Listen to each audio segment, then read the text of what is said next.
Oh, say, can you see by the dawn's early light what so proudly we hailed at the twilight's last gleaming, whose broad stripes and bright stars through the perilous fight o'er the ramparts we watched, we're so gallantly streaming, and the rocket's red glare, the bombs bursting in air, gave proof through the night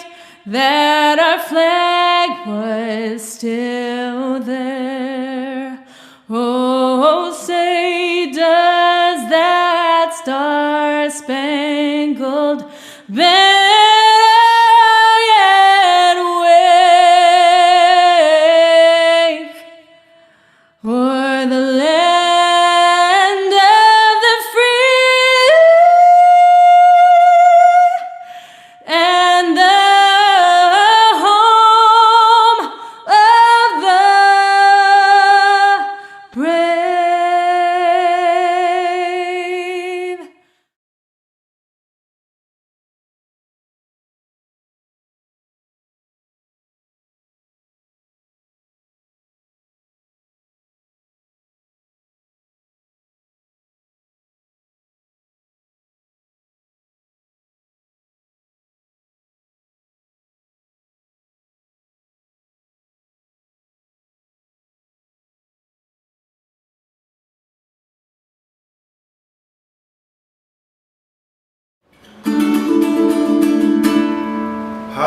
Hawaii pono inanai Homo ikanani ali ke ali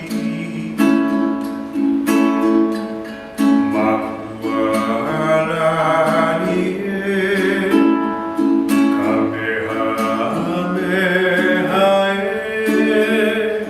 Nakawae pole meka ihe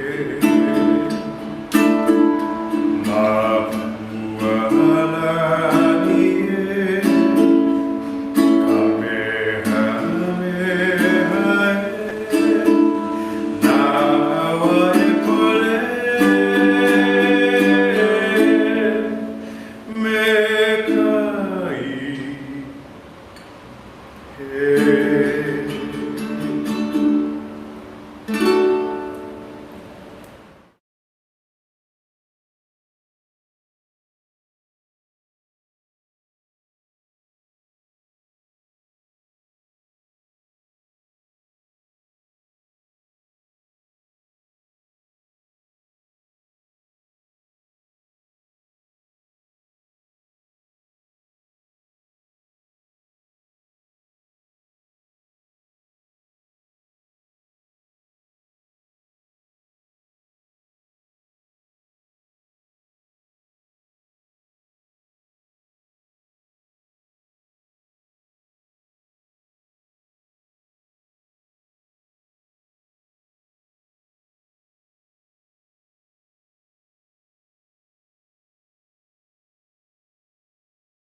Underlay by the bay, ILWU River Valley is where I used to play. The canyons of Waimea, standing all alone. The magic of the garden now calling me back home. Helio to Kauai, Underlay by the bay, ILWU River Valley is where I used to play. Canyons of Waimea, standing all alone. The magic of the garden now is calling me back home. It's calling me back home.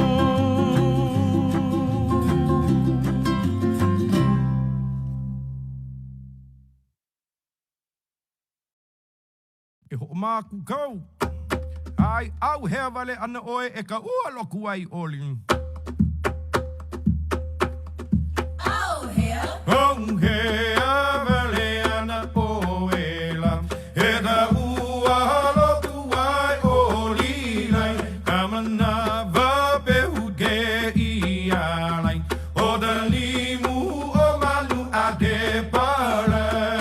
Au hea wale ana oe. Oh, hell. Oh, hea wale ana oe la. E ka ua loku ai oli lai. Ka mana wapehu te ia lai. O da limu o manu a te pare. He hi aku I ka wāwai. Hey, aku. Ehi aku I ka wawa e lai. E mau ia he pahe e nā e lai. Holu I ka pupu o mahiki lai. Isa e hukai o makaho alai. He hi aku I ka wāwai. Hey, aku. Ehi aku I ka wawa e lai. E mau ia he pahe e nā e lai. Holu I ka pupu o mahiki lai. Ika e hukai o makaho alai. A he hoa no oe no. Ahe hoa. Oh, he hoa no oe no o lai. Ka vele lau o ka ano I lai. Ka ina mai ka inoa lai. Ka pi o lani ka iu o luna lai. A he hoa no oe no. Ahe hoa. Oh, he hoa no oe no o lai. Ika vele lau o ka ano I lai. Ka ina mai ka inoa lai. Ka pi o lani ka iu o luna lai. Ka pi o lani ka iu o luna lai. No no ka pi o lani.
hende vai onu, ka hende vai onu love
At Bowles Builders, demand is through the roof.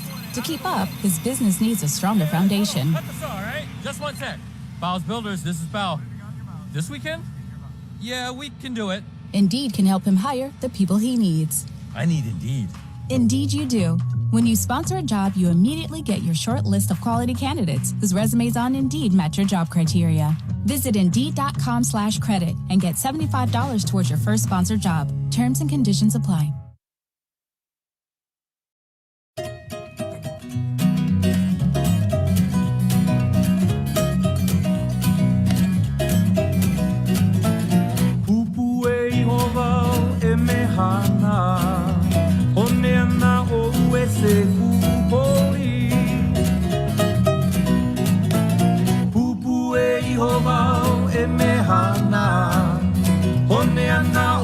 Se kuboli me ala noi mai ana au he akule roselani me ala noi mai ana au he akule roselani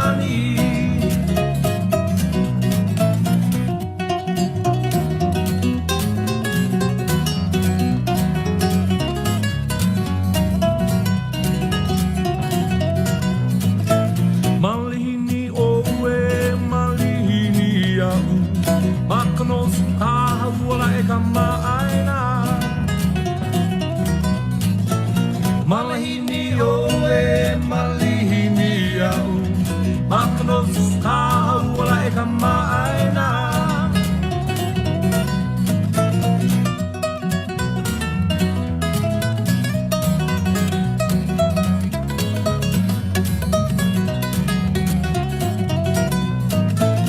Ina o iu me au Kaupono I kanoho pai pai O you me au somebody sitting in my rocking chair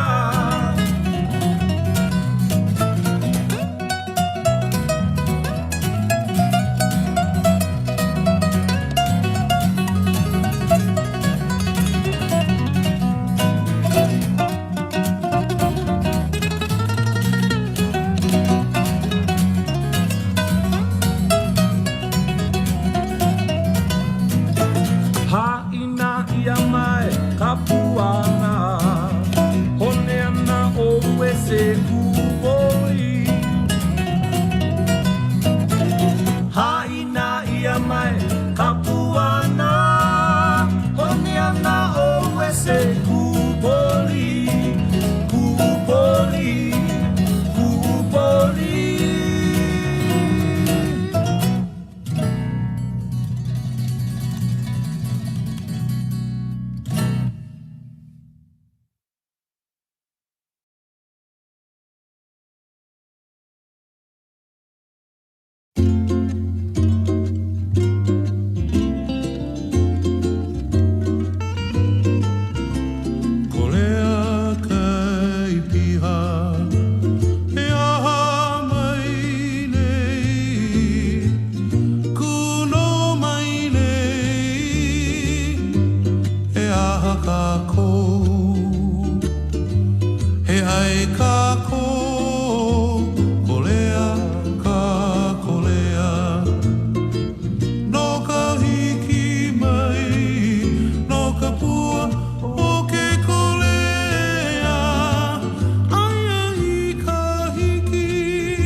ko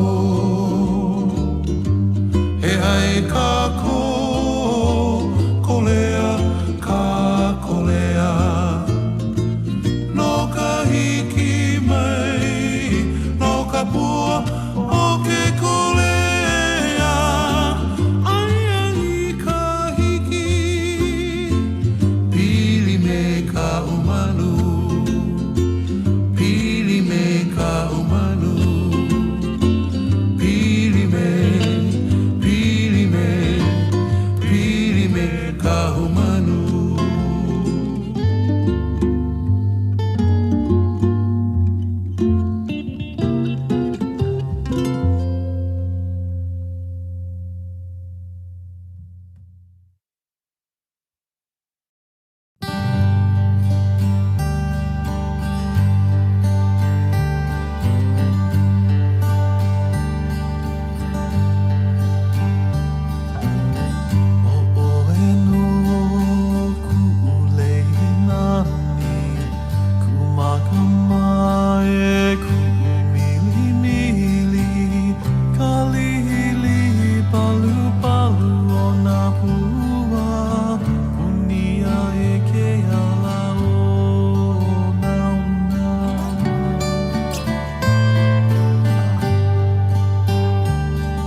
Ready?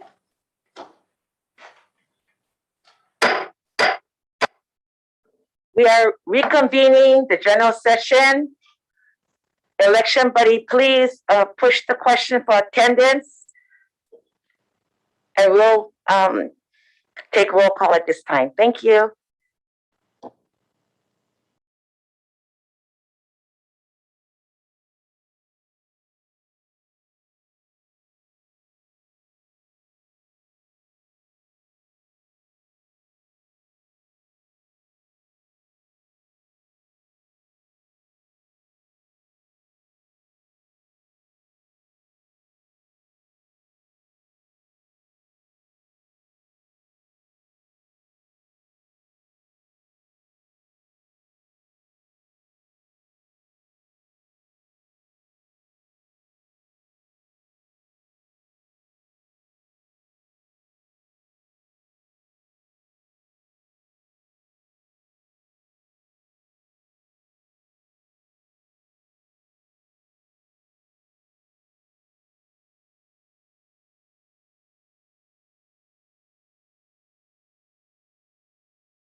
You are unmuted.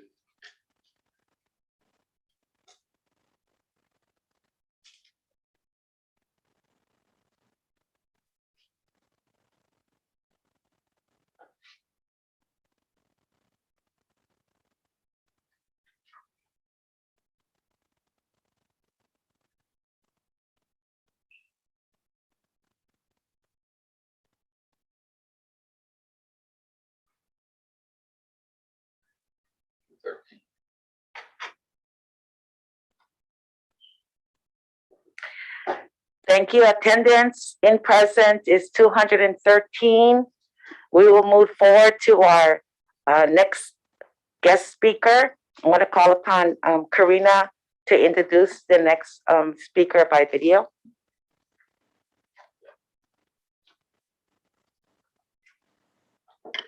Good morning, everyone. Bobby Olvera, Jr., ILWU International Vice President. We are pleased to show a video from from Brother Bobby Olvera, Jr., the ILWU International Vice President, who will discuss our ILWU International Organizing Program. Bobby Olvera, Jr. has been the ILWU International Vice President since 2018 and previously served in a number of different positions with the ILWU Local 13, such as the local's president, vice president, chief dispatcher, and business agent. Bobby is a third-generation longshoreman and also served his country in the Marine Corps Reserve. Please take a moment to listen to Bobby and hear what he has to say about our organizing opportunities. Please put up the video of Bobby Olvera. Aloha, brothers and sisters, fellow workers of ILWU Local 142. Congratulations on your state convention, and I hope this message finds you and your family and your friends healthy, happy, and safe. I've been asked to give a small report on organizing and what a 3 years it has been on the mainland with our organizing department. We have set up processes and procedures, we have changed the way we are doing business, and we're going out and actually organizing workers, which is tremendously positive for this union. I stand here today next to the bust of Harry Bridges, and organizing was always important to Harry. He knew the importance, not for dues money, not for per capita, but for making people's lives better, for enriching our experience on this earth, so people can work with dignity, retire with dignity, have health benefits and pension benefits. Those are the things that organizing brings, uplifting workers, and we've done that on the mainland. We look forward to the next 3 years with our supply chain organizing in new IBU regions, and the cooperation between Hawaii 142 and the mainland in organizing different types of industries. We've recently dropped cards at a warehouse in San Diego, California that works on dole fruit that comes through the port of San Diego. These are exciting times. Dole has traditionally and historically been a big employer of the ILWU. And over the last 2 to 3 decades, they've dwindled their union density. Union membership is down, and you know there in Hawaii better than anybody what Dole has done to union densification. So we're looking forward to the next 3 years. And I would be remiss if I didn't say everything I've done in my first 3 years and that the organizing department has achieved is a tribute to somebody that I looked up to, Brother Wesley Furtado. He was my partner for a very short time, but he was a mentor to me for a very long time. And we'll all think about him and we'll all have great memories to share. But I want to say, Wesley, we're doing the Lord's work and we're organizing workers. So things are looking up. Brothers and sisters, fellow workers in Hawaii, we have other workers out there that are being held down by their employers, that are working in unsafe conditions, that are doing things that they shouldn't be forced to do as employees. They need representation. And we need to go out there and provide that for them. Not token representation. We're not a union that organizes for per capita. We organize to make people's lives better. That's what I've committed myself to. That's what International President Willie Adams and International Secretary Treasurer Ed Ferris have committed to. And we look forward to working with the next Hawaii Vice President. This is going to be a great 3 years. We're going to push through. We're going to organize, organize, organize. God bless all of the members of ILWU 142, your officers, your pensioners, and those members that are yet to come. Congratulations again on your convention. Have a great week, and we'll see you very, very soon. God bless the ILWU, and God bless ILWU 142.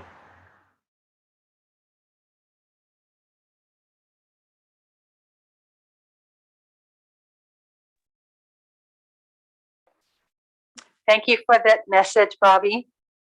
Next up, we'll have the committee report of OR and Constitution. May I please call Chair Bobby Andrean up? You're next. Thank you.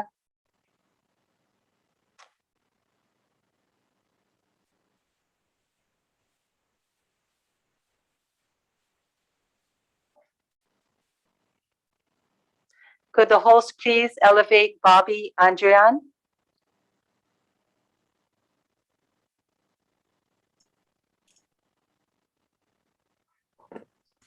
I'm here, Madam Vice Thank you. President. Thank you, Bobby.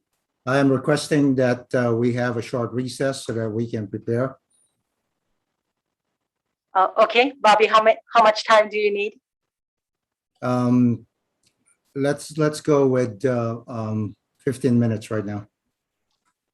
Okay, so at this time, we'll take a 15-minute recess.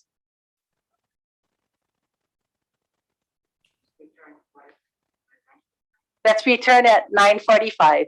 Thank you.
Way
see skies of blue and I see clouds of white and the brightness of day.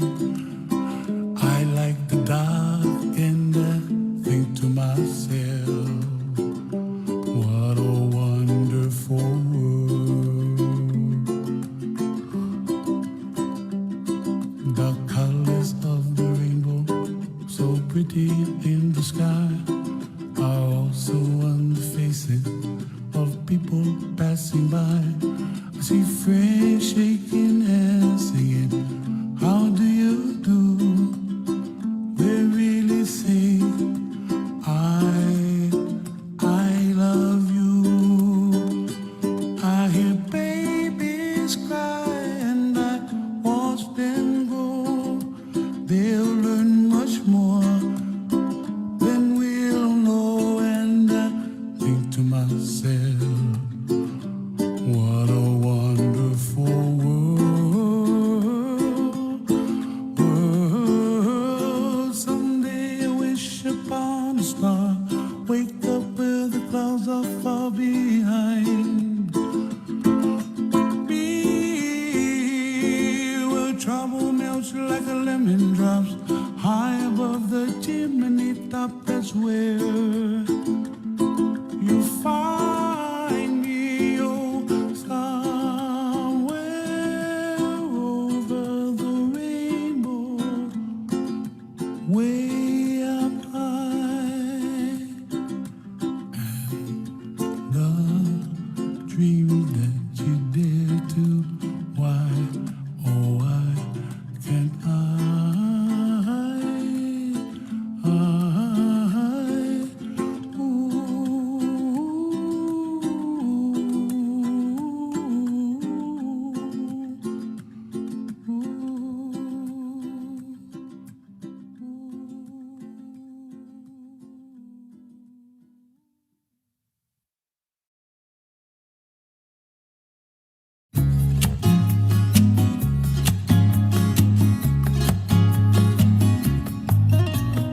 I took off for a weekend last month just to try to recall the whole year.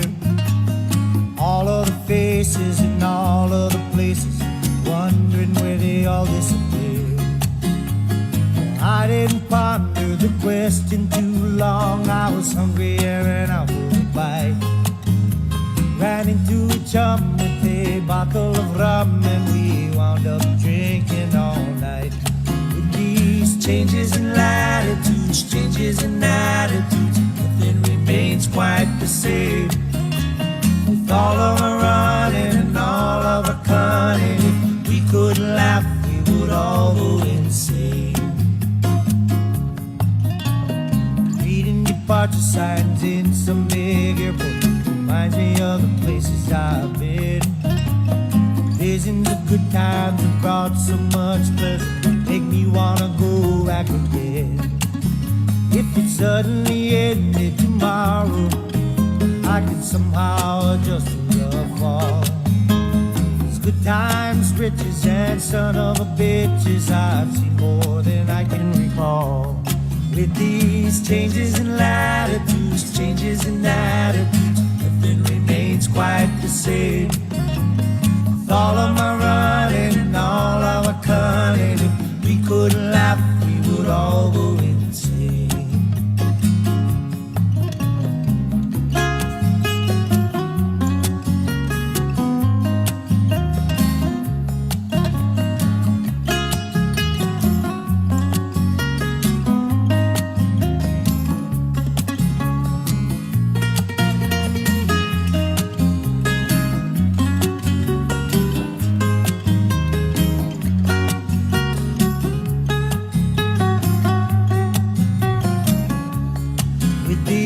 Changes in latitudes, changes in attitudes, nothing remains quite the same. With all of my running and all of our cunning, if we could laugh, we would all go insane. I think about Paris when I'm high on red wine. Wish I could jump on a plane. So many nights I sit and dream of the ocean, God, I wish I was sailing again. Oh, but yesterday's over my shoulder, and I can't look back too long. There's just too much to see waiting in front of me, and I don't think that I can go wrong. With these changes in latitudes, changes in attitudes, nothing remains quite the same. All of my running and all of our cunning, if we couldn't laugh, we would all go insane. If we were all crazy, we would go insane. If we were all crazy, we would go insane.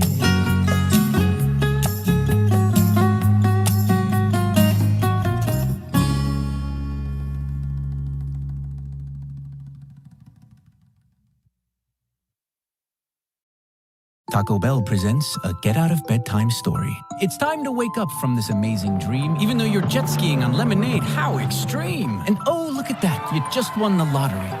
Is that a castle? Take the keys, it's your property. What's better than swimming in space? Just wait for the big reveal. It's Taco Bell breakfast and it's actually real. So it's time to wake up and bid your dreams farewell, because toasted breakfast burritos are waiting for you, only at Taco Bell. At participating Taco Bell locations near you during breakfast hours only. At Allstate, we've been saying you're in good hands for a long time. But what exactly does that mean? Does it mean you're protected from life's uncertainties? Does it mean you can worry less and live a little more? Does it mean you're not alone, even when things get kind of hard? Actually, yes. Yes, it does. You're in good hands with Allstate. Allstate and affiliates offer products and services subject to availability, terms, and conditions.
It's Aloha Friday, no work till Monday.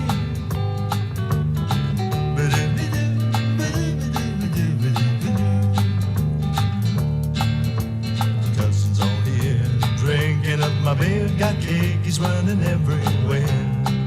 Got some pokey on the side while Mom was trying to hide the Miller and the Heineken beer. It's Aloha Friday, no work till Monday.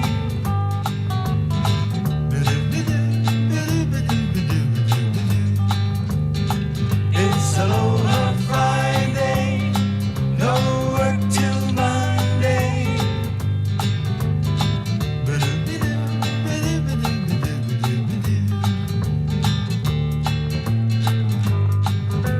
Okay, you know, when you want to get away, I mean, one thing about Friday, man, the working week is over. And frankly, I feel good, man. I work hard all week long. I can't wait to get away. You know, down like the beach, I'm cruising this weekend. Yeah, I get one hot concert too, man. That's the most important thing. The main thing too is to get enough money for gas and to go out to the disco. I like to see all them beautiful chicks. Yeah. So I'm gonna just kind of cruise, take my Bank of America card. You know, otherwise how can I get money? Right? Plus that my friends always say, hey brother, you can buy me one drink, man. Kimbo and the crew sucking up the brew, who meet smoking on the side. All the surfers are dropping while the high schools are popping down Kalagawa for a ride.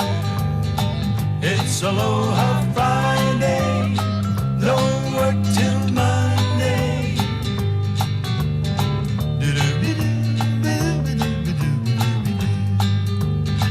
It's Aloha Friday, no work till Monday.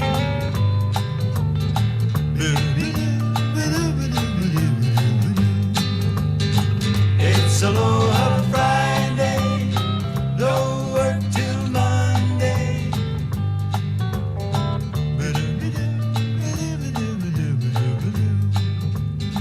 It's Aloha Friday, no work till Monday.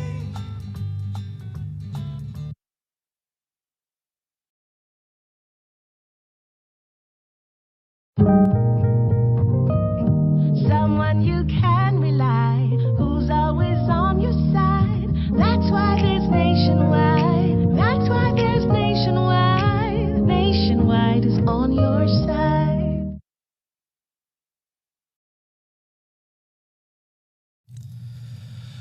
Mapuia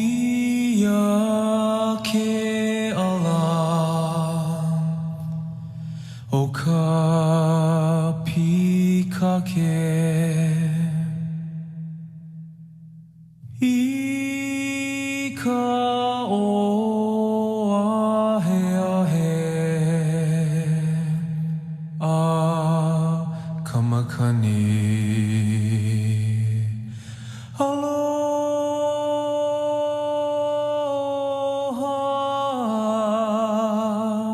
a e au I ka pua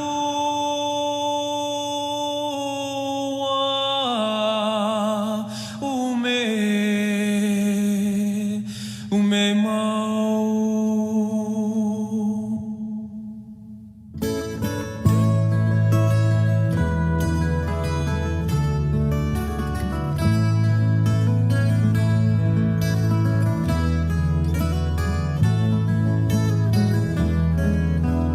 Ako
Did you receive Brian's email?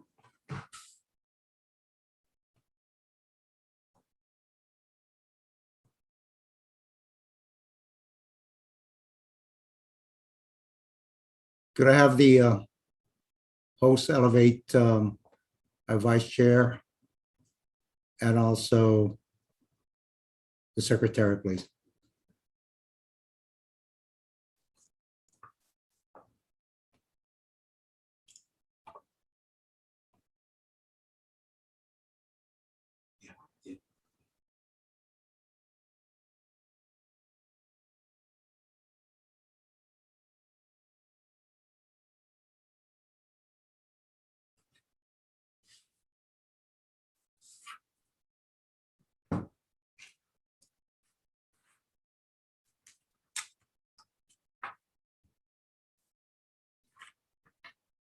Host, do we have Vice Chair Bubba Oley?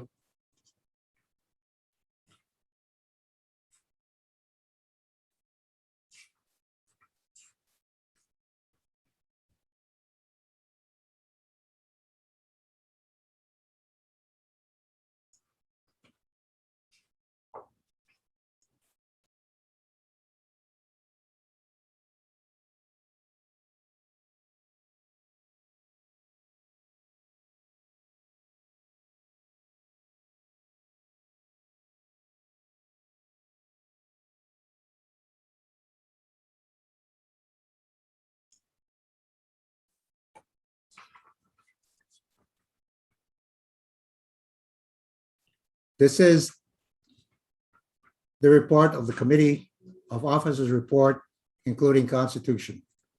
Madam President, delegates, and observers.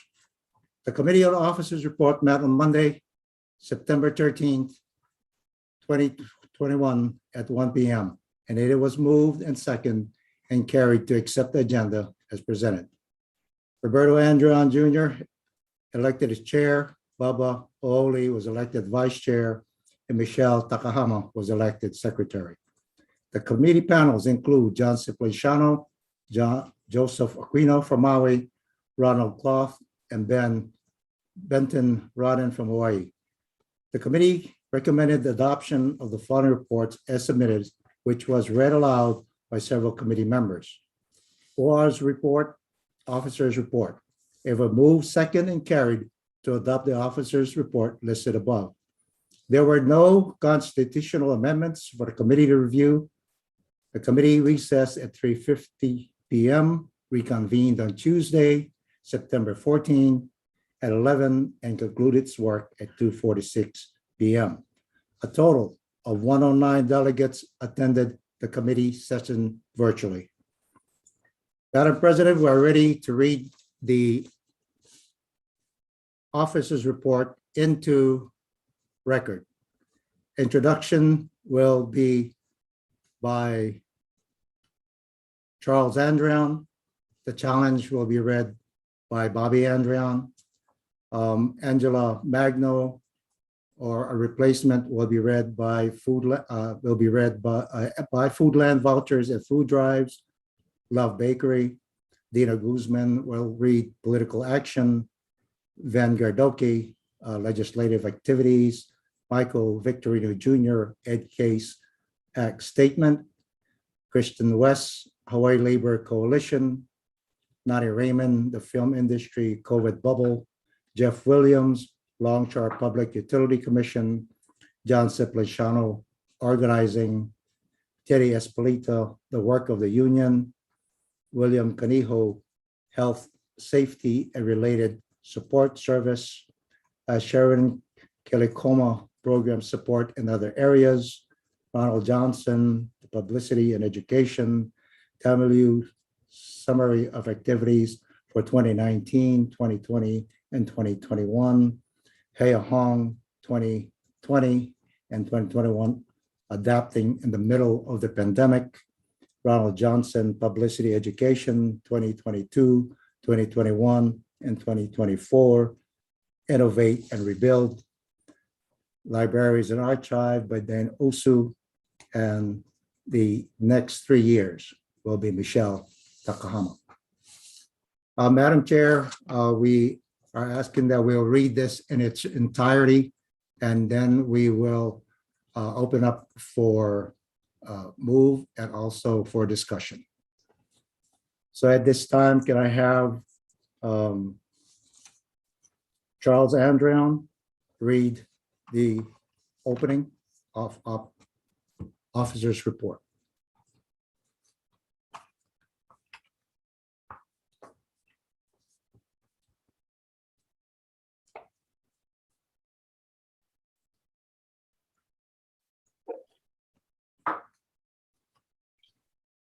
All right, can you folks hear us?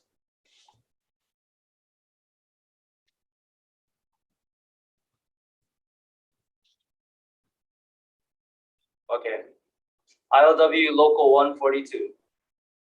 29th Convention Virtual held on September 13, 14, 15, 16, 17, 2021. Officers report. An injury to one is an injury to Brother Charles, I don't think that we can hear you if you are reading.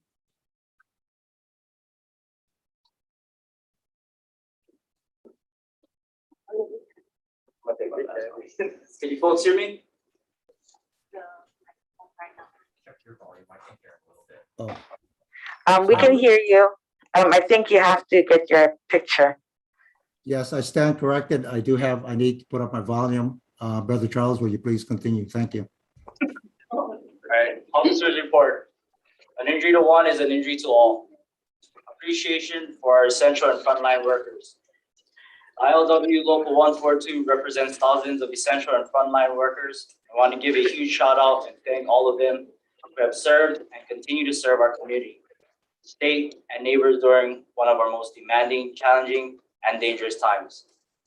Our grocery workers braved the pandemic to serve our community.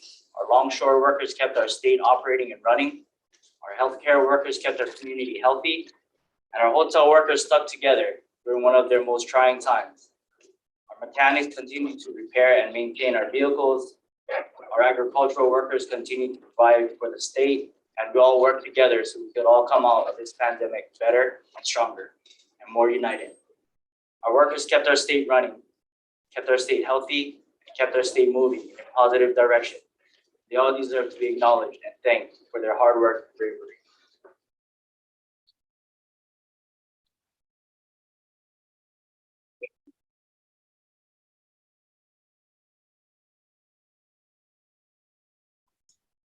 Brother Charles, thank you. I will be reading the challenge. The challenge. COVID-19 pandemic. Since the last ILWU Local 142 convention 3 years ago, Hawaii and much of the world encountered one of the worst global pandemic since the 1918 Spanish flu that sent our economy into a nosedive worse than the Great Depression, resulting in historically high unemployment that shattered all previous unemployment records.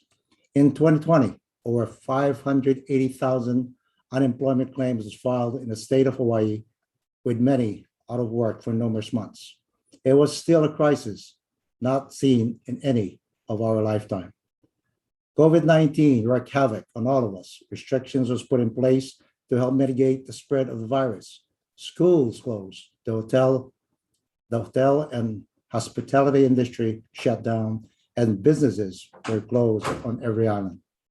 In Hawaii, our strict policies helped limit the spread of COVID-19, but the continental United States and other countries did not fare so well. The United States had sadly experienced over 650 deaths due to COVID-19, with a global death rate soaring to over 4.5 million and rising. While we are fortunate to have multiple vaccines that work, we are still out of the woods. We are still not out of the woods. COVID-19 has been mutating, and there is still a high level of fake vaccines hesitancy. The pandemic is nowhere near over, with the different variants such as the Delta, the Lambda variant spreading across the globe, causing more complications and challenges. With the Delta variant, we are entering another wave in the COVID-19 pandemic that is threatening to disrupt our economic recovery and our return to normal. Cases are rising substantially again, especially among the unvaccinated, and the states and counties have reinstated additional restrictions and are considering further restrictions to help slow the spread of more contagious and deadly variant. Here at home, the pandemic caused numerous challenges. Hundreds of thousands of workers lost their job.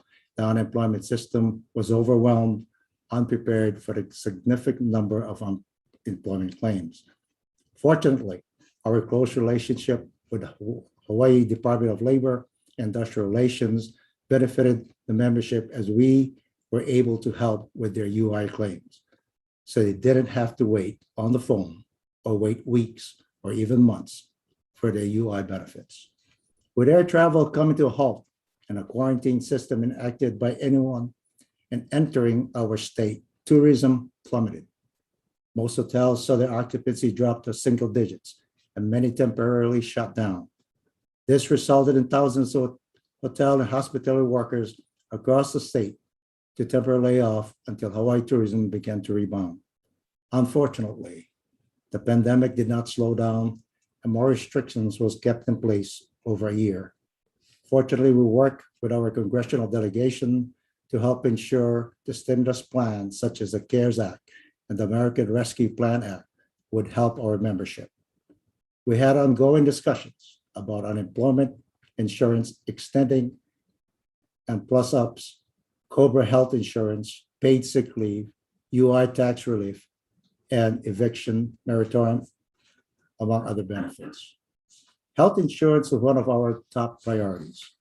Once tourism shut down in Hawaii, we immediately began working with the hotels and other employers to ensure medical was provided to our members to help disrupt their daily lives. Our close relationship and reputation with the hotels allowed us to negotiate health insurance benefits for our temporarily laid off members. It was very important to us that everyone kept their health insurance while they were out of work. We worked with the state and Hawaii MedQuest vendors to enroll members that could qualify for MedQuest. We negotiated with hotels to provide health insurance for laid off workers. And we worked with our congressional delegates to provide 100% free subsidized COBRA benefits to workers who lost their jobs. Today, Hawaii's economic outlook is improving, though the Delta variant is threatening another slowdown.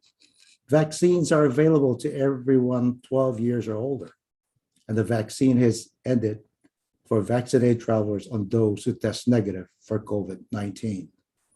Fewer restrictions are in place, and economy is picked up with tourism numbers increasing. Many hotel workers have been called back to work, with most expected to return by the end of the year. Booster shots should become available this fall, which will help the economy regain some momentum, and children under 12 are expected to be able to receive their vaccine before the end of the year. Ultimately, our hotel workers are resilient, and we appreciate all of them. It has been a challenging period, but the light at the end of the tunnel is hopefully near. As long as the COVID-19 variant remains under control and the vaccine rate continues to increase. Can we have the reader for the Foodland vouchers and food drive? That would be in room 202. And they would be read by Michael Barnyard. Mike Bunyard, Unit 2505. Foodland vouchers and food drives. We provided a $100 Foodland voucher to our members who were temporarily laid off in March due to the COVID-19 pandemic and the restrictions implemented to help slow the spread of the virus. We also work closely with Kaiser Permanente and our hotels to provide frequent food drives to our members who were negatively impacted by the COVID-19 pandemic. Our hall on Oahu was available to provide monthly food drives with the help of Kaiser and the Farmers to Families program. Members received boxes of produce, protein, and dairy, and on the neighbor islands, our hotels provided frequent food drives for the temporarily laid off workers. Love's Bakery. The COVID-19 pandemic didn't just negatively impact the hotel and hospitality industry, but negatively impacted nearly every sector of the economy. Many businesses closed permanently, and one of them was sadly Love's Bakery, which served our community for over 100 years, providing fresh bread and baked goods to a loyal following. Ultimately, Love's Bakery couldn't sustain the loss in revenue experienced by the economic downturn and was forced to close its doors permanently. Once we were notified of the impending shutdown of Love's Bakery, we immediately reached out to the Hawaii Department of Labor and Industrial Relations and implemented a rapid response team at our halls to assist our members at Love's Bakery with unemployment insurance and health care. This allowed our Love's Bakery members to be helped out immediately, and we appreciated the DLIR for their help and assistance. Thank you, Brother Mike Barnyard. Could we elevate the next reader, please?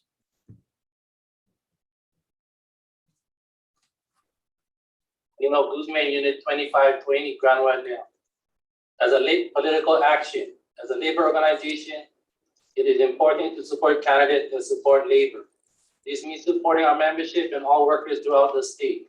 We have brothers and sisters and parents and children that have many different jobs, and it's our job to help uplift them and all workers, quite frankly. That is why we take our endorsement process seriously. It is important to support candidates that will support you and your family and fight for workers' rights, economic justice, and social justice. It means supporting policies such as increasing the minimum wage, paid sick leave and family leave, collective bargaining rights, all workers, unemployment insurance, tax relief, workers' compensation, and many other policies that benefit our membership and working families. Far too often, economists take labor for granted. We seek our endorsement, support, and money, but when it comes time to pass legislation that benefits working families, that legislation often fails. That is why we have taken a serious new look at the endorsement process, and which candidates should earn your support, your money, and your time. For example, when economists refuse to support collective bargaining rights, a right that all of us should defend vigorously, we should think twice about supporting them. When economists refuse to increase the minimum wage, your living wage, a policy that all labor supports, we should probably not support them. When economists refuse to support unemployed workers struggling during a pandemic, we certainly should not support them. When economists introduce a bill to establish a harbor authority, we should not be supporting them. This is not a controversial, but rather very simple. The fact is, there are elected officials that support labor, that support our membership, and elected officials that do not. The ILWU Local 142 is a proud history of standing up for workers and fighting for economic and social justice. We have a proud history of helping to make Hawaii a better home for all of us, and a proud history of going up against some of the largest corporations and businesses and organizing workers and making a positive difference for all of Hawaii.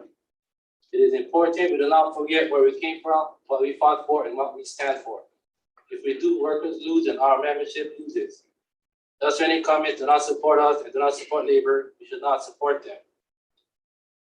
That is why in 2020, we endorsed King Coco Iwamoto, Gene Capella, Brittany Cordero, Steve Ong, Mitch Roth, Adrian Tam, Amy Peruso, Tina Waldberger, and Rick Mangiardi, among other candidates, because endorsing the right candidate makes a difference for the membership and all working families. It's not always easy to endorse candidates running against incumbents, but it should be easy to support candidates that support our membership.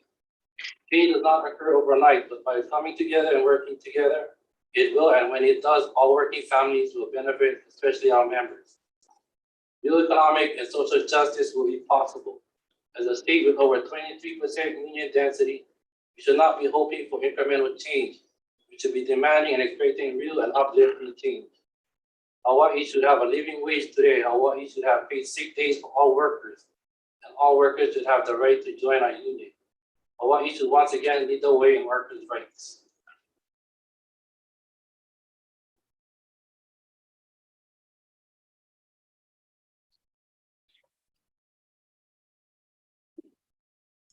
Brother Guzman, thank you. Can we elevate the next speaker or reader? Thank you. On legislative activity.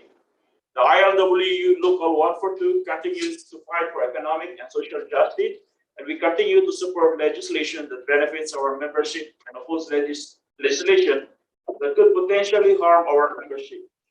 A discussion takes place with all the divisions entitled officers on priority legislation and legislation we might oppose.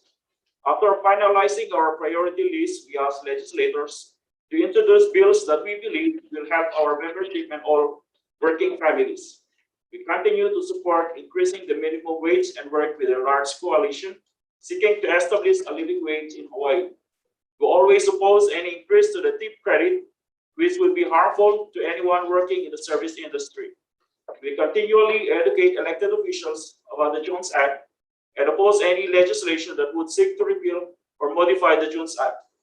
Legislators have gotten the message, have not introduced any Jones Act legislation over the last few years. We have strongly opposed and beat back Harbor Authority bills, supported paid sick days for all workers and paid family leave with protecting temporary disability insurance, TDI, laws that help our members and most workers in the state. Last session, due to the pandemic, we strongly supported legislation that would help our members who are negatively impacted by the COVID-19 pandemic. We introduced legislation that would exempt income tax from unemployment insurance benefits, exempt the general excise tax from groceries, and supported paid sick leave efforts. In addition, we also continue to assist division that asks for help and county legislation by providing testimony and meeting with council members. This is from Ben Garduque from Unit 2526. Thank you. Thank you, Brother Gardoki. Could we have the next reader on the Jones Act statement?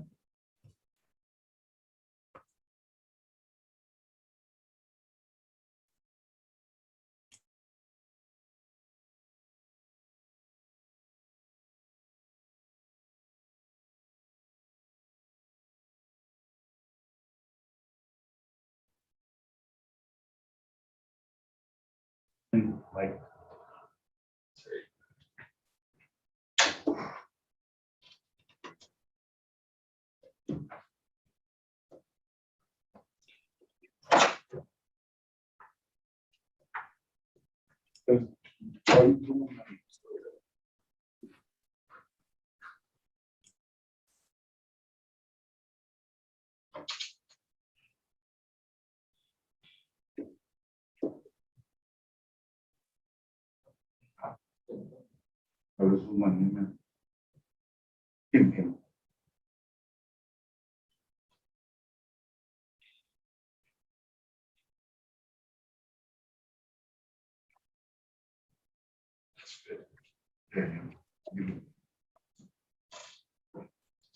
Michael Victor Jr., Unit 2201, Hawaii Longshore Division.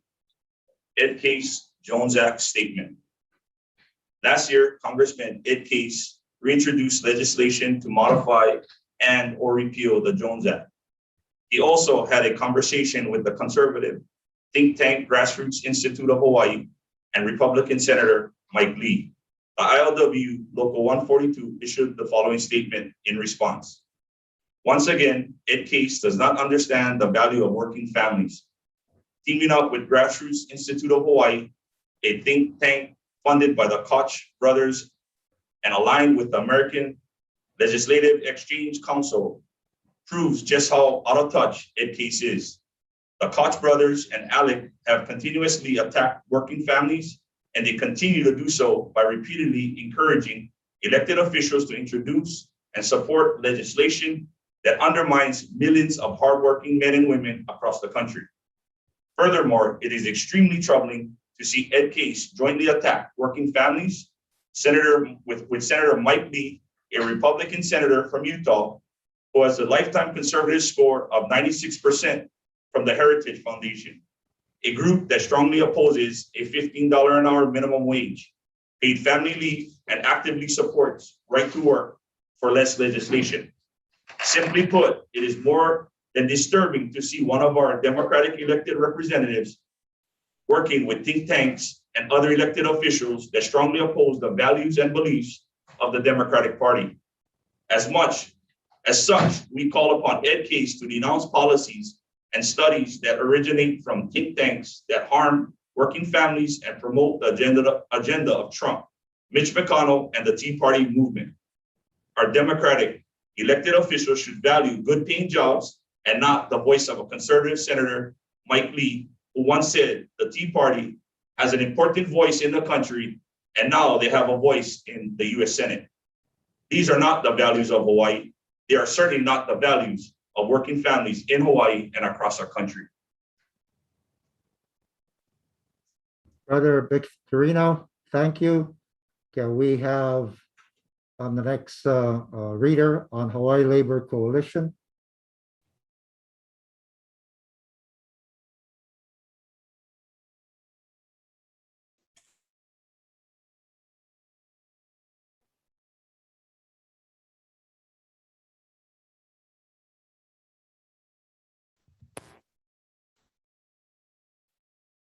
Good morning. Chris West, 4201-01. Hawaii Labor Coalition. In 2019, the ILWU Local 142 exited the Hawaii State AFL-CIO. While this was not an easy decision, it was in the best interest for the ILWU Local 142. And with the unforeseen pandemic, exiting the Hawaii State AFL-CIO saved the ILWU Local 142 over $100,000 a year. After withdrawing from the Hawaii State AFL-CIO, the ILWU Local 142 joined the Hawaii Labor Coalition, which currently consists of 11 labor organizations. They include the Iron Workers, HSTA, Teamsters, Firefighters, UFCW, IATSE, SAG-AFTRA, Masons Local 1, Unite Here, Local 5, and Pride at Work. The coalition has worked closely to help advance legislation that helps working families and has testified and supported individual organizations' legislative efforts. Last session, the HLC prioritized increasing the minimum wage, exempting income tax from unemployment insurance, and exempting the GET from groceries.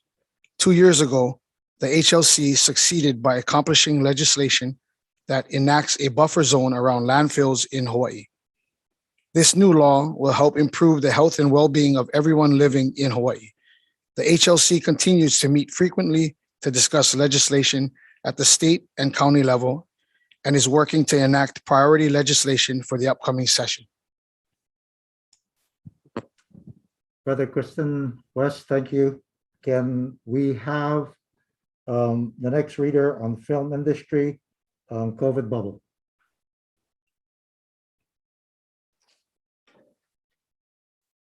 Hi, everyone. Film industry, actually, Ellie Raymond, Unit 2526, Andaz Maui. During the height of the COVID-19 pandemic, the ILWU Local 142 worked with different industries to figure out unique ideas to help bring some of the members back to work who were temporarily laid out as a result of the pandemic and government shutdown of the state.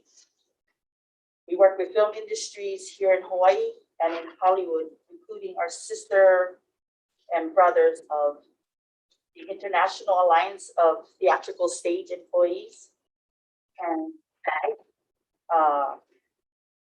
American Federal of Television and Radio, and Hollywood on the series titled Temptation Island.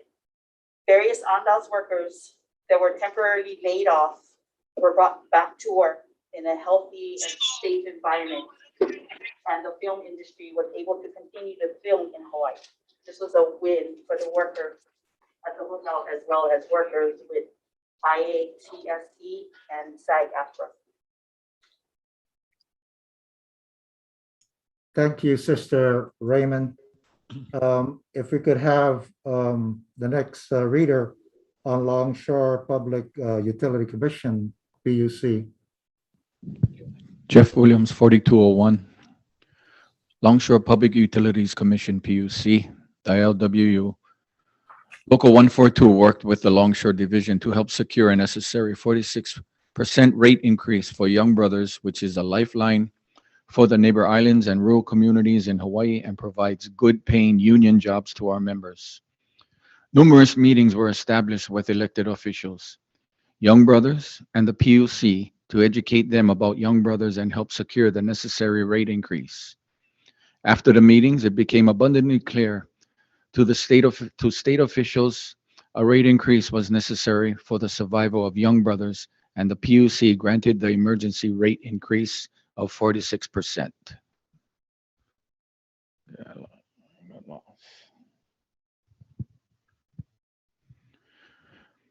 The Hawaii State Senate also established a working group to recommend mid and long-term solutions to ensuring continuous water carrier service throughout the state. The Longshore Division remained and continues to remain active with the working group to ensure members' interests are protected. The ILWU Local 142 supported the resolution establishing the working group and ensured a representative of the ILWU Local 142 would have a seat on the working group.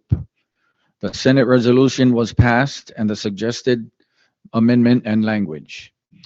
Staying on top of the issue ensured the rate increase happened.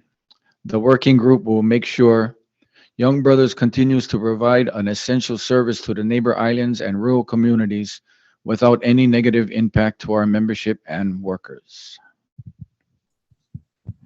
Brother Williams, thank you. Can we have the next reader on organizing? Good morning, everyone. My name is John Simpliciano, 2505. Organizing. To put it mildly, the last 3 years have been complex, complicated, and challenging. The world encountered a global pandemic that disrupted all of our daily lives, and the Trump administration made it difficult for unions and working families. Former President Trump appointed members to the National Labor Relations Board, NLRB, that were strictly anti-union with a mission to make union organizing nearly impossible and to make their daily operations more difficult. The NLRB overwhelmingly sided with businesses and corporations, reversed favorable labor policies, and left working families out in the cold, which also negatively impacted members in the general trades groupings such as automotive, agriculture, and warehouse. Further, Trump's Secretary of Labor, Alexander Acosta, was also anti-labor, anti-union, and was destined to make it impossible for unions to succeed. He moved forward with dozens of anti-labor policies that harmed working families across the country.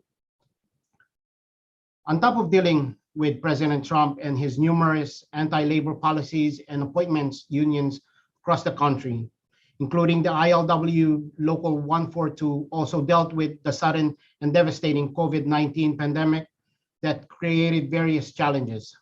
Almost overnight, the entire hospitality industry in the Hawaii went dark. Workers, including our members in the hotel, were temporarily laid off, businesses shut down, and workers who could were encouraged to work from home. Our governor and mayors enacted stay-at-home orders and policies to help limit the spread of COVID-19. In the end, hundreds of thousands of workers in Hawaii lost their jobs, and the Hawaii Department of Labor and Industrial Relations, DLIR, was inundated with thousands of claims in a matter of hours and days. Immediately, the organizing department switched to mobilizing and support for members who were temporarily laid off and facing economic hardship. Meetings were held with the DLIR to work on procedures and policies to help the members of the ILWU Local 142, and staff was utilized to help members with their unemployment insurance and MedQuest claims. A working relations was developed with the DLIR, which allowed us to help expedite members' claims and concerns. A direct line of communication was established with the DLIR through the help of the legislative representative, Jason Bradshaw, to specifically help with the membership of the ILWU Local 142. In the end, it wasn't an easy task. The pandemic impacted society greater than anyone anticipated and still going on today. But the organizers and divisions understood the importance of mobilizing, the importance of helping our membership and their families, and the importance of getting through this together in solidarity. Members and staff learned to adapt and learned how to utilize virtual meetings became the new normal for nearly all meetings, including negotiations and effects bargaining, organizing, and mobilizing. With the importance of mobilizing and assisting members, organizers continued to work with the divisions and assisted with food drives throughout the pandemic. Organizers also assisted in number of negotiations that affects bargaining to help benefit to improve membership. Those included Ukiyo Okutsu Veterans Home, Outrigger Kona Resort and Spa, HCNB, Paradise Beverage, Kaanapali Beach Hotel, Point at Poipu, Makena Mauna Kea Beach Hotel, and Westin Hapuna Beach Resort, Poipu, Bay Golf Course, Maunalani Albridge Resort Collections, Princeville Resort, Mauna Loa Macadamia Nut Corporation, Royal Hawaiian Macadamia Nut Services, Meadows Gold Dairies, Cervico, Mid-Pac Auto, the Fairmont Orchid, North Hawaii Community Hospital Clerical, Valley Isle Motors, North Hawaii Community Hospital Techs, Walker Industries. During the negotiations and effects bargainings, mobilizers built and established community support, organized NLRB elections, assisted members, met with elected officials, created petitions, organized informal picketing, secured contracts, and won HLRB hearings and complaints to strengthen, protect, and grow the membership. Organizers also assisted in closures and change in ownership with various companies. Those include Kauai Island Tours, Princeville Resort, Love's Bakery, Certa Simmons Bedding LLC, Maunalani Bay Hotel and Bungalows, Sheraton Keauhou Bay Resort and Spa, Meadow Gold Dairies, Ukiyo Okutsu State Veterans Home. Additionally, even with the unfavorable Trump NLRB and ongoing pandemic, we were able to secure an organizing with the Cervico car carrier drivers on Oahu, but unfortunately were unable to secure a first contract.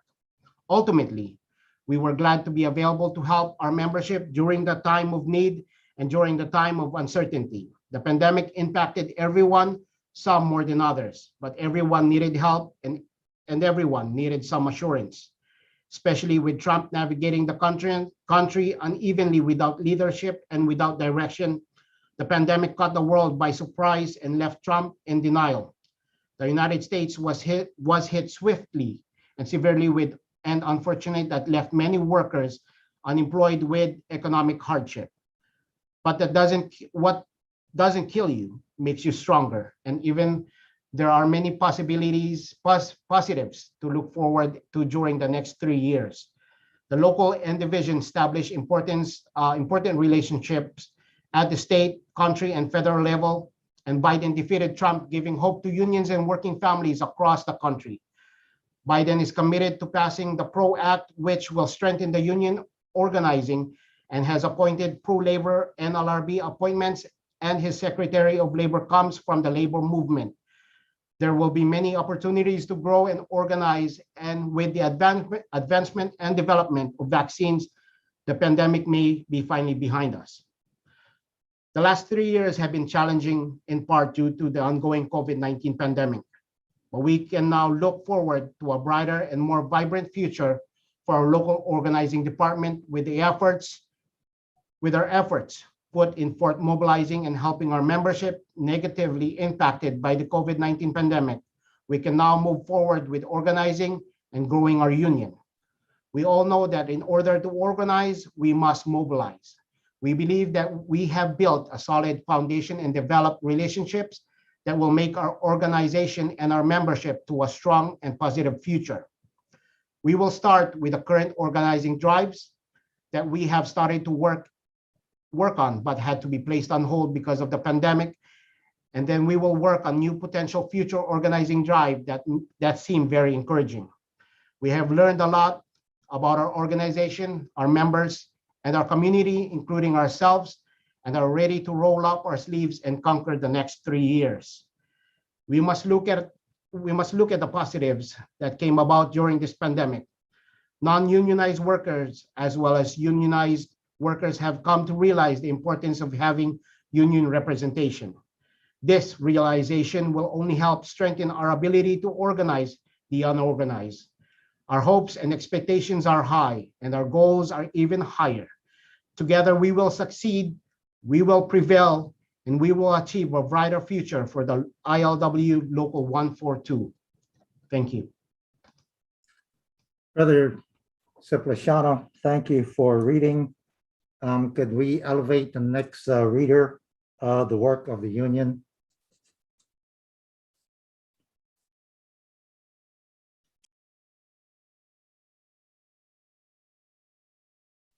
The work of the union.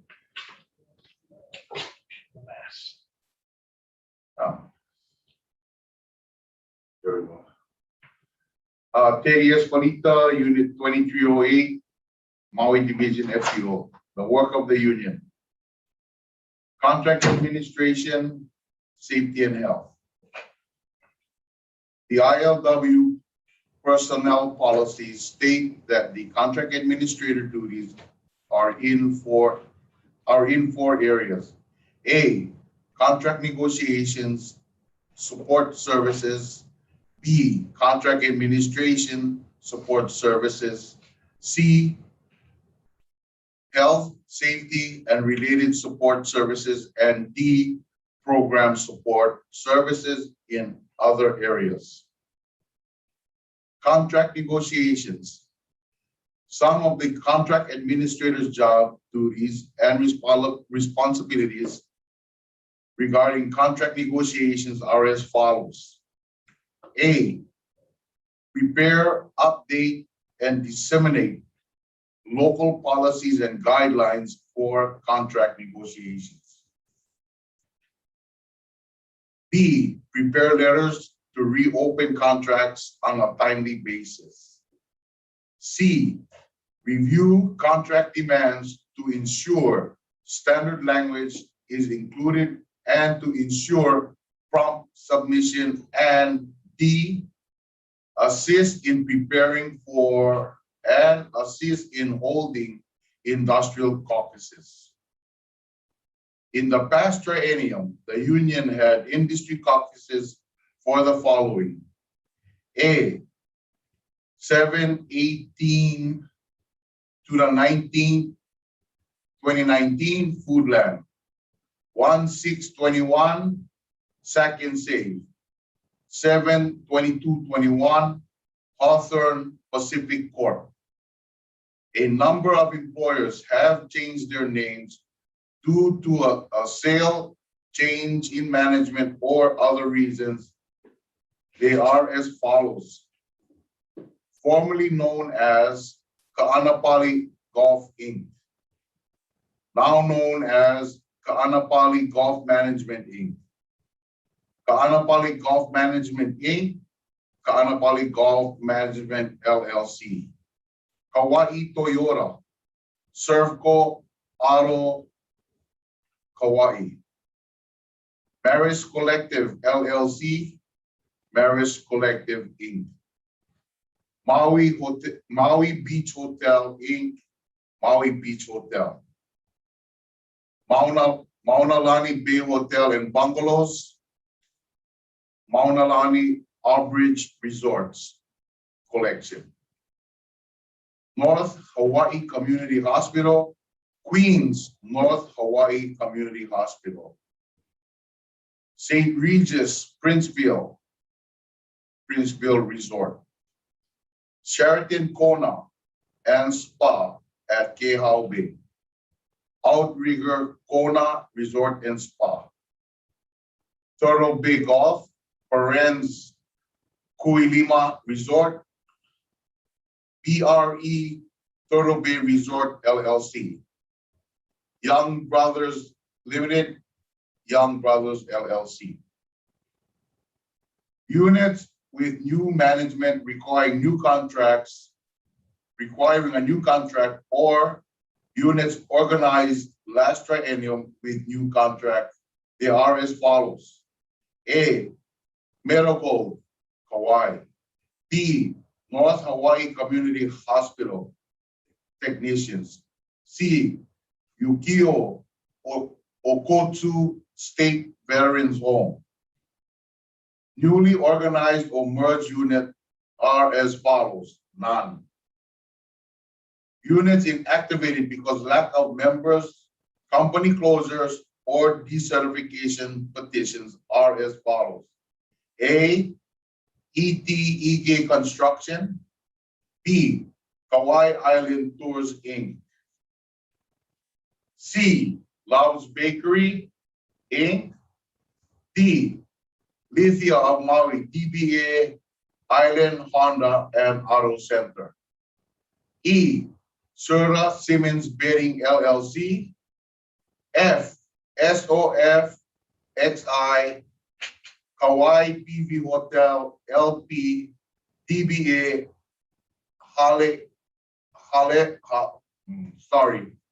that word and Spa. SOF XI Kauai PV Hotel LP DBA Princeville Resort. The term contract administration refers to seeing that the contracts are being followed and adhered to. The enforcement of a contract usually takes the form of grievances. Some of the contract administrator's job duties and responsibilities are related to contract administrations are as follows. A, implementing standardized grievance forms and materials for grievance processing and record keeping. B, maintaining a statewide database of all formal grievances being filed in and their resolution. C, preparing periodic reports on contract administration for the convention, local executive board, local executive committee, title officers, and others. And D, administering policies to assure business agents and other union representatives are in compliance with the union's duty of fair representation. The union's computer data program shows the following number of formal grievances filed in 1 year periods. 9/1/18 to 8/31/19, Hawaii 130, Kauai 24, Maui 178, Oahu 135, Longshore 67, for a total of 534. In 9/1/19 to 8/31/20, Hawaii 81, Kauai 18, Maui 110, Oahu 100, Longshore 108, for a total of 417. 9/1/20 to 8/2/21, Hawaii 12, Kauai 29, Maui 78, Oahu 110, Longshore 109, for a total of 446. The triennium showed a steady decline in the number of grievances being filed. These are the lowest annual number of grievances filed in 20 years. Since the inception of the computer tracking system in 1998. The average number of grievances filed per year in this 2018 to 2021 triennium is 465 per year. This is slightly higher than the 427 average number of grievances filed per year filed in the previous 2015 to 2018 triennium. On average, over the last 3 years, there were 449 grievances open and pending at any given month, down from the average of about 946 in the 2015-2018 triennium, from a high of 599 open and pending grievances at the end of 2018. This number remains steady, though 2019 declined to the lowest point of 369 in 2020 and increased back to the beginning 500 over the past 6 months. There are 560 grievances open and pending at this time. Monthly average of open and pending grievances. 9/1/18 to 8/31/19, 478. 9/1/19 to 8/31/20, 379. 9/1/20 to 8/2/21, 509. In contracts, parents, mainly with hotels, the third step of the grievance procedure is a hearing before an adjustment board. The adjustment board is composed of 2 representatives chosen by the employer and 2 representatives chosen by the union. The union usually has the contract administrator sit on the board along with another union representative. The intent of the adjustment board is to settle grievances with a different set of players than those involved in the earlier steps. In the last triennium, 72 grievances were heard by an adjustment board. This is lower than the 91 grievances that went to adjustment board in the previous triennium. Of 72, the adjustment board reached a settlement in 39 cases, parens 54.2%. 9 grievances, parens 12.5%, were withdrawn or settled without hearing, and 24, parens 33.3%, were not resolved, presented to the LEC to decide whether the case had enough merit to take it to arbitration. Out of the 24 deadlock cases, the LEC decided not to arbitrate 20, suggesting that many of those cases, the adjustment board could not resolve adjustment board could not resolve were cases where the union did not have a strong enough case to begin with. 4 of those deadlock cases were subsequently settled.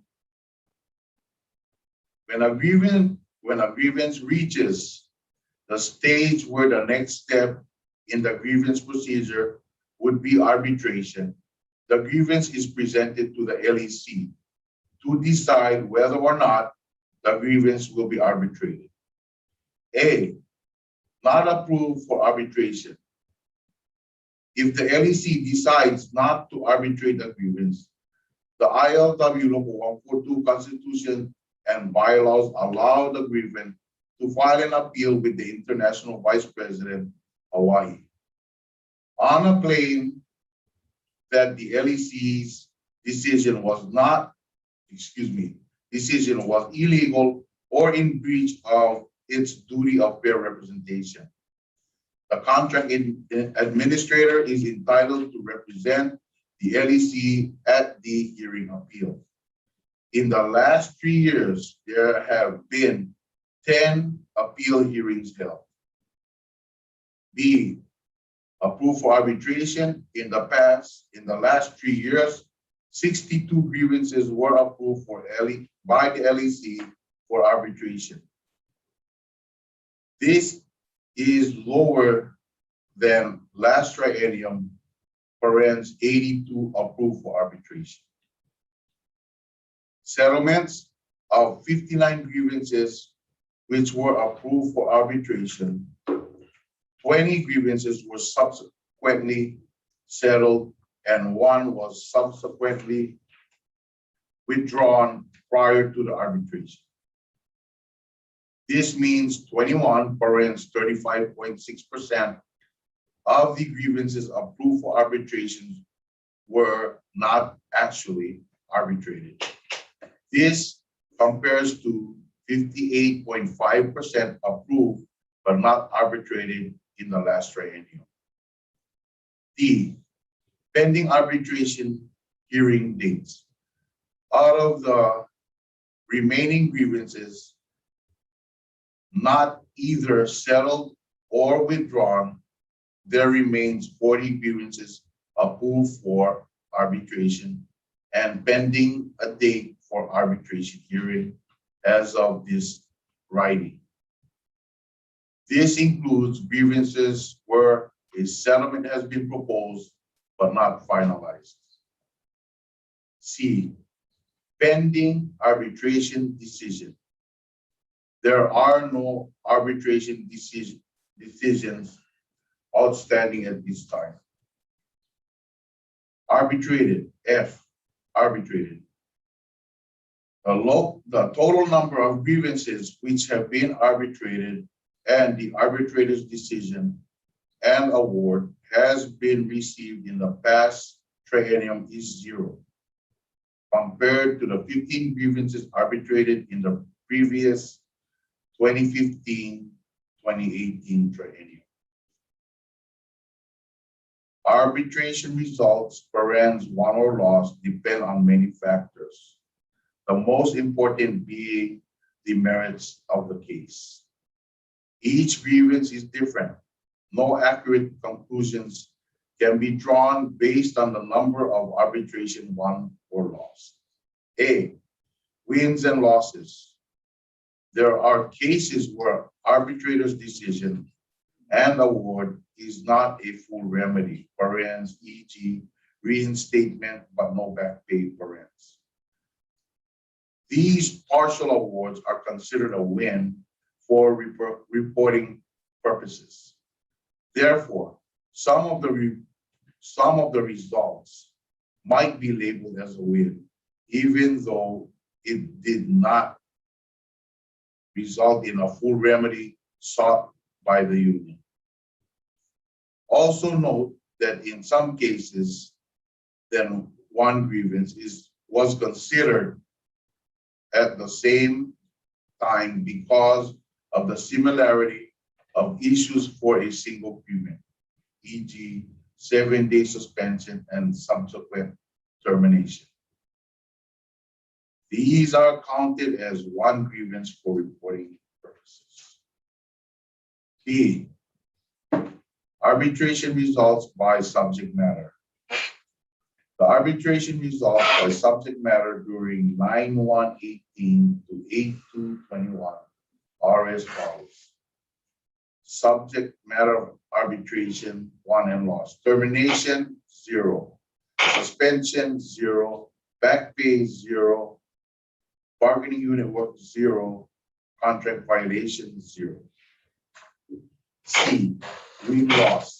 The win-loss ratio should not be considered an accurate gauge of the attorney's skills because each grievance is so different. The outcome of arbitration is mainly based on specific facts of the case and evidence available. There is no win-loss ratio to report since there are no arbitrations in the past triennium. All grievances that were approved and set for arbitration over the past triennium have resulted in settlement before or on the day of arbitration. Grievances resolved this way for several reasons based on the individual facts and evidence of the case. This is a report on closed grievances showing the number settled and number withdrawn. The previous triennium is shown below as a comparison. Grievances the LAC decided not to arbitrate are counted as grievances withdrawn. 1 year period, 9/1/15 to 8/31/16, withdrawn 377, parens 54%, settled 325, parens 46%. Total closed 702. 9/1/16 to 8/31/17, 646 withdrawn, parens 68%, 307 settled, for parens 32%, for a total closed of 953. 9/1/17 to 8/2/18, 180 withdrawn, parens 44%, 221 settled, parens 56%, for a total of 401 closed. 1 year period, 9/1/18 to 8/31/19, 309 withdrawn, parens 45%, settled 374, parens 55%, total closed 683.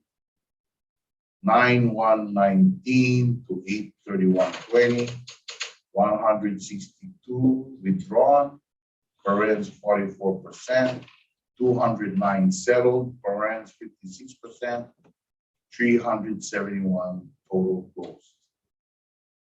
9/1/20 to 8/2/21, 168 withdrawn, parens 49%, 173 settled, 51%. Total closed 341. These numbers do not include grievances which were arbitrated. Thank you, brother.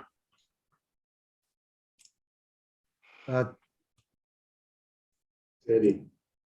Yo. Thank you, brother Teddy.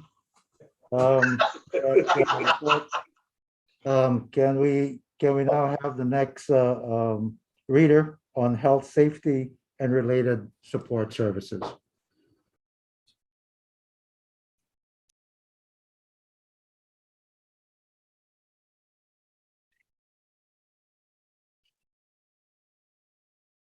William Canino, Unit 2516, Hyatt Regency Maui.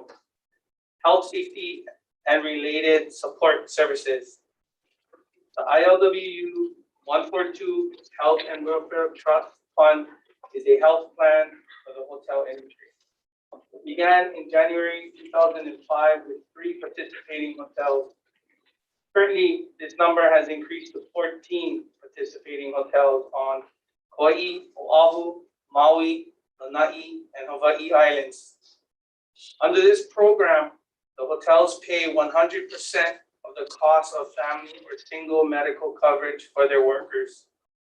The hotels benefit because their medical expenses are set for duration of the contract rather than having the premiums raised at the will of the medical insurers. The fund is also better able to manage and control costs. The fund is jointly managed by the hotel management and the union. The ILWU 142 General Health and Welfare Trust Fund is a health plan for general trades, non-hotel units. It began in May of 2008 with 2 participating units. Currently, this number has increased to 25 participating units on Kauai, Oahu, Maui, and Hawaii Islands. Like the hotel plan, fund is jointly managed by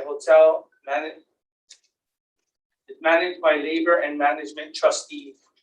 The benefit to the participating company is the same, set cost for the duration of the contract. The key difference is that employees must pay a portion of the contribution. However, any increase is limited by the plan.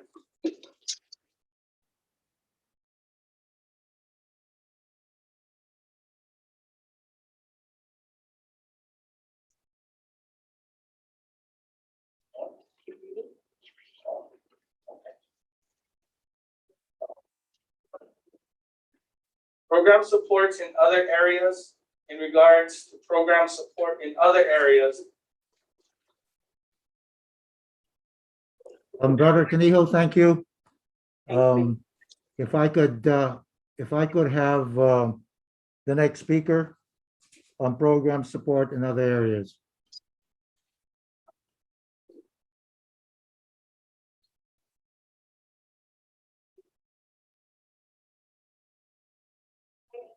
Calicoma, Unit 2407, Maui County, FCU. Program support in other areas.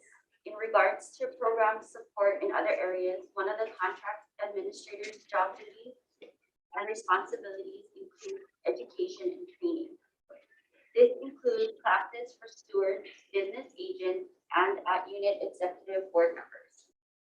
In the past triennium, the following trainings were held. A, new business agent trainings, Kona 11/26/18, Maui 1/10/19, Oahu negotiation 1/23/19, Oahu DA admin 2/7/19, Maui 2/26/19.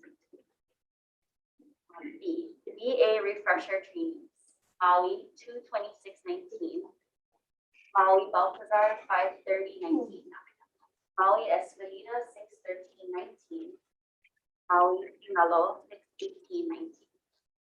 E, new stewards training, Oahu 9/9/19, Oahu 9/10/19, Longshore Kauai 1/22/20, Longshore Hawaii 1/27/20, Longshore Oahu 1/29/20. Longshore Oahu 1/30/20. Recommendation. The union should re-emphasize policies through grievance and negotiation training. As the COVID-19 pandemic continues to spread and people are forced to stay home, local businesses are at risk of closures and layoffs, and workers are losing their jobs. The union has to rethink bargaining strategies and grievance processing. For example, based on recent changes in law and mandates regarding COVID-19 vaccination, it is important for the union to utilize effective bargaining as a tool to protect our members against ever-changing company COVID-19 policies. Thank you, sister. Can we elevate the next speaker on publicity and education?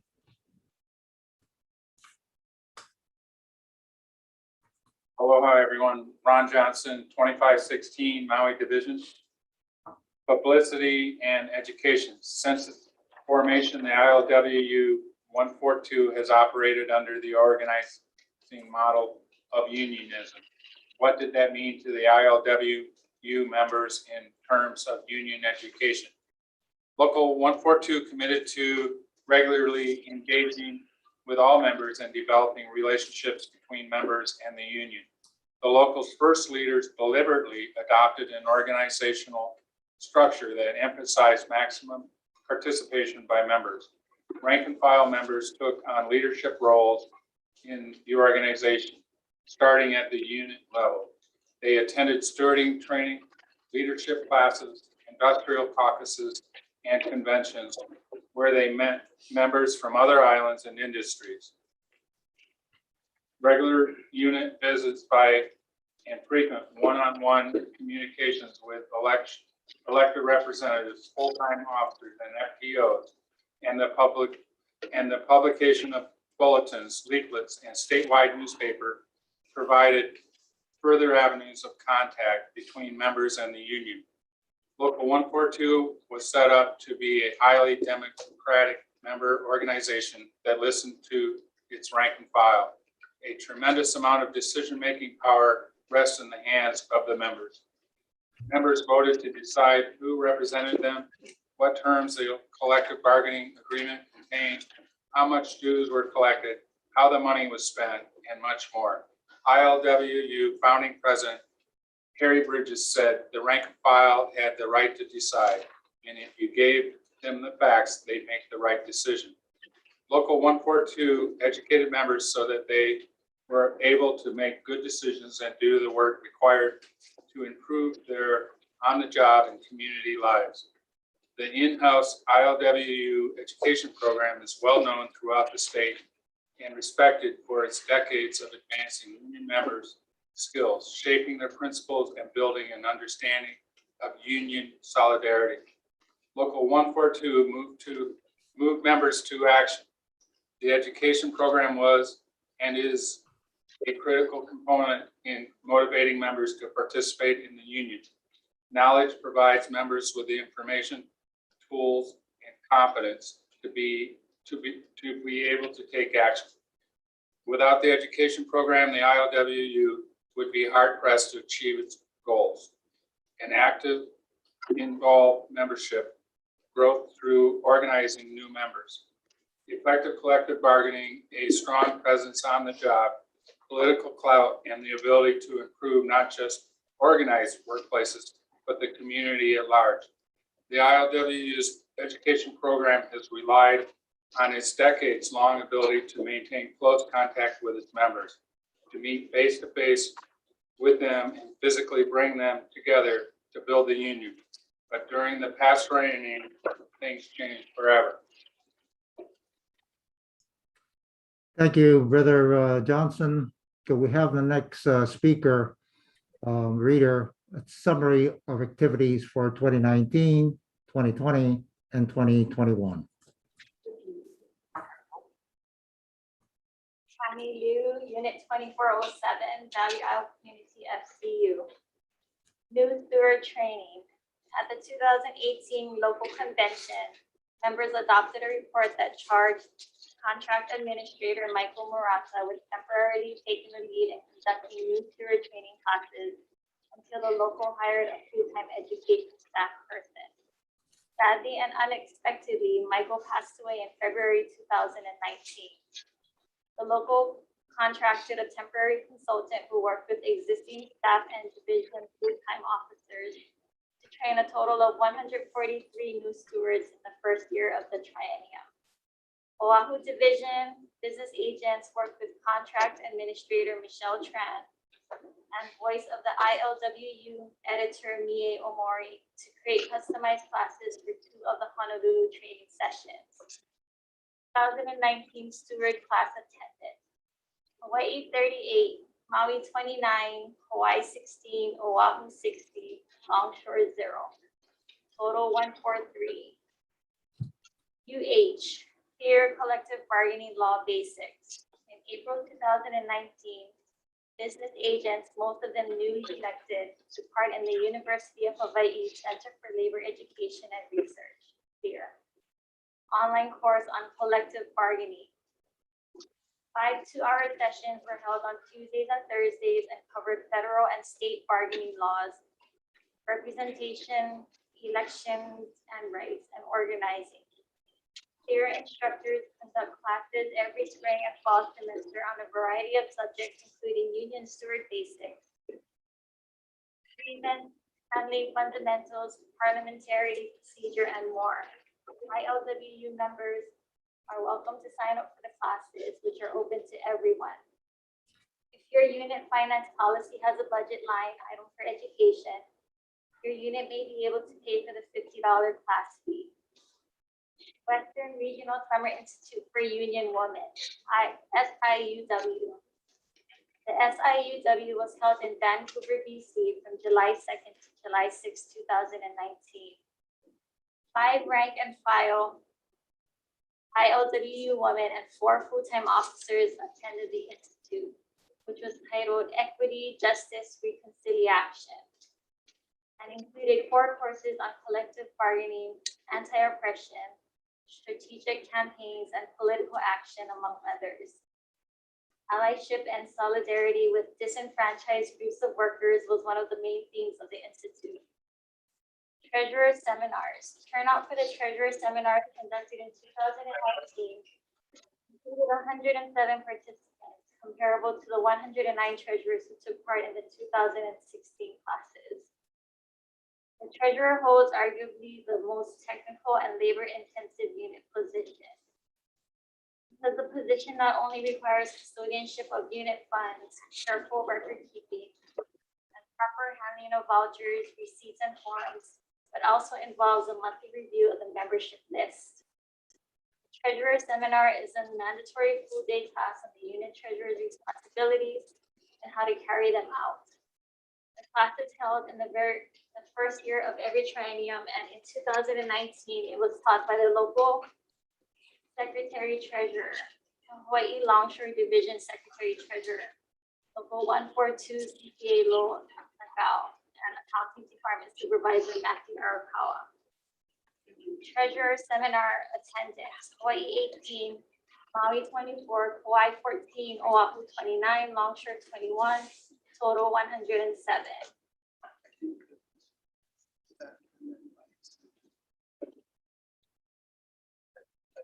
Not all treasurers participated in the class, however, and the local and division should make efforts to increase participation in 2022.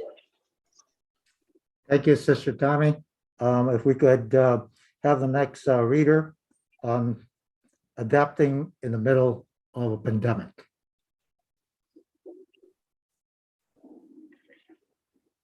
Lolo Hill Home, 2505. 2020 and 2021, adapting in the middle of a pandemic. 2020 in Hawaii began like any other year, and the local was moving forward with its education program, including preliminary planning for a 10th Labor Institute to be held in 2021. The pneumonia cluster in Wuhan, China around December of 2019 was just another international news story to many in the ILWU. In a matter of months, a worldwide pandemic would be shattering lives and economies. But in January, the Education Department conducted business as usual and continued to teach classes. Hawaii Longshore Division's new steward training.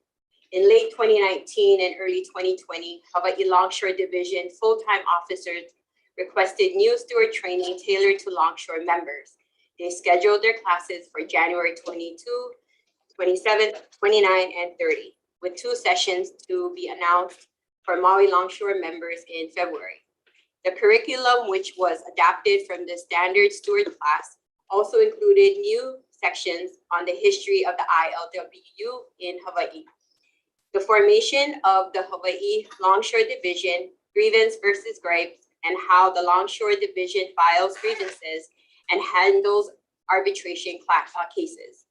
Local staff and division officers trained a total of 73 Hawaii Longshore Division members on Hawaii Island, Kauai, and Oahu.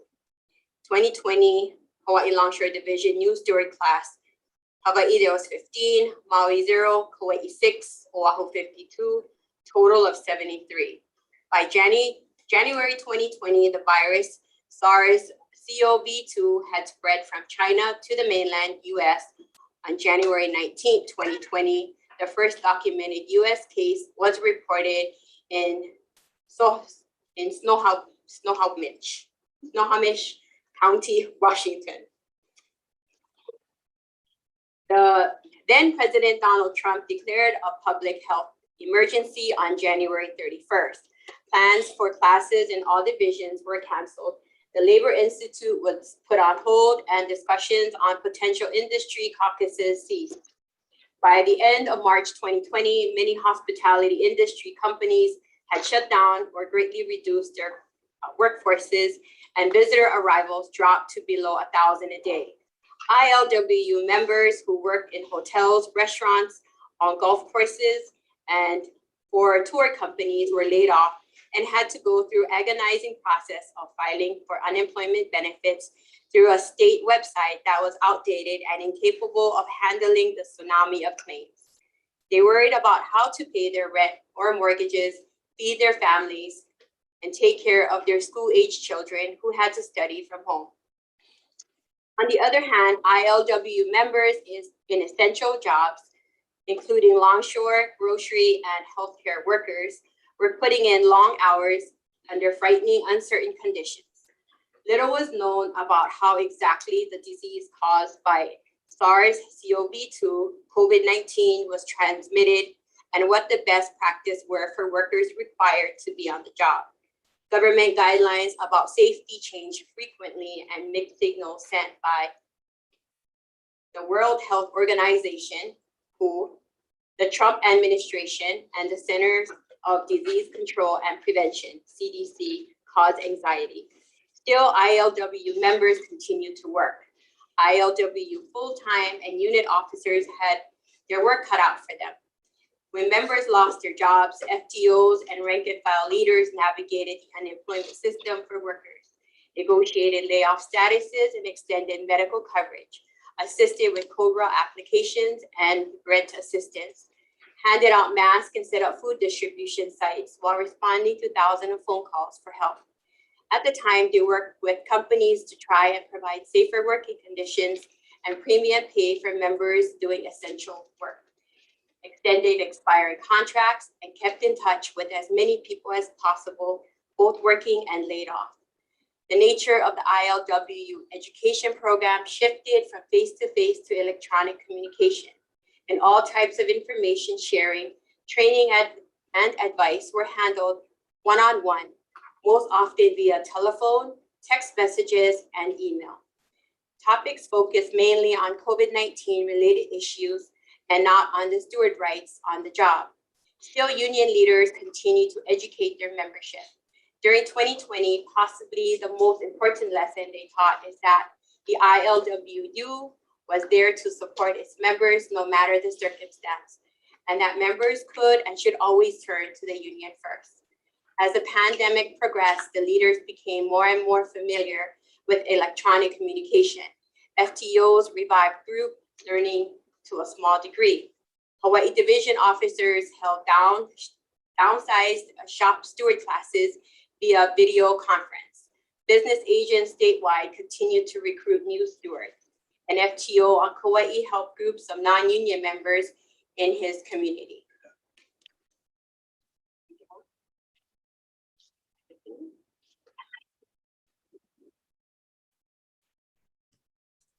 Sorry. The voice of the ILWU. Local 142's newspaper, The Voice of the ILWU, continued to be published throughout 2020 and 2021. As a union's regular written communication for members, The Voice is a necessary and critical line of communication. Members were kept up to date on the work and union was doing on their behalf, including reports on negotiations, food drives, political action, and health and safety practices. Thank you, Sister Hong. The next reader on publicity and education program, 2022, 2023, and 2024, innovate and rebuild. Could we have the next speaker, please? Ron Johnson, Unit 2516. Publicity and education for 2022, 23, 24. Innovate and rebuild. The Education Department makes the following recommendations for the coming triennium, understanding that the union must evolve and innovate in order to rebuild its program. Recommendations: making all educational material and resources available to members and unit officers in handbooks and online via the ILWU website. 2, instead of having members attend classes on lost time, take education directly to the units and members by developing short programs which can be used at online meetings or during breaks for negotiating committees. Each unit can develop a schedule of topics for their meetings and customize the presentations for their needs. 3, develop distance education and learning systems with business agents, unit leaders, and members can learn at their own pace and time of their choosing. They could register for a course and have one-on-one contact with their instructors through email, video, conferencing, or telephone. The union should also take advantage of distance learning options that are already available, like the online courses offered by CLEAR, or make more of the union's historical archives, collective bargaining agreements, grievance analysis, best practices available to full-time officers. Materials can be digitized and made available over a secure network, which would require proper authorization and passwords. 5, the department should develop a one-day training program on mobilizing and organizing for current members and officers to give them the tools they need to run an organizing model unit. Any new training or education module must be adapted so that it can be conducted either in person or online. 6, the new member program module proposed in 2015 should be developed along with a plan for targeted rollout based on need. Unit demographics, reach, and division priorities. The ILWU's new program cannot continue to focus on getting members to sign forms. The local should recruit new hires into the union in the same way it organizes non-union workers, by helping them to understand the real value of the ILWU in their work and home lives. The union must also be able to do this recruitment via electronic communication as well. 7, the full-time officer training on mobilizing that was being planned for 2020 should be developed and held in 2022. 8, a 10th ILWU Local 142 Labor Institute should be planned. 9, the publicity and education department must be fully staffed. Department staff should reboot the local's education program, adapting it to the changing circumstances the union faces, using technology and new methods of communication to build on over 70 years of success in educating ILWU members. Staff should include someone training and able to keep the ILWU website updated, not just regularly, but frequently, with the thoughtful, useful content relevant to members' needs and lives, and with care to the message from the locals' progressive perspective. The ILWU Local 142 website should be the face of the union to members of the general public and unable to meet and interact with the ILWU directly. At the last local convention, the Publicity and Education Department proposed the local hire at least one full-time staff person to develop new curriculum, coordinate training, plan Labor Institute, and teach classes. The local may want to consider looking within the ranks for such a staff person.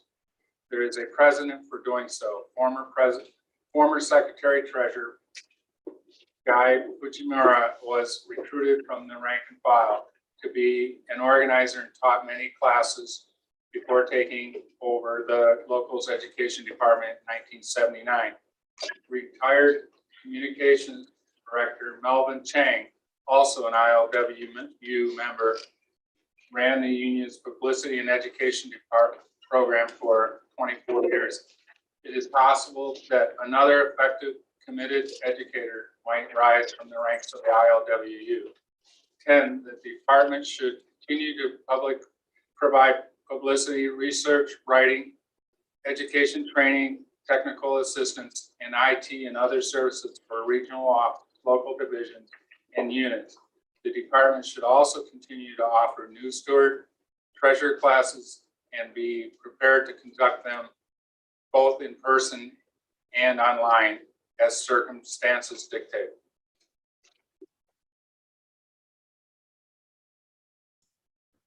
Thank you, Brother Johnson. Can we have the next reader to read libraries and archives, please. Dane Josue, Unit 2520, Library and Archives. The ILWU Library is located at our Honolulu Hall, 451 Atkinson Drive in Honolulu, and provides reference services on all aspects of union work and organizes and maintains the records of the Local 142, in addition to preserving historical records of the ILWU in Hawaii. The library underwent renovations in 2003 and was named in memory of the local's first librarian, Priscilla Shichiro. The ILWU library does not function in the same manner as a public library or a government archive. Access to the library is limited to ILWU titled officers, business agents, program and clerical staff, and current local 142 members in good standing. Those who have access are able to use the library as authorized for their needs, either in person or virtually. Should a member have specific questions regarding articles of the library, they may contact the library through their business agent or division office. All materials, articles, and documents within the library must remain in the library. No materials are allowed to be taken out. The library is considered to be the official repository for all the documents and materials produced by ILWU Local 142 officers and staff. The library has functioned in that capacity since it was established in 1952. The library holds the archives and the permanent records of our union dating from the mid-1930s to present. Among these important records are collective bargaining agreements, correspondence, minutes of meetings, negotiation notes, publications, bulletins, leaflets, and photographs. There is also a collection of audiovisual recordings and transcripts, artwork, scrapbook, pins, and union events memorabilia. Currently, our library staff consists of an archivist librarian and a library assistant. The archivist librarian plans and implements library reference technical services and oversees the records and archives program. The library assistant performs duties such as sorting, filing, and retrieving official records of the ILWU Local 142 and all reference materials sent to the library. The library will continue to communicate with expert librarians and archivists in Hawaii and elsewhere to help further our goal of continuing to preserve the important archive records of the ILWU Local 142 for long-term administrative needs, including maintaining and preserving future historical records of the ILWU. Over the next triennium, the library will continue to 1. Provide daily records and reference services, work with and assist officers and staff in all departments, offices, and divisions of ILWU Local 142 to answer questions, provide information, recommend sources, retrieve documents and files, and conduct limited research within library sources. Purchase books and other references and renew periodical subscriptions as needed. 2. Maintain basic environmental and pest controls for storage of records on paper and other media. We are seeking to enhance security measures, improve space utilization to maximize capacity while facilitating workflow within a limited space and install additional storage, furniture, and replace obsolete equipment. 3. Consider a pilot project to streamline trafficking of current live or recent documents and communications from creation of original and official copies to filing for better search and retrieval, including capture and archival preservation of important email communications and attachments. Evaluating record systems to facilitate classification, selective retention, and disposition of non-current, inactive, or closed records and case files.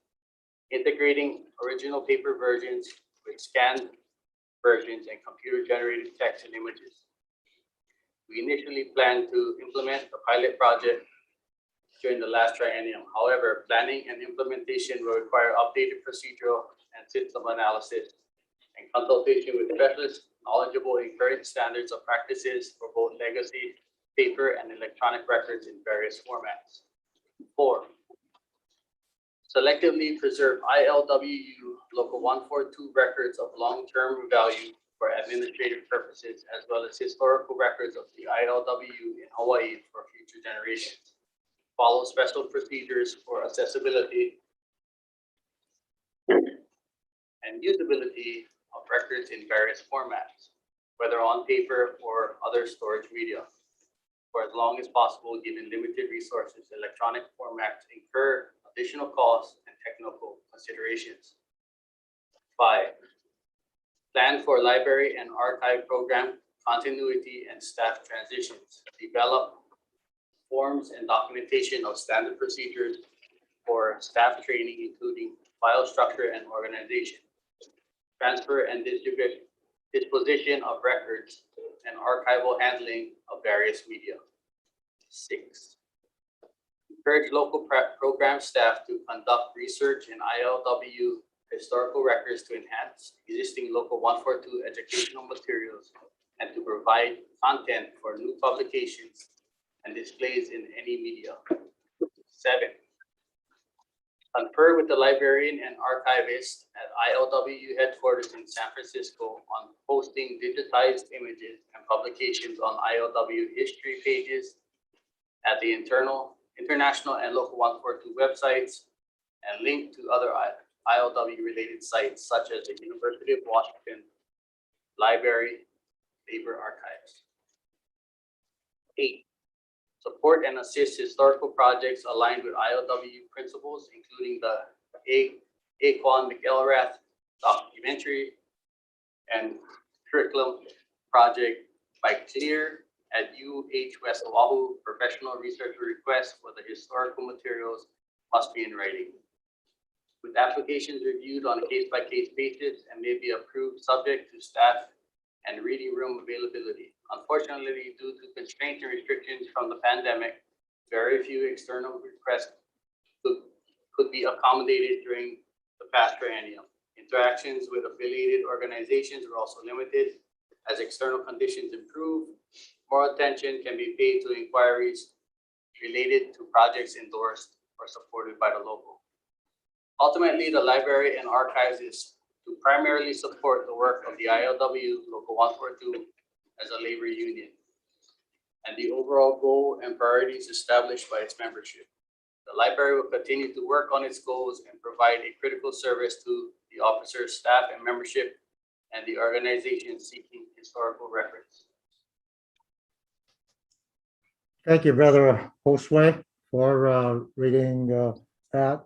Could we elevate the next reader on the next 3 years? Michelle Takahama, Unit 2520. The next 3 years. With the Delta variant and other variants developing and mutating, it seems the COVID-19 pandemic may linger for a little longer than expected.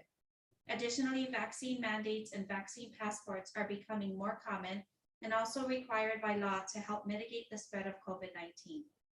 The next 3 years will include negotiating with employers on effects bargaining who may change conditions of employment due to the ever-evolving COVID-19 pandemic. Effects bargaining is critical to protect the interests of our membership that may be impacted by new rules, procedures, or policies. Because the ongoing pandemic could cause further disruption in the economy, the ILWU Local 142 will continue to advocate and push for policies and legislation at the state and federal level that will help workers who have experienced economic challenges. This is vitally important to anyone who has been negatively impacted by the pandemic. Further, we will continue to use our resources on mobilizing and assisting members who need help because of the challenges from COVID-19. Our business agents and staff will be readily available to help those who need assistance, whether it is with unemployment, insurance, healthcare, job training, or skills building. Hopefully, as more people get vaccinated, we will return to a more normal way of life that will allow us to focus on organizing, trainings, and education. We have a mighty union with a rich history, and we have a lot to look forward to. We were able to overcome the height of the pandemic, and we will grow stronger with the months and years ahead. Together in solidarity, we will accomplish many great things. I motion to approve the officer's report. It has been motioned to accept the officer's report. Do I have a second?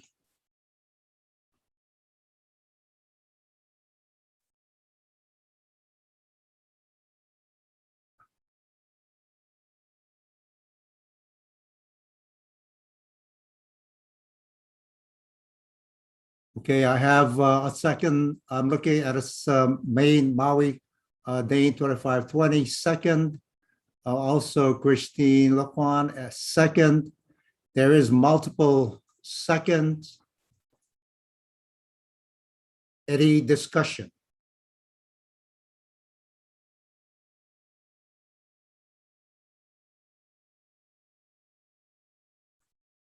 Okay, we have Oahu Fishbowl.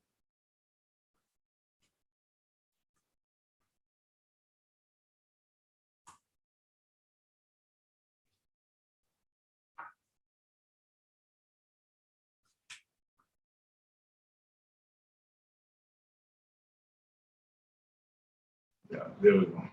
I'm gonna take a video off. All right. Okay, you guys can hear me?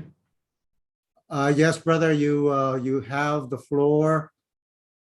Okay, my name is Tyrone Tahara, Hawaii Longshore Division Business Agent.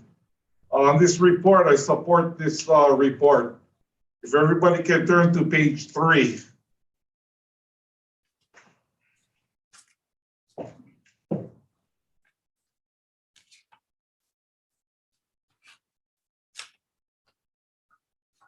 And on page 3, the second paragraph where it says food land, vouchers, and food drives, you know, this is a real good example where the companies and the union is working hand in hand in a crisis with this COVID-19 issue, okay?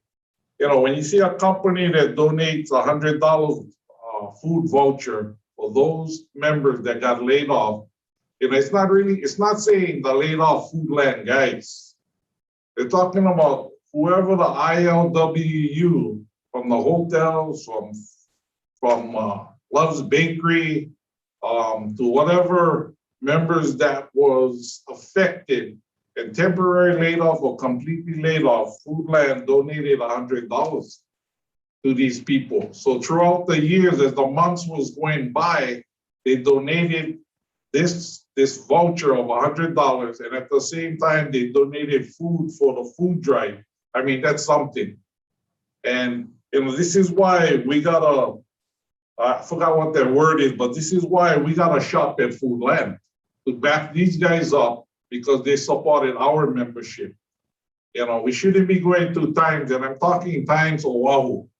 I know we got Times on Maui, so that's all good, but Times Supermarket in Oahu, they were Teamsters, I believe, but that time they broke the union, so now they're non-union.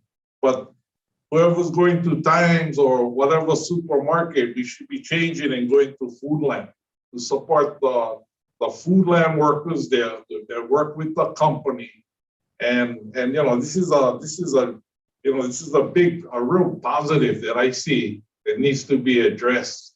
I just wanted to share that, and this is one of the reasons why I'm supporting this officer's report.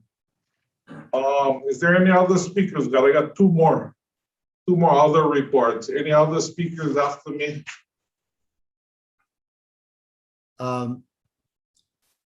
Brother, I don't see any. Okay. If everybody can turn to page 5 on the officer's report. Okay, page 5, it talks about 8 case Jones Act statement. That's the one on the bottom. Okay, the bottom 2 paragraphs or 3 paragraphs. Just want to let you know, I know some people, we had the Jones Act report yesterday, and we got a similar report right now, a guy that's against the Jones Act. I just want to make it clear for those that are not in the shipping industry that the Jones Act is a federal law, and we want to keep that law in place and intact. This guy, Ed Case, he's trying to modify and change it. And the reason why Longshore and this union is trying to maintain the Jones Act, just want to share it with you for those that don't know what is the Jones Act from the other industries. This federal law protects and secures American shipping companies, okay, American shipping companies. So, for example, in Hawaii, okay, we got Matson, okay, and we got this other company, Pasha. Those two companies are American shipping companies. That Jones Act protect and secure those American companies against foreign shipping companies that want to come into the Hawaiian waters and compete against us, okay? So that's why we're trying to protect the Jones Act, because it helps American companies against the foreign. So I'll give you an example. Brother Tyrone, could you wrap up and come back on cue? I have another individual that would like to speak, please. Okay, sure. Go ahead. Okay, thank you, Brother Tyrone. Could we bring the next speaker up?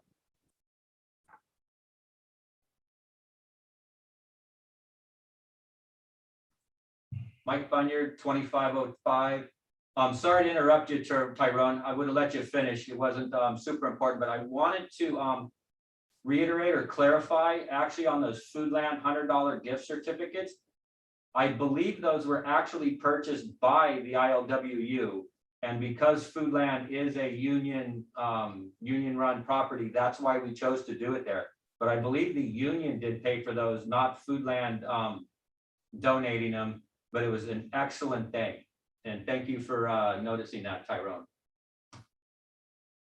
In regard to the food drive, was that donated or bought by the union?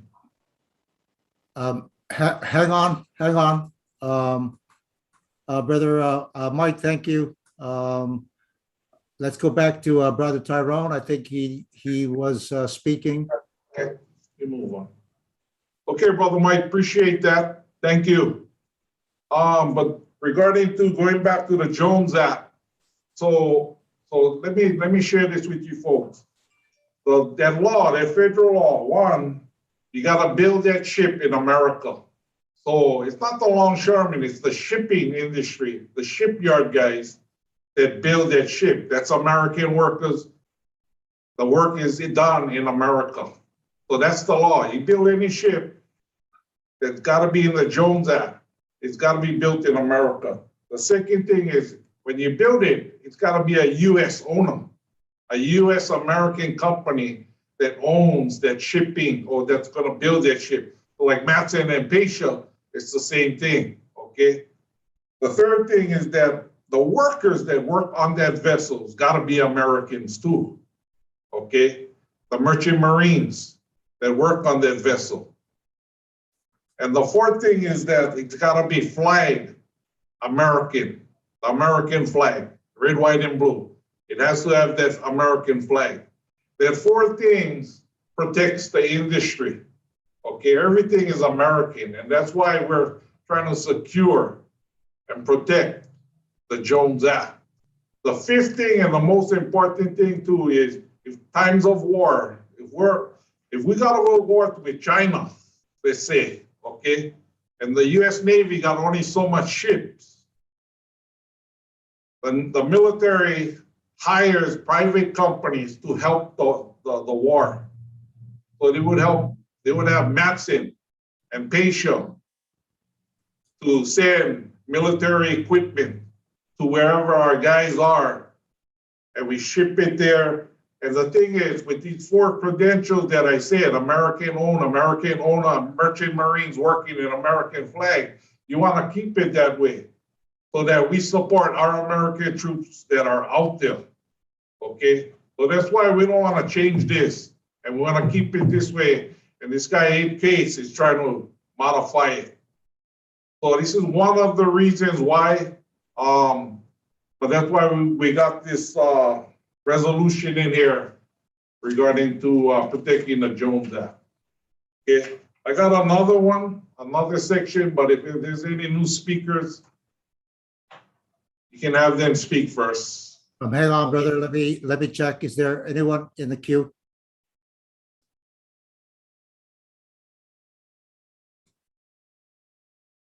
Seeing no response. Okay.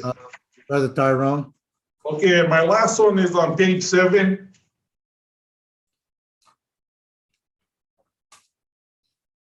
Okay, that's the middle one, Longshore Public Utilities Commission.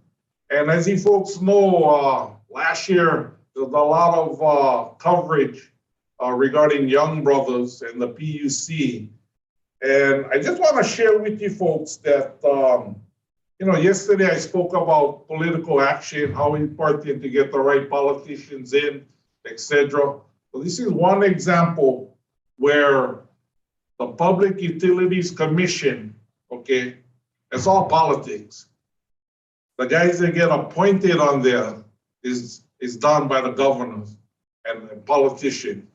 But the key is that Young Brothers was in a financial crisis, okay? And it wasn't the workers' fault. They do their job. They work work early in the morning to late at night. They did what they had to do. But we strongly feel that it was management up in the mainland that runs Young Brothers, the corporate Solcha. Foss, they screwed up. So YB, the local company here, is in crisis, and we had to pull some political strings to get and secure the 200 members that are at Young Brothers. From Hilo to Hanalei and all those parts in between, we needed assurance that we can keep Young Brothers afloat so that those 200 workers are secure. Okay, so that's what politics is all about. And they made a special grouping committee with the PUC. And in that group of committee, there were some politicians in there, business guys in there, some people from the state, different walks of life, but it's tied to shipping. And the fortunate thing is that, politically, the clout that we have at Local 142 was able to get Jesse Andrade. I'm almost wrapping up. I need one more 30 minute. seconds, Brother Tyrone. Thank you. Okay. We had Jesse Andrade from Young Brothers. He's the chairman for Oahu. You got the chairman, Mike Victorino, who was there, sat in those committees, and our director, Baba Aoli. 3 ILW guys in that committee educating the politicians, the business guys, why we needed that 46% increase and therefore moving forward. And without that political strength, we wouldn't be able to get that 46%. And in closing, the politicians that I got to bring up to thank is Senator Lorraine Inouye from the Big Island, who really pushed and helped us, and Mayor Mike Victorino, who also supported this effort in trying to help the community and the public to keeping YB afloat. So PAC, it's 2022, it's next year. Hopefully we can recruit some people to help and give back to the politicians that helped us so that we can continue to strive as a union. Mahalo. Thank you, Brother Tyrone. We have from Oahu, Holly 3, Dylan Ollinger, 4405. Could we bring up Holly 3, please?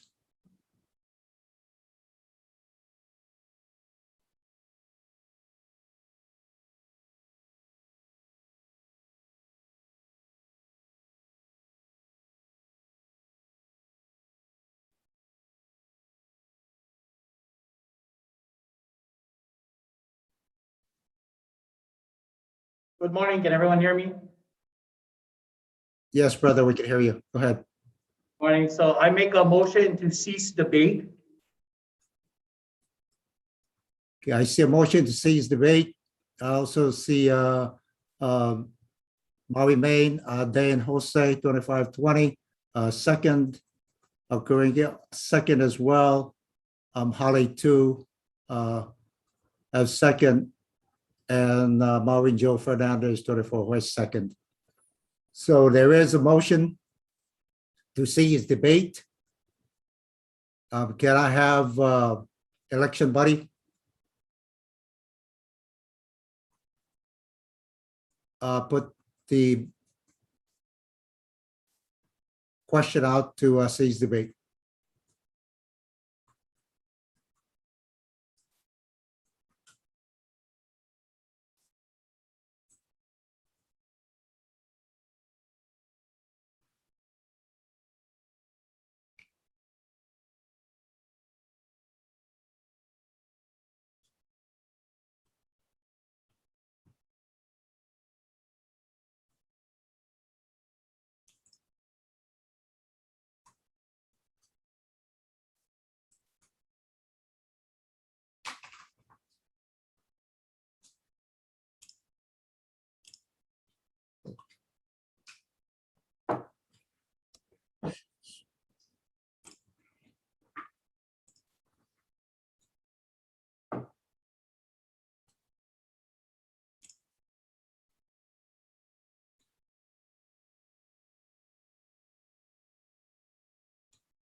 Okay, we have the results. A motion to cease debate. 932 voted yes, 9 voted no.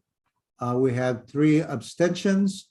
It have passed. We now will move to the motion, which is to adopt the OR's report. Can we have the election buddy put up the vote to adopt OR report? Officer's report.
Brothers and sisters, we're just waiting for the results, and here it is.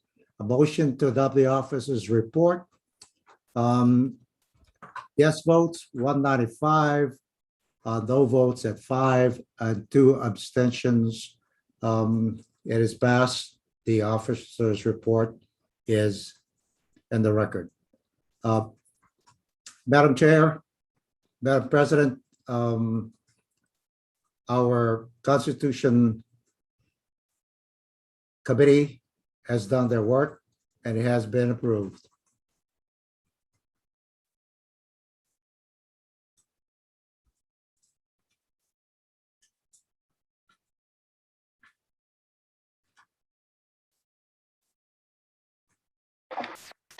Okay, so the work of the committees are complete. We will now recess for lunch from now until 1 o'clock and reconvene for our agenda at 1. Okay, so there is a special privilege, Ala Moana 3, Kamoy.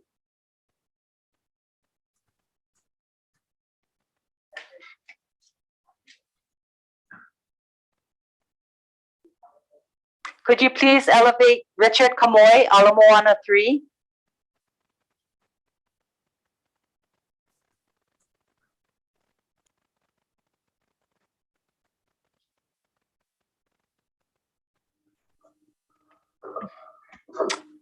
Go ahead, Richard. Thank you, Madam Chair. I'm requesting a special privilege in regards to one of our paying dues members. He would like to speak.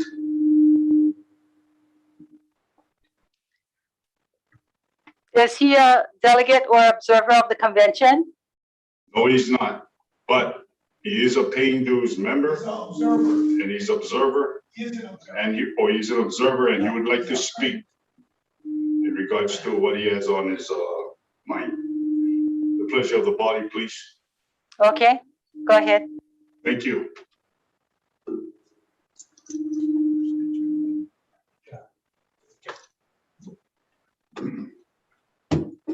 Thank you. Please state your name and unit, please. My name is Alexander Utofili, Longshore Division, Unit 4201-01, HSI, Local 142 Convention Observer. I just wanted to speak on behalf of our Longshore Division membership to express that we want everybody to understand that we need to be unified, unity. And just something that I've gone over the last couple of days with myself, wrote a little speech and I'd like to read it on behalf of the Longshore Division in unity. As days go by, our world that we live in gets uglier and uglier by the seconds.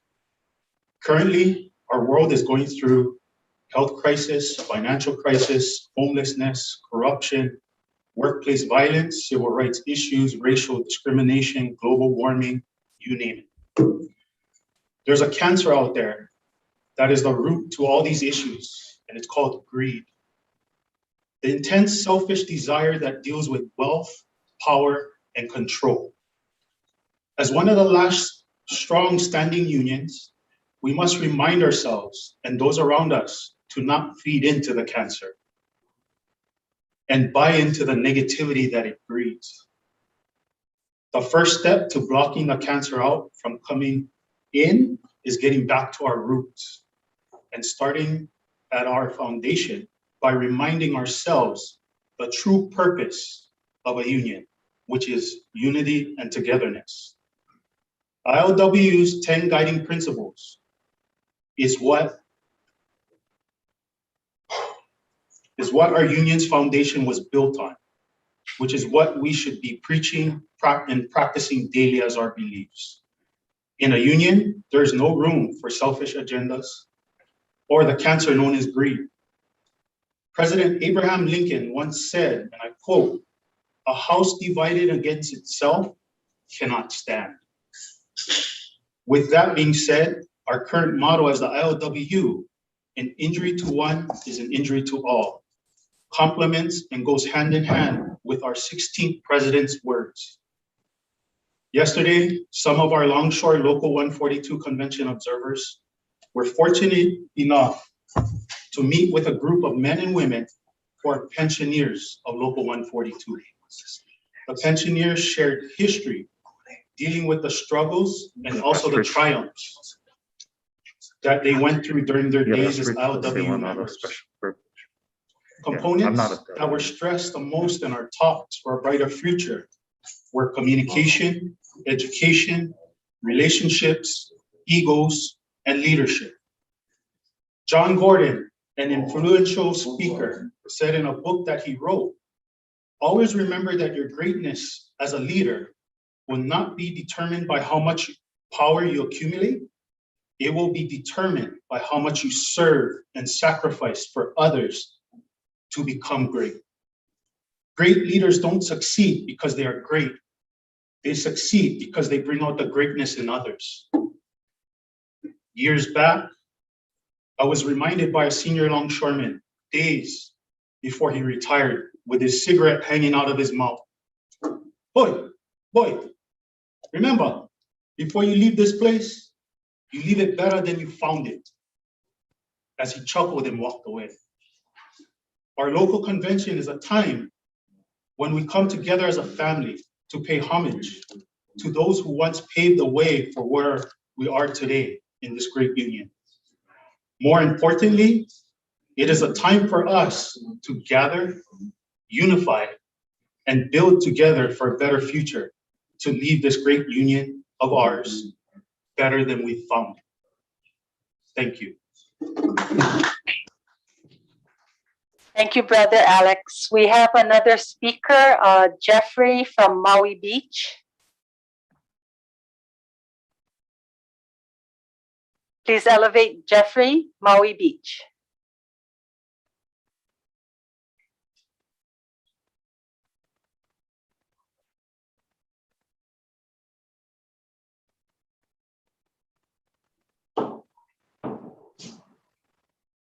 Hello, dear brothers and sisters. Good morning.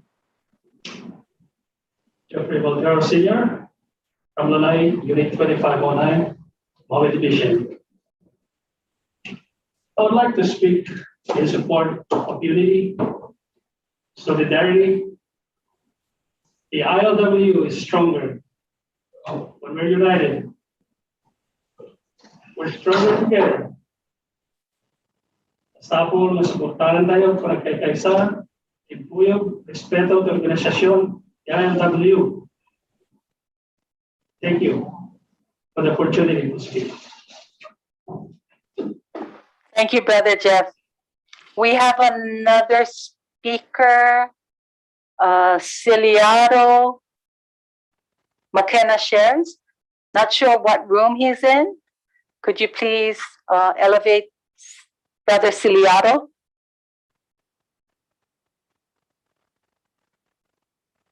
Maui 5.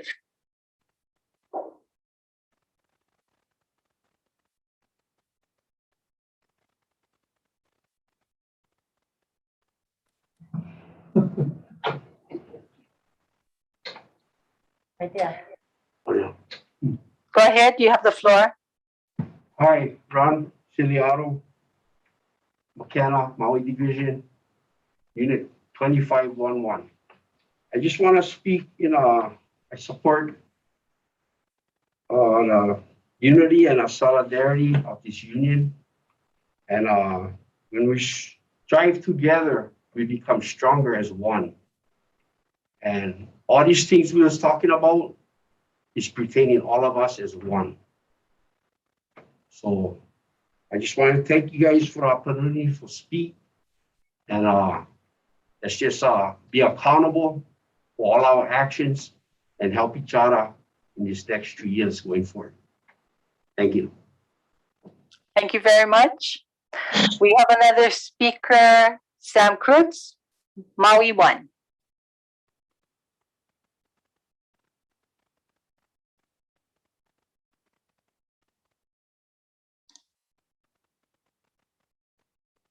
Please elevate Sam and Maui 1.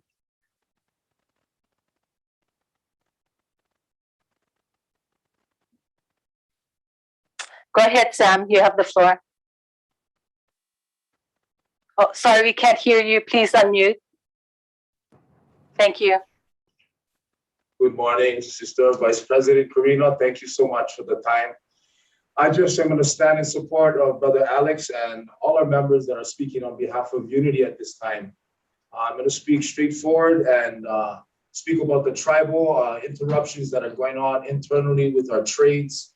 I want to put this forward that Longshore is here, which is a trade I'm from, and putting our best foot forward and putting out the olive branch to keep everything peaceful and to open the doors of communication with the change and always new officers and representatives that come into our union. We always are interacting on some level, and we are all not surprised at the fact that I'm saying this, but there is an interruption right now in service, if you could say so.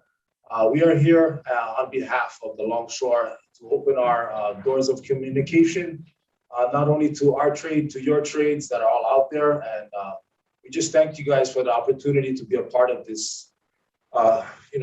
It's a great heritage that we hold, and we hold true to what we do. The people that are here, we are stepping out of our comfort zones. We are stepping out, giving of our families, of our time, of our monies.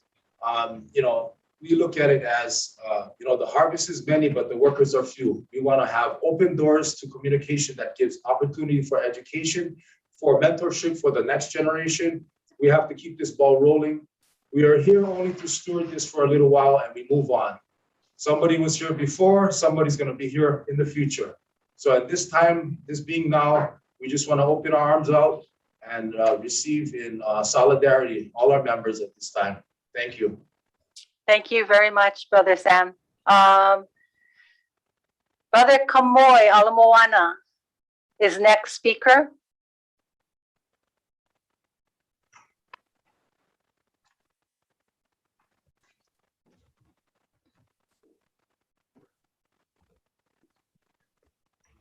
My name is Kuule Kupihela, Longshore Division.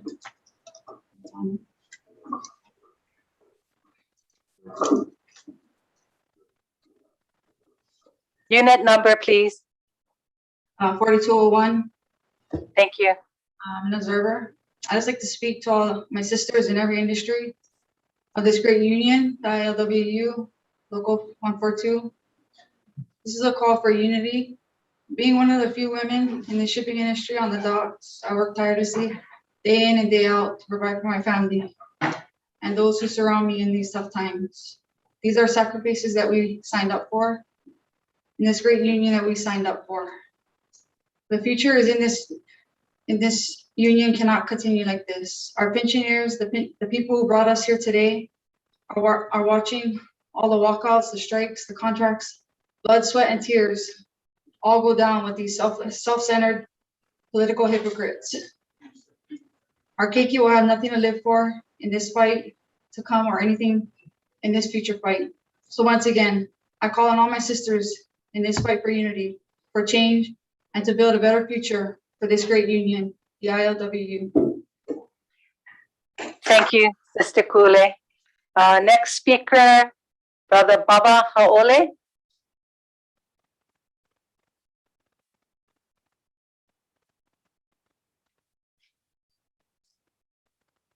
Go ahead, Baba. You have the floor. Yes, can you? Yes. Yes. What's about now? Oh, shush. Wait, I gotta.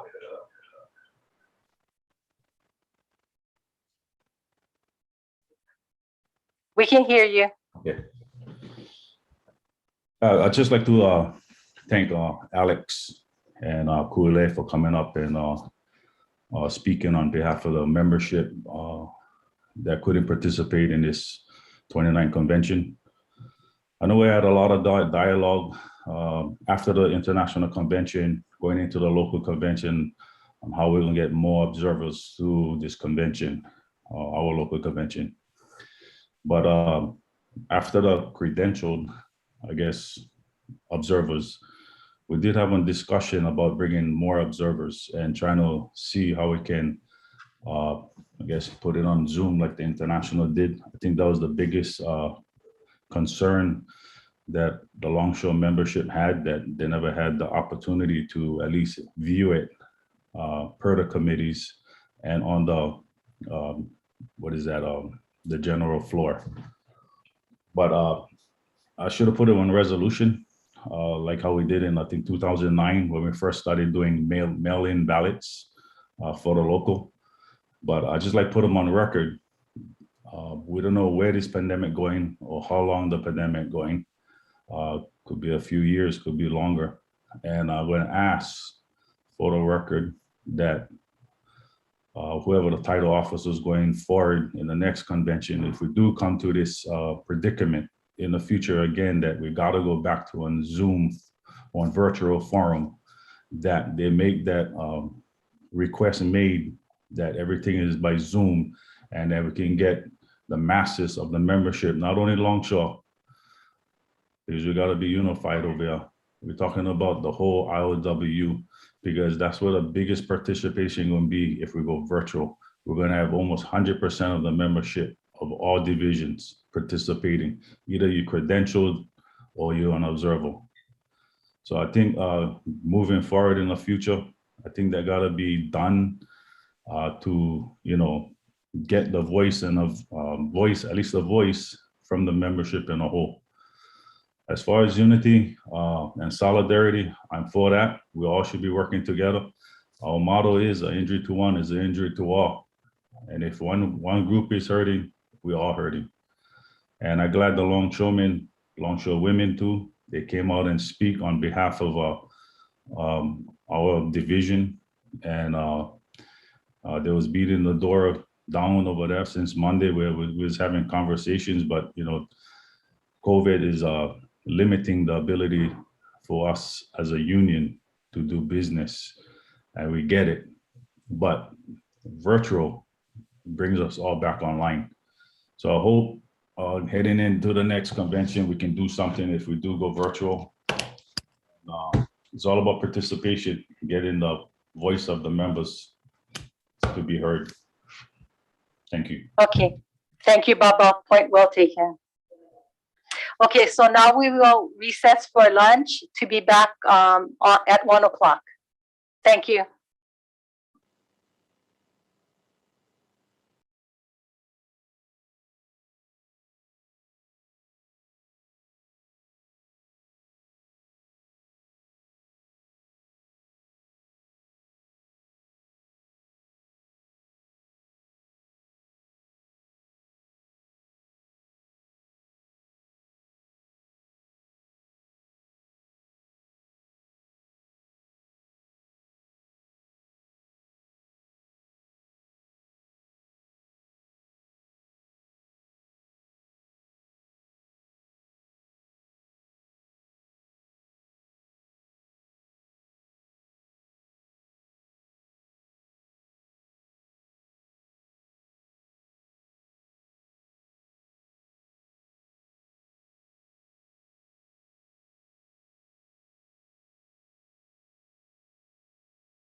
broke every rule,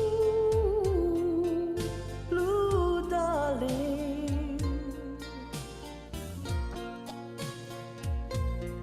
Saw the tears that took the place of your sweet smile. My heart would break if ever I should lose you.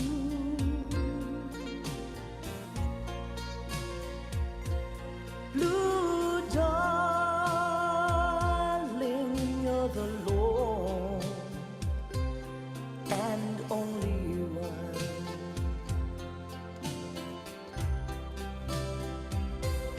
So please, please, please forgive me.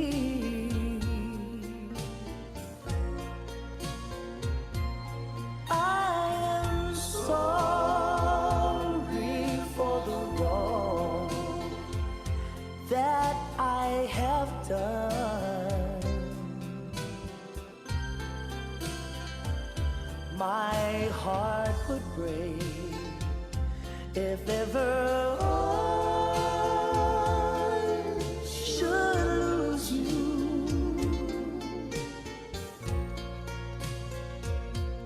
Blue darling,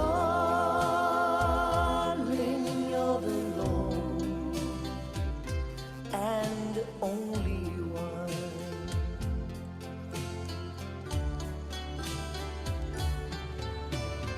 I'll be leaving on account of you. So please don't ever think of me.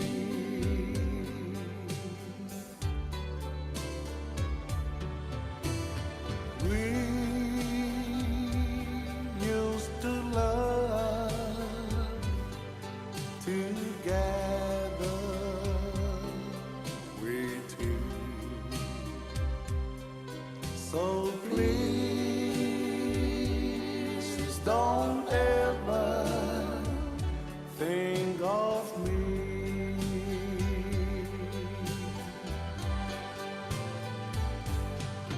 Won't someone be kind and make you happy all the time?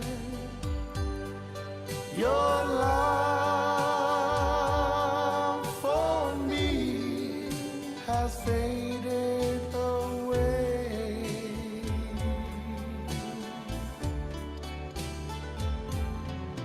Although my heart is aching, dear, be happy and never think of me.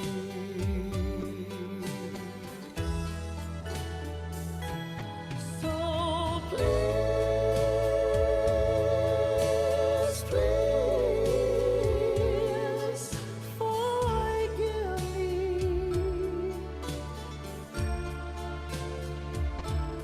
I'm sorry for the wrong that I have done. My heart would break if ever I should lose you.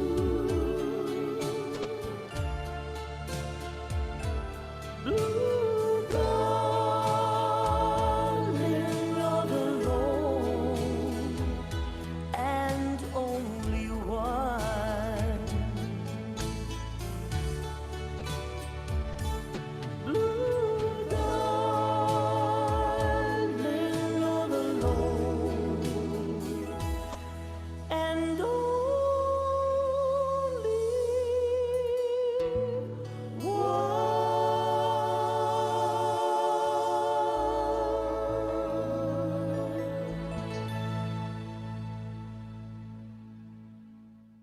can't take it. I'm so lonely. Girl, I need you so. And I can't take it. And I wonder why you had to go. And baby, every night I wake up crying, tears on my pillow, pain in my heart, you on my mind. I remember all the good times we used to have before. I remember how my heart, my very soul cries out for more. Yeah, baby, every night I wake up crying, tears on my pillow, pain in my heart, you on my mind. I remember all the good times we used to have before. I remember how my heart, my very soul cried out for more. And baby, all your love for me is dying. Oh, tears on my pillow, pain in my heart, you on my mind.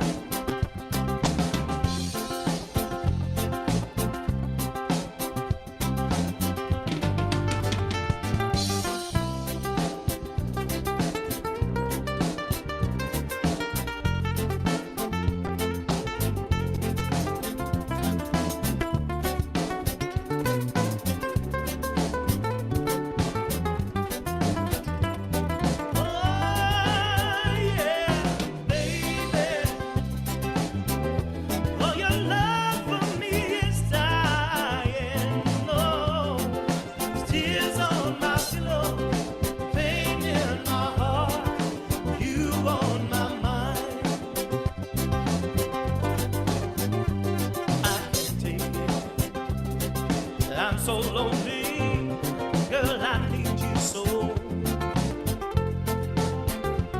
I can't take it, and I wonder why you had to go. And baby, every night I wake up crying, oh, tears on my pillow, pain in my heart, you on my mind. That you're gone, there's tears on my pillow, pain in my heart, you on my mind. Please come back to me, girl. There's tears on my pillow, pain in my heart, you on my mind. Oh, there's tears on my pillow, pain in my heart, you on my mind.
Sea of a heartbreak, lost love and loneliness, memories of your caress, so divine. How I wish you were mine again, my dear.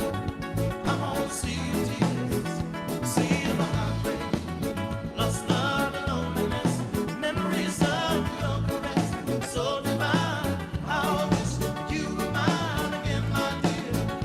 I'm on a sea of tears, sea of a heartbreak. Each time I hold you, I never wanna let you go, 'cause you poured sugar on me.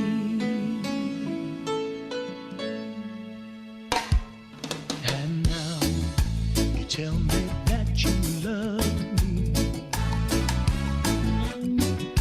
That's all that I need to know, 'cause you poured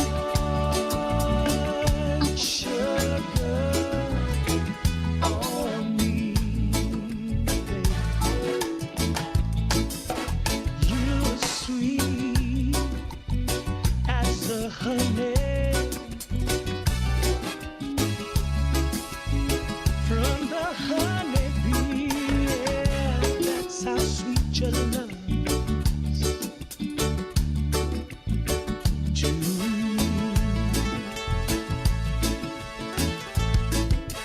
I was filled with the bitter taste of loneliness, and along came your love. Now I have been blessed. Ooh. Don't stop, don't stop, don't stop. Just keep that sugar coming. Talking about the sweet, sweet, sweetness. Ooh-wee.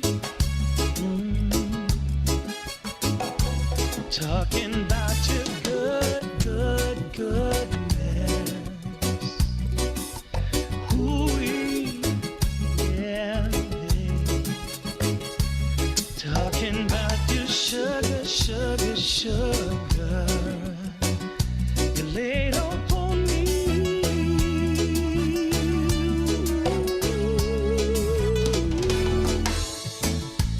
Each time I hold you, I never wanna let you go, 'cause you poured sugar on me, baby.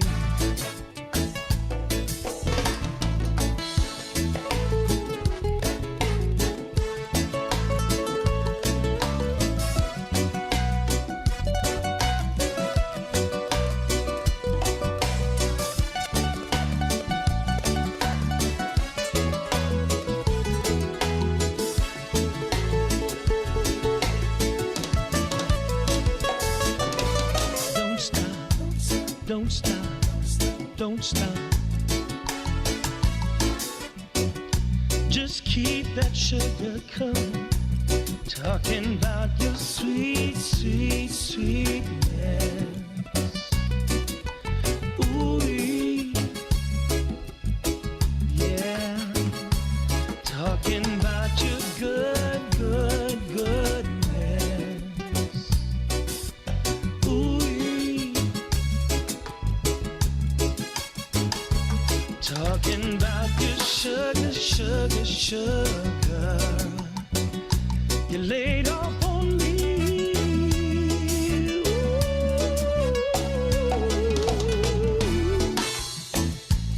Each time I hold you, I never wanna let you go, 'cause you poured sugar on me, baby.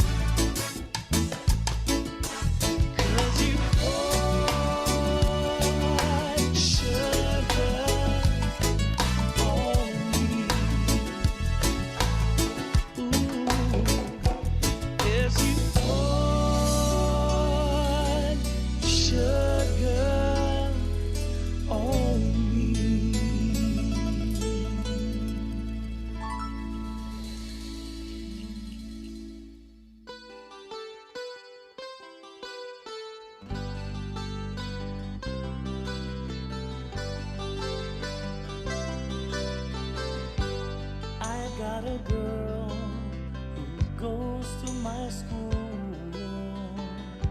and every time she sees me, she plays the fool. I don't know what to say, don't know what to say, don't know what to do, don't know what.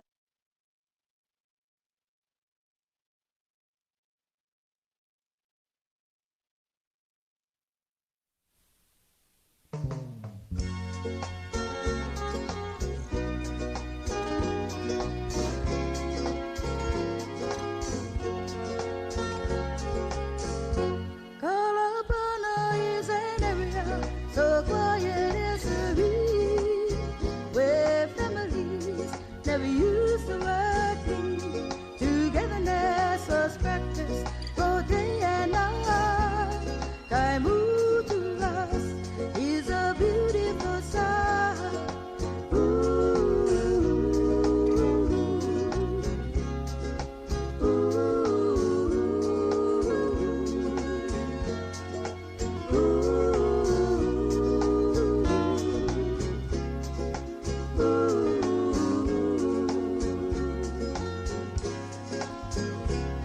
The road at one time was gravel and cinder. If hungry you could go to any house for dinner. All homes are open and for people in need. We despise that show selfishness and greed. Coconuts are split in half for the pigs. Beat the husk and wait for the break of twigs. They run the place and move very slow. For who's going to bother them? They'll squeal and we'll know. Kalapana is an area so quiet and serene, where families never used the word mean. Togetherness was practiced both day and night. Time moved to us is a beautiful sight.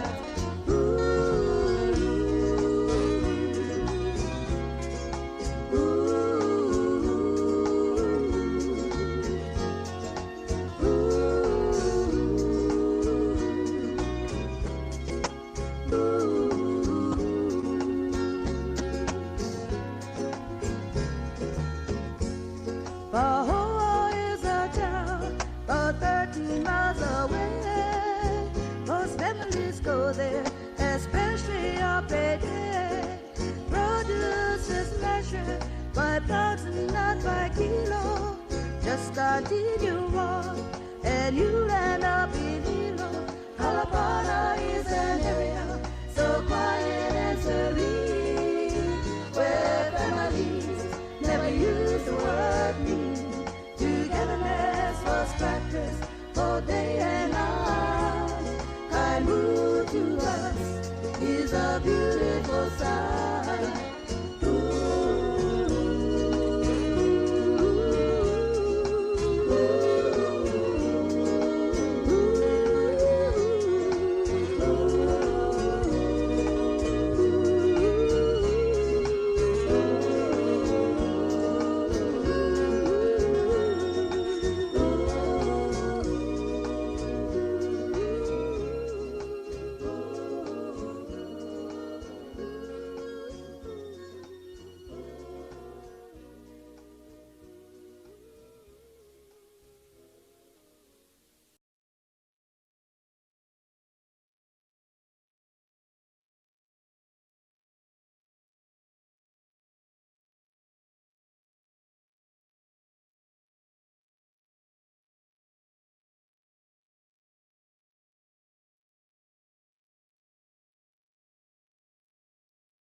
On this project, I was honored to work with my good friend Haukea, an award-winning hula halal okamwela, which also features this year's Misalo Hula Kale. and truly blessed to work with them on this project.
nani e he nani lua ole alohine e pa a he ae ka makani I ka honua e kui po e leino ai ko aloha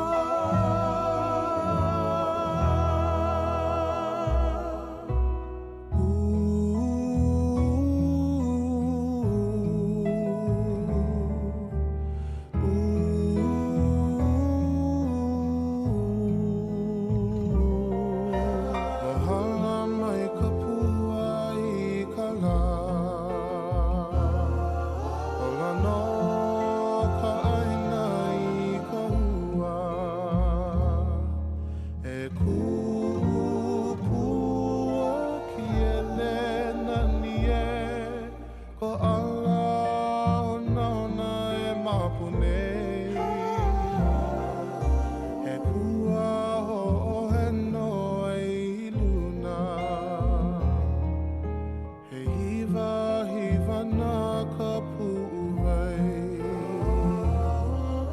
E kupua ki ele nani e He nani lua ole alohine E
Ohayoli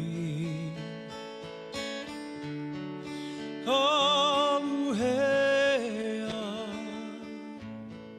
Suile Hiva hiva mai nalami He no hea oe e kumakamai Lei aloha, lei kulana ali. Ohayali, ohayali, aluhea, sweet lei, hiva hiva mainalani. He no hea oe e kumakamai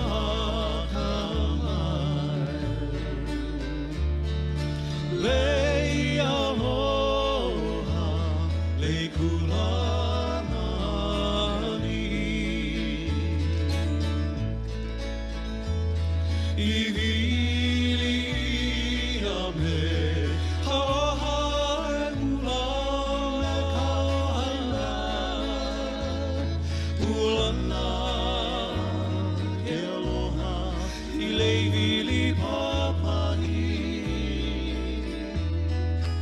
Ua lahi lahi Ua lahi lahi E maliu mai oe He liavau Ia oe a pauloa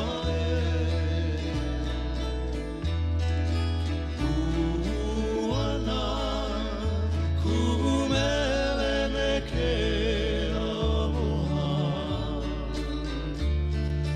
Lei aloha, lei kulana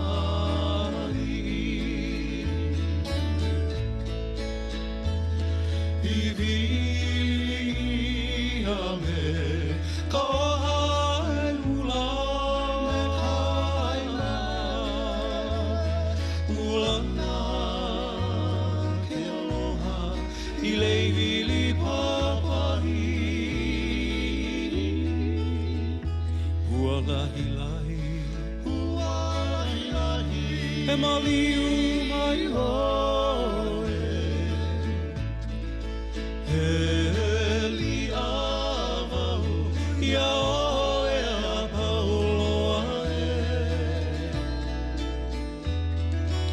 Uana kumele me ke aloha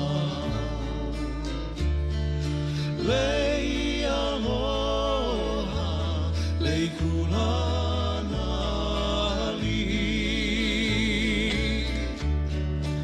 E ohai ali Kaluhea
Nei no e kahulu ku'ulawa kuae.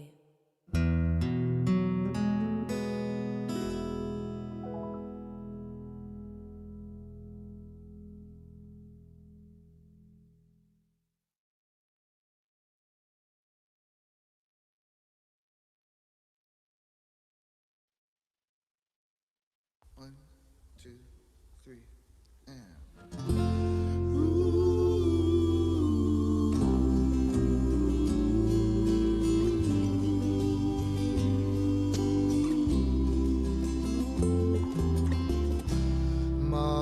Mahalo piha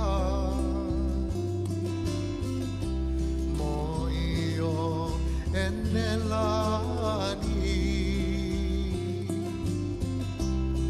kuiko kaulanana aina pau na kai ahau na o nehema ike a kohi I mana nui e ia maho I ko ka pakai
na nea no ka ua I ki kulu a moe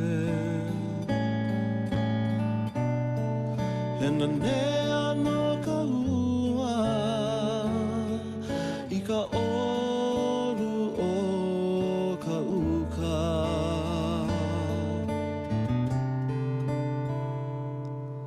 He a Ho'ohe no ho'i oi E ku'upua lana koi He lei nani ho'i nani no he ku'ulei He mea more than I have asked for in this lifetime My love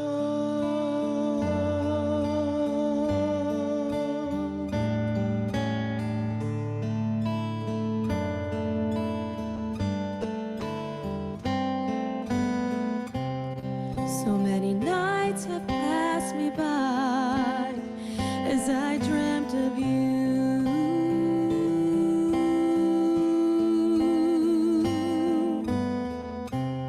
I want you here right by my side, 'cause I'm in love with you.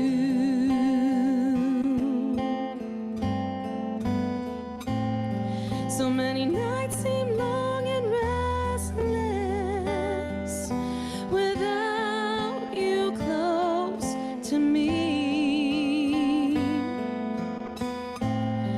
I wanna hold you in my arms forever and never let you leave. My love, Dylan what? Dylan, I wanna hold you and in my Doreen, arms. Doreen, I know where Doreen is. I wanna feel your gentle touch. And Doreen, You're all I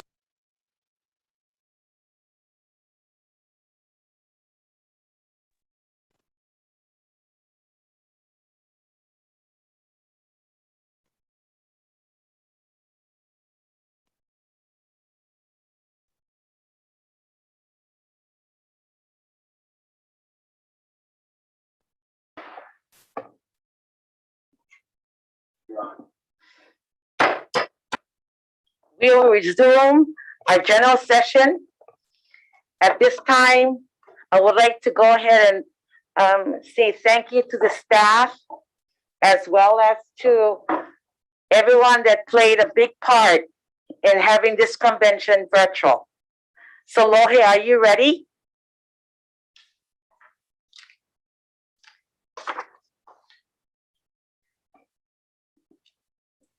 Give me the okay, Lohe.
I wanted to express to you the work that it took to have this convention virtual.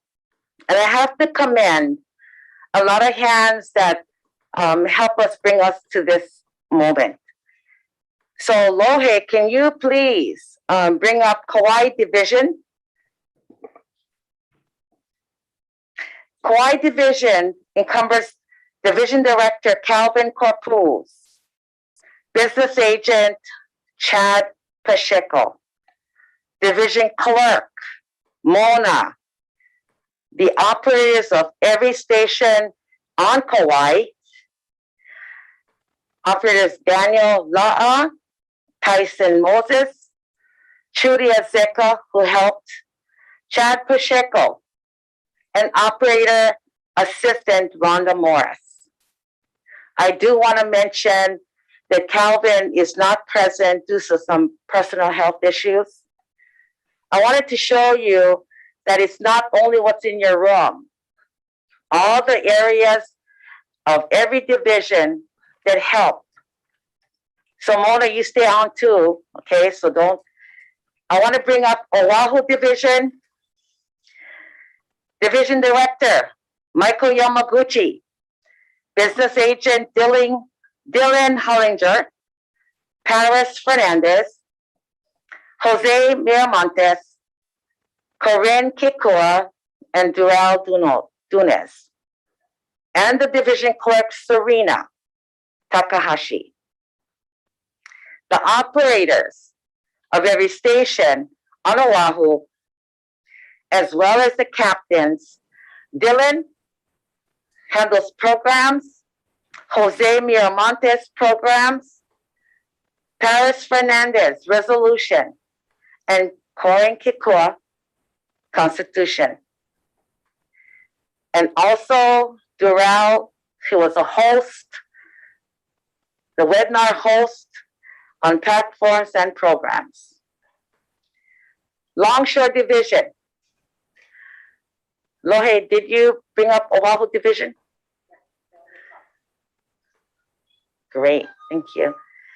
Longshore Division, Division Director, William Babahole, Vice Director, Richard Kamoy, and Treasurer, Drake Delaforce.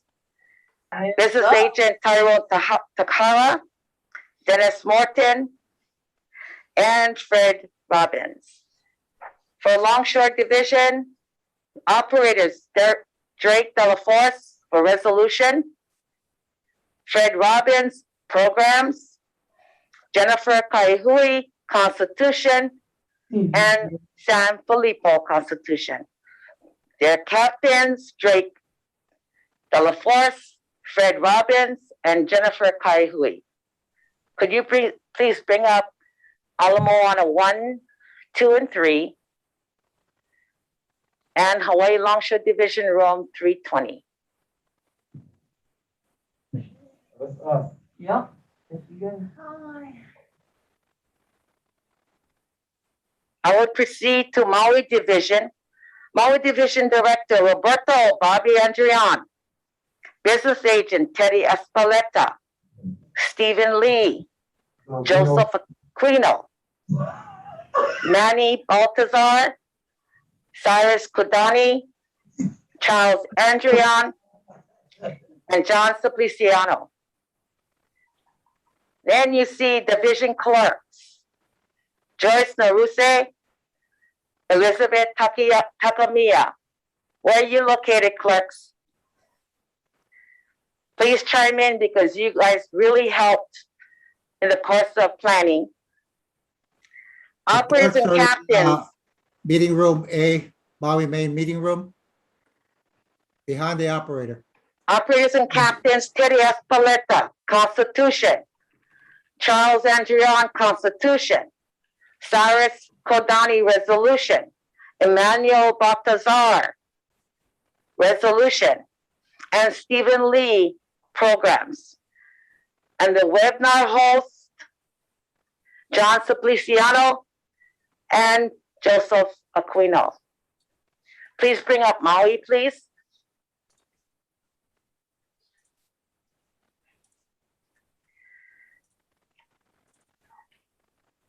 All right, the Island of Hawaii, Big Island.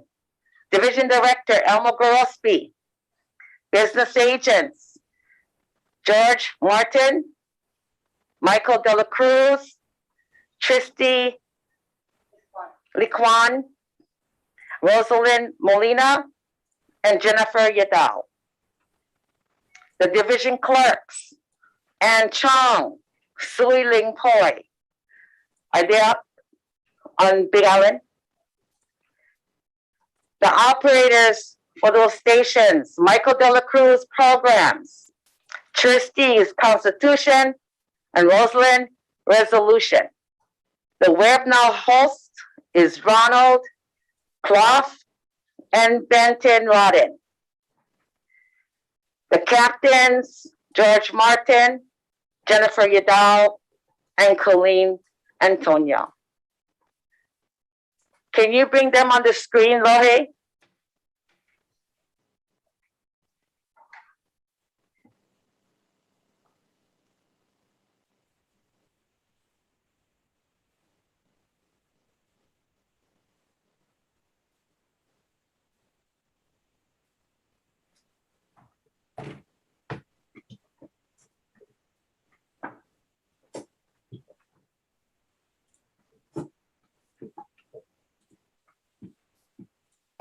This is what I wanted to see.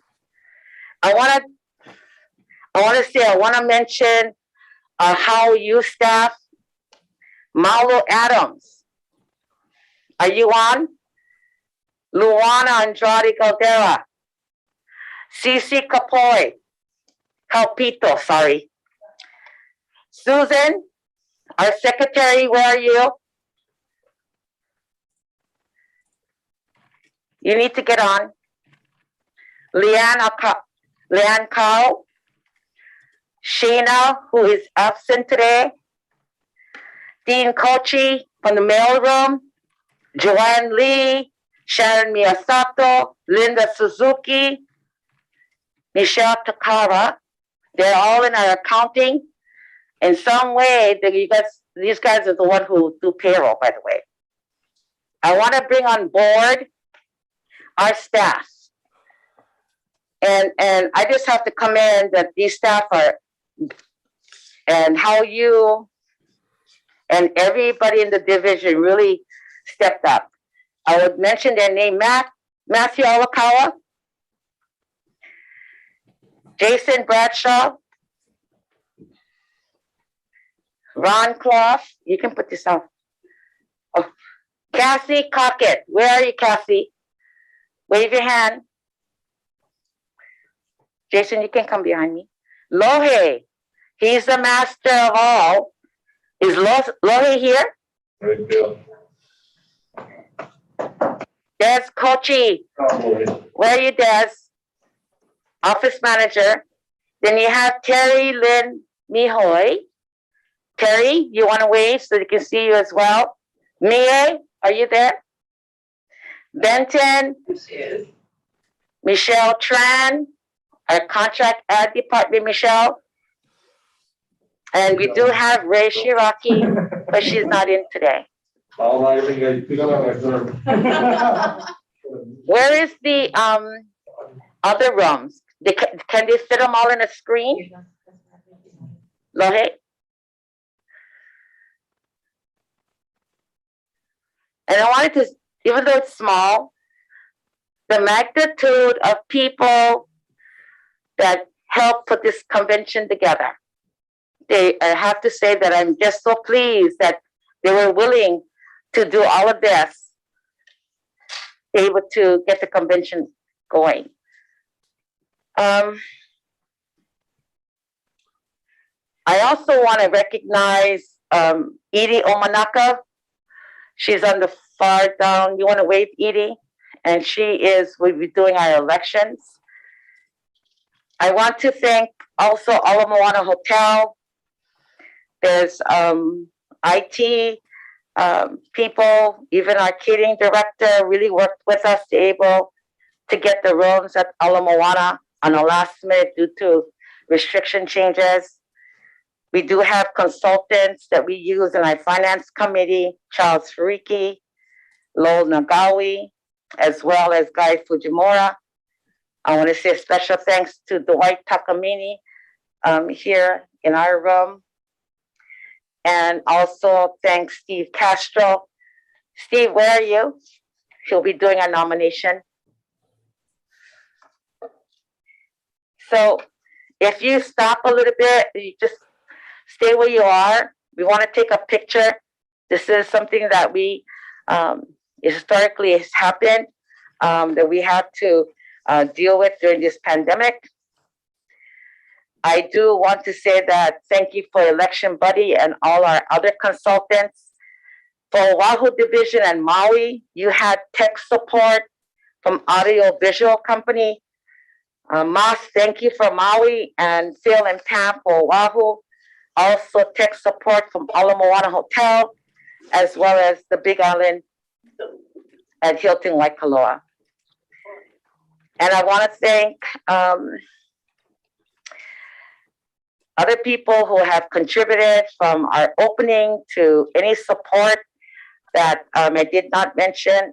I'm sorry, and I apologize, but I wanted to see the full massive amount of people who have contributed.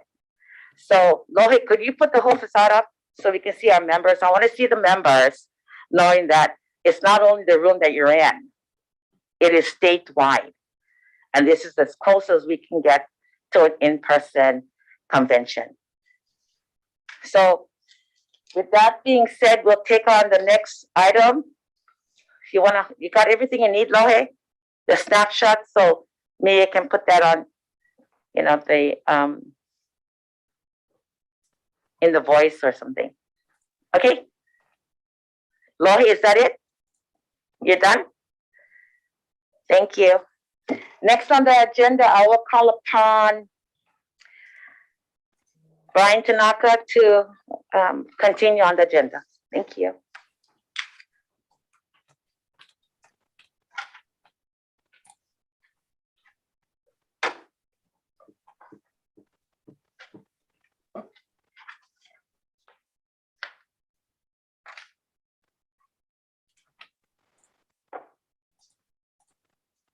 Am I on? Good afternoon, delegates. Steve Castro will be conducting the nominations today. He has been a long-time ILWU Local 142 member since 1979, starting as a rank and file member at Kapalua Bay Hotel, working in the engineering department. As a member, Steve got active in the ILWU Local 142 and was eventually elected as a business agent and later became the Maui Division Director in 2012. In 2018, Steve retired but continues to remain active as a pensioner with the ILWU Local 142. Please welcome Steve Castro.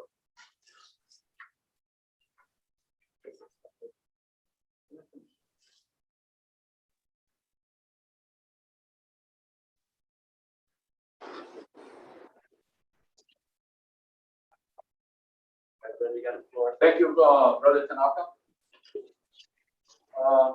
First of all, hello, brothers and sisters. It's indeed an honor and a privilege to once again be here before you at this convention of this great union, ILWU Local 142.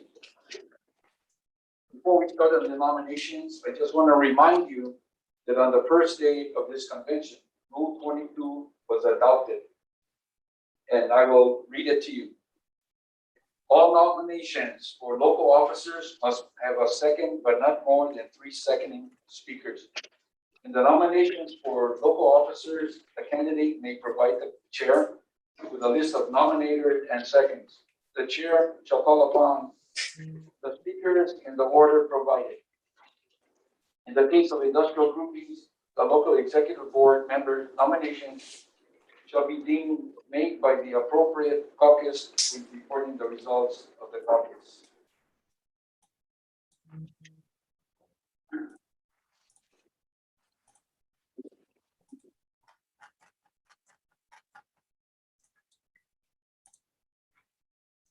And before I proceed here, I'm going to read Article 13, nominations. And that can be found on page 39 of your Constitution. Article 13, excuse me, nominations. 13.01, no member shall be eligible to serve as a local or division officer. This does not include unit officers, unless such person has been a member in good standing with the ILW Local 142 for 2 continuous years prior to the to nominations. Has been a rank and file worker under its jurisdiction for at least 2 continuous years prior to nomination. Is presently a good standing member of ILW Local 142 and meets the job requirements for the position as set forth in the position description at the time the nominations are closed. Present incumbents who, by virtue of having held office in the previous term, shall be eligible to be nominated for office. 13.01.1. However, regardless of the above, any good standing member with 10 years of cumulative good standing membership as a rank and file worker, verified only by the official local membership records, shall be eligible to serve as a local or division officer, provided that they are a member in good standing. And again, verified only by the official local membership records, and therefore a qualified candidate at that time. Nominations are closed. 13.03, nominations. The nomination and primary election of the local president, vice president, secretary treasurer, and members of the local executive board at large from the industrial groupings shall be held on the last day of the convention. 13.03.1.1. Nominations for the officers of the above shall be open to all delegates and official observers at each convention. Nominations shall be from the floor and shall be conducted separately for each title office. No person may be a nominee for more than 1 title office. There shall be no limit to the number of nominees except that no one, not an accredited delegate or official observer to the convention, may be nominated, except that the present incumbents who, by virtue of having held the office in the previous term, shall be eligible to be nominated for office. Now, just a little explanation. If there are more than 2 nominees for any of the offices, I'm going to read out section 13.03.12. A roll call shall be held, and the 2 nominees receiving the highest number of votes shall be declared elected in the primary election. The nominees so elected in the primary election shall be placed on a referendum ballot for a vote of the entire membership for final action.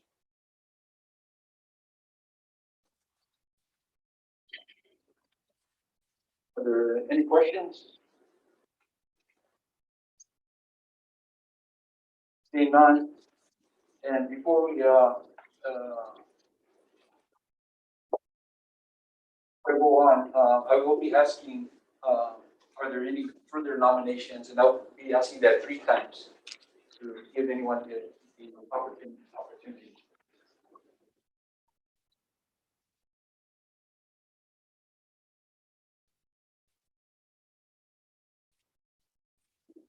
Okay, we'll start off with the nomination for the local executive board. And these were, this was done in the caucus. And I will read off the industry representatives to the local executive board. They are as follows: Longshore, Hawaii, Dwight Shaw, Unit 1201. Pineapple, Maui, Jimmy Barreras, Unit 4301. General Trades, Oahu, Roman Chimaoka, Unit 1418. Tourism, Hawaii, Erin Nakamatsu, Unit 1518. On the General Trades, that was Roman Chimaoka, Oahu.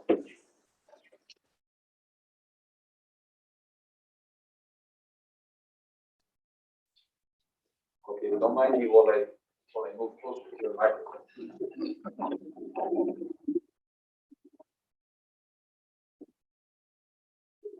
That's not a drum roll here, that's the wheels on. Correction, Jimmy Barreras is for Oahu, that's from Maui. Oh, cool.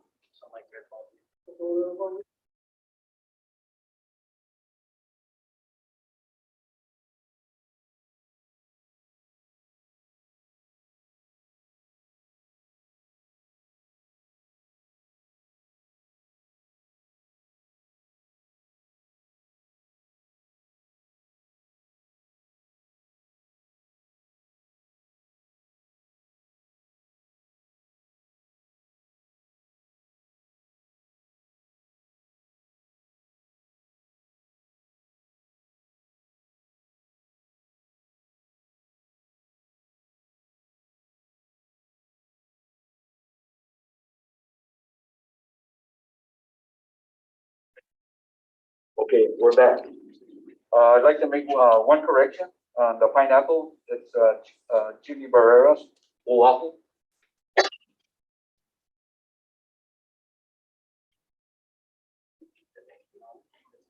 No, he's from Oahu. Oh, yeah. We'll go ahead and do ours. We said it might not. I'm gonna remove my mask here for a second. I guess it was coming out kind of muffled, so. Let me repeat the industry representatives to the local executive board. Longshore, Hawaii, Dwight Shaw, Unit 1201. Pineapple, Oahu, Jimmy Barreras, Unit 4301. General Trades, Oahu, Roland Shimaoka, Unit 1418. And Tourism, Hawaii, Aaron Akamatsu, Unit 1518.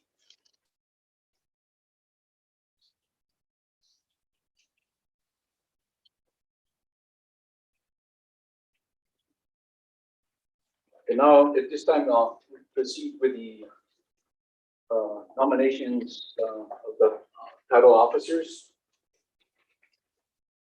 And we're gonna start off with the local secretary treasurer. And I have been provided with a list of nominators, nominators and seconds. So for the secretary treasurer, the nominator is Roberto Bobby Andreon.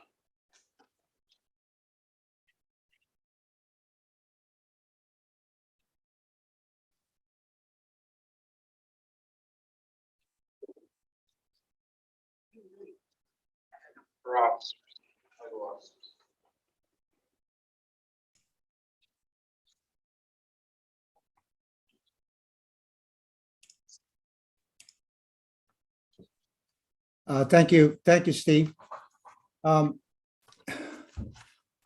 It gives me great pleasure to stand before you today to nominate a friend, a colleague, in Brian Tanaka for a very important position, the Secretary Treasurer of ILWU Local 142. Brian does a remarkable job the last 3 years. These 3 years has not been easy. But Brian has never lost focus working for you. Quitting is never in his vocabulary. Brian stood in the face of adversity and helped lead this union through one of the worst pandemics in our lifetime. With this type of leadership, our union not only survived, but got stronger. Brian understands the mechanics of this union. His history with the ILWU 142 expanded for more than 40 years, and he will always put his membership first because that is what matters to Brian. As a secretary treasurer, Brian has worked firsthand with all divisions and is always seeking their input and advice. He listens to our concerns and is always working with us to accomplish great things for our union. Brian knows how to work with everyone and understands solidarity and knows the true meaning. An injury to one is an injury to all. That is why Brian is respected and trusted. Brian's true focus is the membership, working with all the divisions, recognizing by working together, we can be better and stronger. The longer I know Brian, the more I'm impressed and convinced that he is the absolute right person for Secretary Treasurer. Brian has no hidden agenda. What you see is what you get. And what you get is a hard worker, someone who cares, someone who is responsible, and someone who understands the job. That, my brothers and sisters, is what this great union needs. I stand before you with the greatest urgency and humbly ask for your support to re-elect Brian Tanaka, Secretary Treasurer, for the next 3 years. Brian will do what is right, and he will surely defend this organization called the ILWU Local 142. Thank you for your time.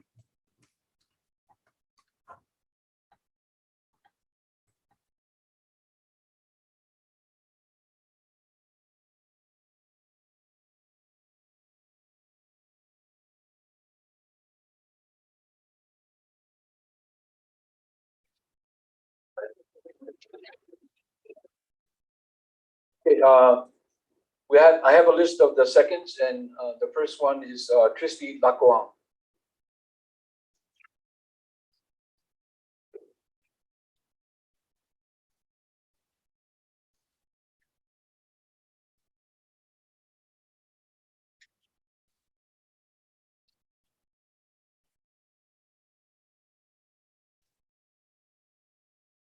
Is she on?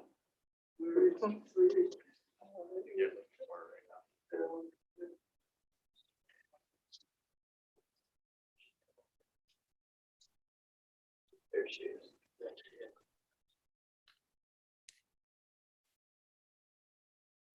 Aloha, fellow brothers and sisters. I'd like to second the nomination for Brian Tanaka for the ILWU Local 142 Secretary Treasurer. I've had the privilege to work with Brother Brian as a business agent in negotiations for medical, especially Kaiser, Liberty dialysis units. And he has no hesitation to help teach and educate us, the next up and coming, to do what is right for the membership. He takes the time, he understands the histories of the CBAs. He was willing to share on how we came to the point we are today and how to get the best outcomes for the best interest of the unit's memberships. Since 2017, Brian was a sports coordinator for Hawaii Division. And in that capacity, Brian has showed so much character and continues to be an advocate for the sports program. And I feel he would continue to build strong relationships and support camaraderie amongst the membership, regardless what division, what island, what unit you're from, in solidarity all together.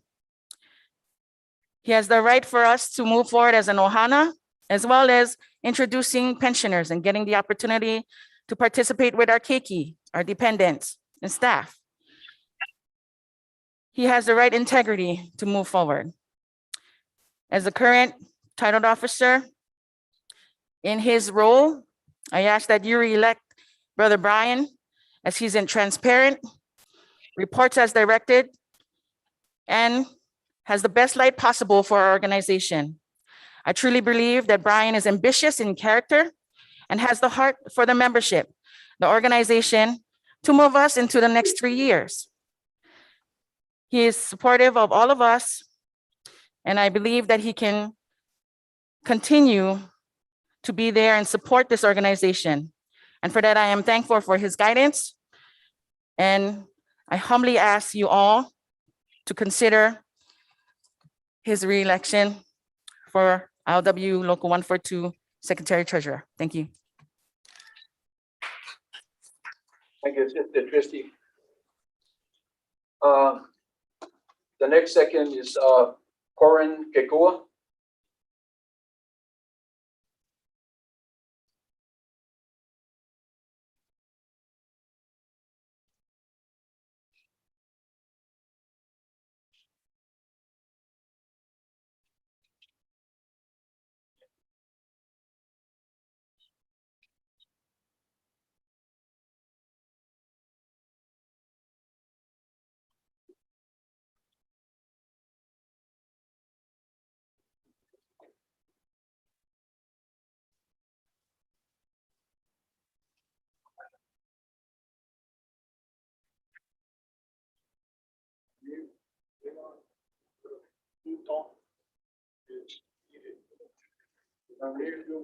Unmute.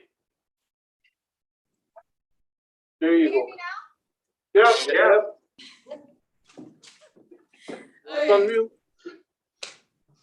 According to Unit 4406, Honolulu Star Advertiser. I strongly support the nomination of Brian Tanaka for Secretary Treasurer and please to second his nomination. As most of you know, Brian Tanaka is the current Secretary Treasurer for our great union and has done an amazing job keeping this union afloat during the pandemic. His skills and expertise are commendable, and he puts his heart and soul into the work he does. Brian's love for this union goes back more than 40 years when he started his career as a district manager for the Hawaii Newspaper Agency, and quickly gained the trust and respect from his peers and other members of the ILWU Local 142. That trust, respect, and admiration continued to grow over time, and Brian was eventually elected as business agent for Oahu Division, and 3 years ago, elected as the Secretary Treasurer. During those 3 years, I have seen firsthand how Brian worked hard and the dedication and commitment he has for the membership and the union. Brian always listens to the concerns of the divisions and the membership and does everything he can to address these concerns. And Brian has a big heart. He is always making sure everyone is okay and is always making sure everyone is fed well. The staff and members love Brian and know he is devoted to his job.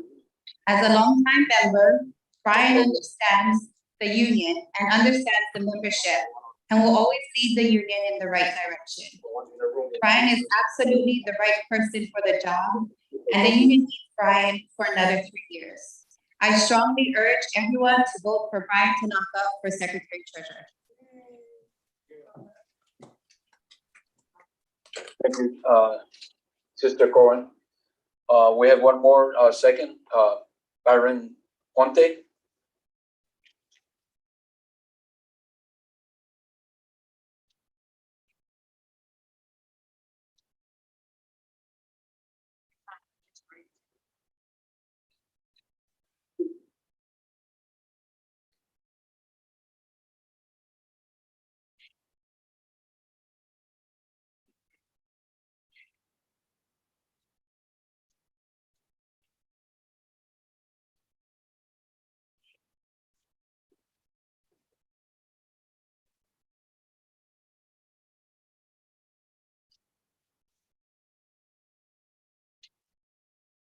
Brother Ponte, are you with us?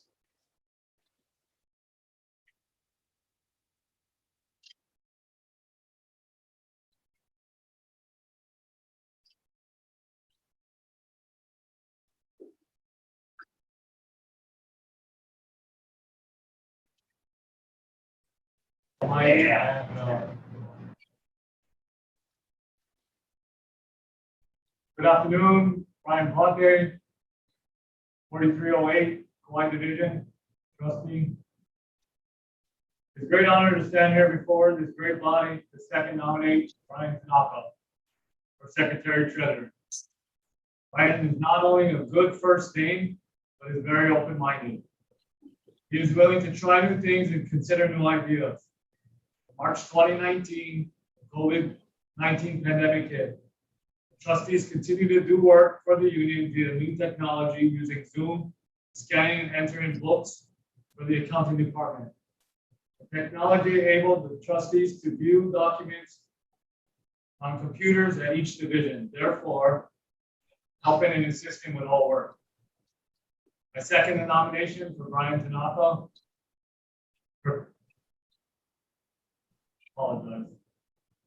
For Secretary Treasurer.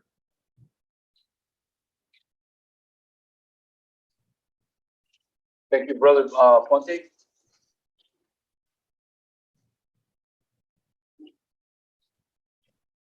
Are there any other nominations? Are there any other nominations?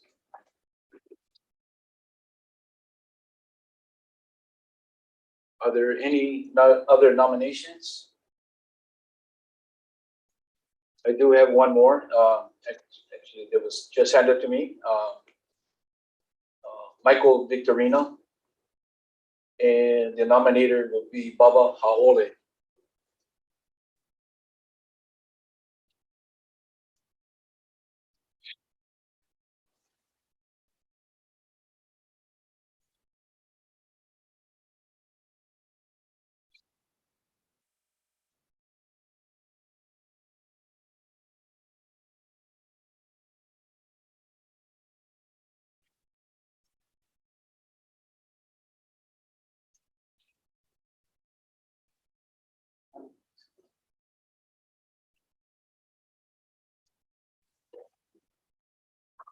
Hear me now?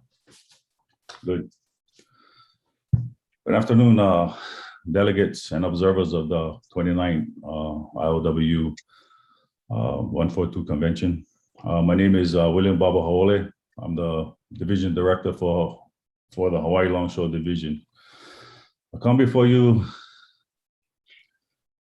this delegation to nominate Brother Mike Victorino Jr. for the position of Local 142 Secretary Treasurer. I met Mike in the year 2008. Later on, accompanied him to his first international convention in Seattle. Over the last 12 years, I had the opportunity to work along Mike's side, and I've watched him grow into a strong union leader.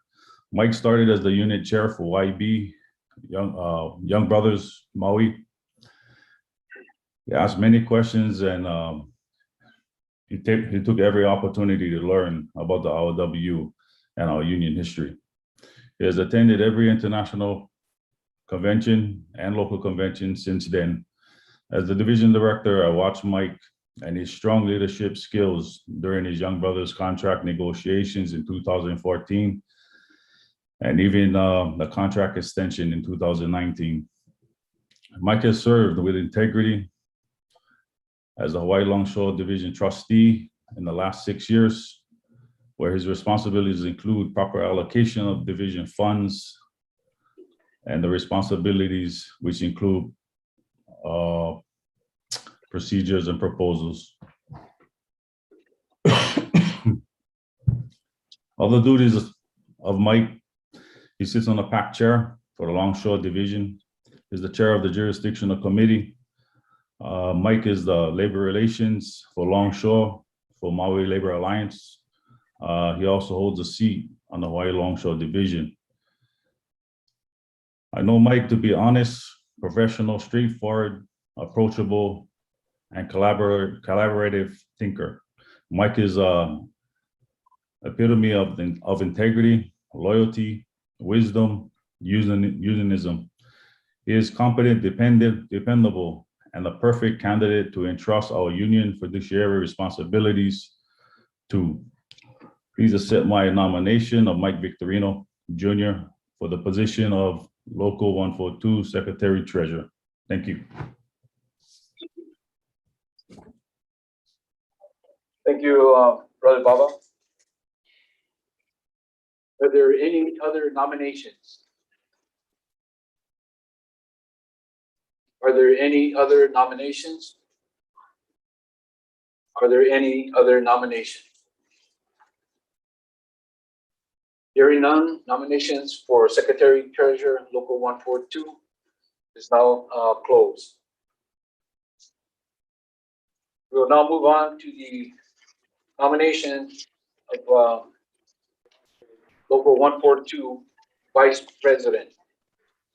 A point of order, Mr. Castro. Yes. The nomination was made by Baba Haole for Mike Victorino. You would need to have a proper second, which it shows on the board on the chat. Alawana Room 1, Jesse Andrade to second. You have to give him the opportunity to do so and then go from there. Thank you. Thank you. My glasses got fogged up, but if Sini, Dennis. I'm right here. Oh. It's a gold. Well, I see it's a curtain, but it's okay. Please go on. Can you tell me, am I coming around the corner?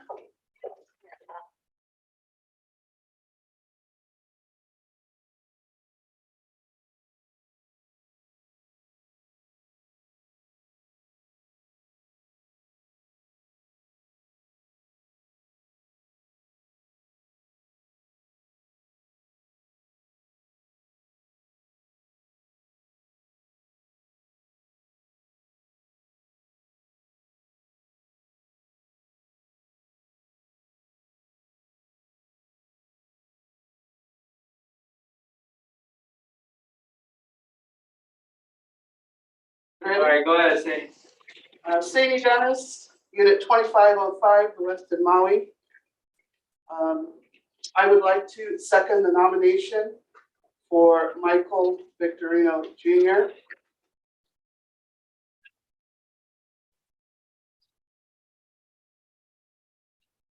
I just completely forgot everything I was going to say. Before I begin, I do want to thank all the speakers that came on before the break from Longshore to speak about solidarity. Because in all honesty, I feel like we do ourselves a disservice by not admitting or bringing to light the fact that the relationship with Longshore and pretty much the rest of us is fractured. I do this because knowing Mike over these years, I would like very much for there to be unity in this union. Why that fracture is there, I'm sure there's too many reasons. How we fix it, I wouldn't know where to begin. But as a part of this democratic organization, I can say that if one of my union brothers or sisters came to me and asked me, would you support me? If I felt that that person was qualified, could do that job, of course I would support them because that's what we're here to do, to support each other. And we do that, we make this union stronger by showing up for each other. Mike is intelligent, he is kind, he is humble, he is approachable, and these are all qualities that I would want in a leader. In talking with him, I know that he wishes to be that bridge to a gap that might be invisible to some, but is clearly visible to many of us. And the idea that any one person, let alone a whole group of people within our union, feels excluded, it hurts me.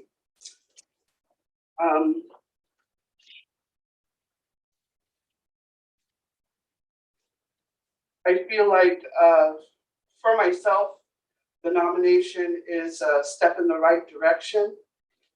Again, like I said, I don't know how we begin to fix something like this, but pretending that it's not there is not the answer. And I think that, you know, for myself, watching Mike serving the longshoremen, I feel like given the chance, we say that we are an inclusive union.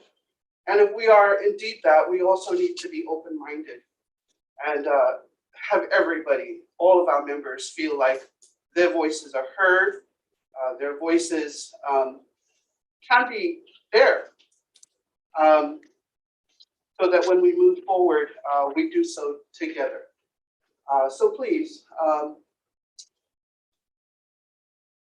in the time between now and you know, when you decide to vote, please think about it, and thank you.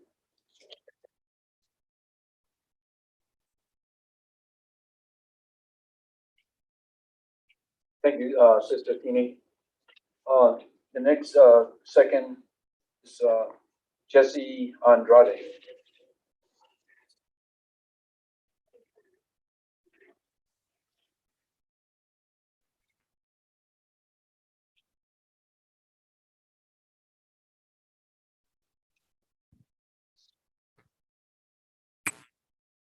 Brothers and sisters of Local 142, I come to you to second the nomination of Brother Mike Victorino Jr.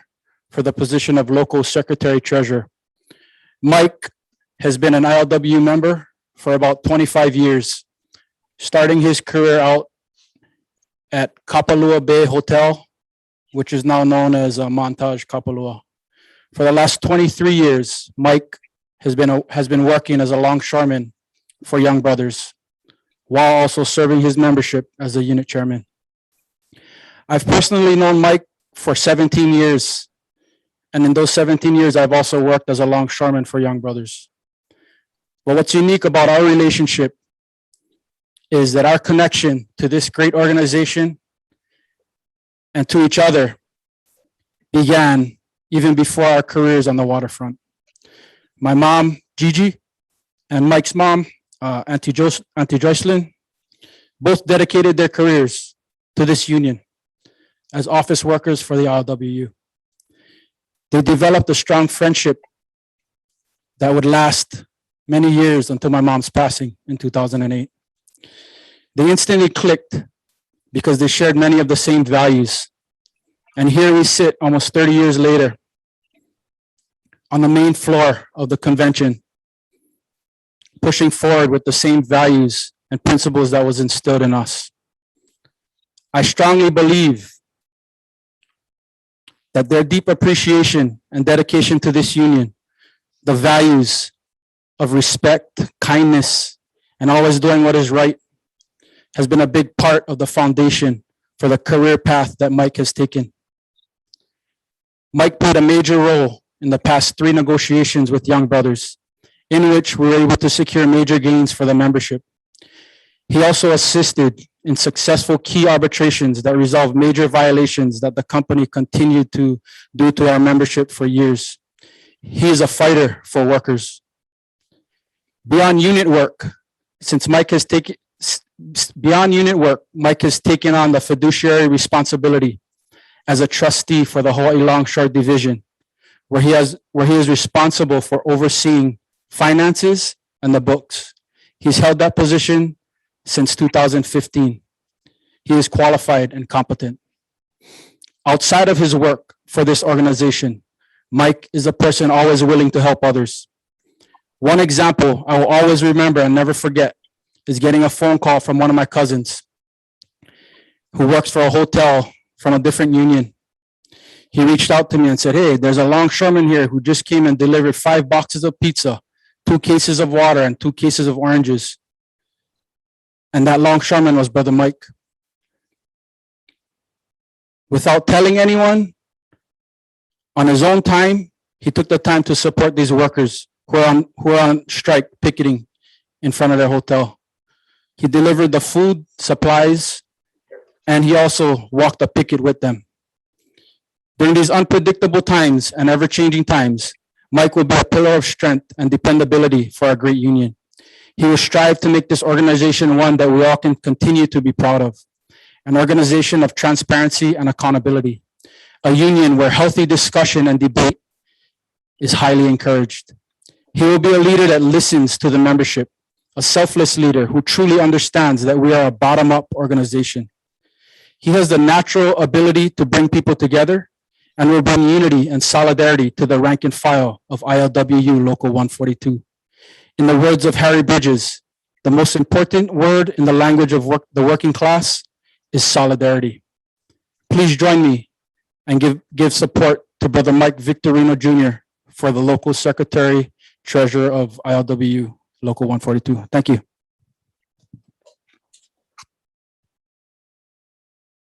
Thank you, Brother Jesse. Are there any other nominations? Are there any other nominations? Are there any other nominations? Hearing none, we will now proceed with the nomination of Vice President. We have nominator John Simpliciano, Unit 2506, Maui. Hello, everyone. My name is John Simpliciano, Unit 2506, and an IEB delegate. I would like to nominate Corina Salmon Nguyen for Vice President for Local 142 in the next triennium. Corina and I worked together on many occasions in negotiations with difficult units and in mobilizing and organizing. Corina is driven to expand this union even with the opposition of NLRB's anti-labor and anti-union policies we saw at many organization drives. Unfortunately, when COVID hit, we shifted our work from organizing to mobilizing. It became apparent then her passion to support members. She took charge and coordinated the logistics of membership services to set up Workers Resource Center statewide. She also assisted members with unemployment directly herself because she knew the importance of getting that benefit for the members. She then went on to extensively negotiate the effects bargaining of members in 6 different units because of closures or change in ownership. She fought to get members the benefit that they deserved and to ensure the members' interests were protected. Now, as companies slowly recover and unorganized workers seek the need for representation, Corina has plans with continuing the organizing work which paused during the height of the pandemic. She is ready to implement her plans to ensure the growth of this union and our members. And that is why I stand before you today to nominate Corina Salmon Nguyen for the position of Vice President of Local 142. Thank you.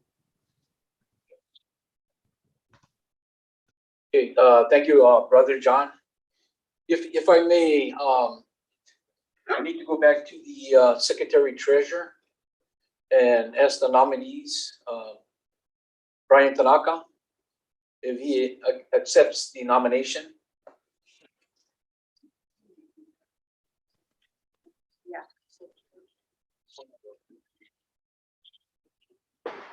Mr. Chair, I accept the nomination for Secretary Treasurer. Thank you. Brother Victorino, Michael Victorino Jr., do you accept the nomination?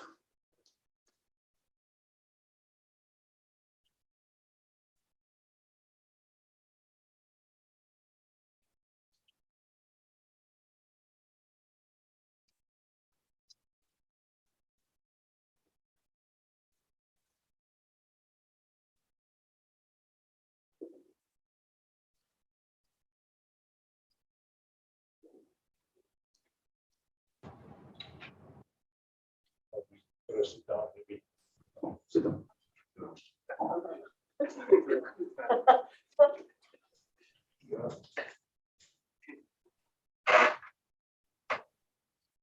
Brother Chair, I humbly accept the nomination for the position of Local Secretary Treasurer. Thank you and aloha. Thank you. Now we will continue on with the nominations of Vice President. We have a second from Dylan Hollinger. Unit 4405, Oahu.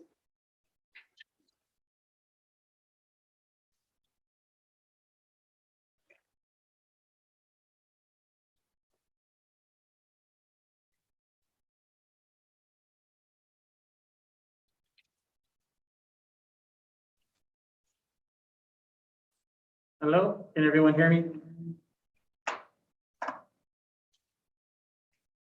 I am Dylan Hullinger, Unit 4405, Foodland, Oahu. I rise to second the nomination of Karina Samo Nguyen for the position of ILWU Local 142 Vice President.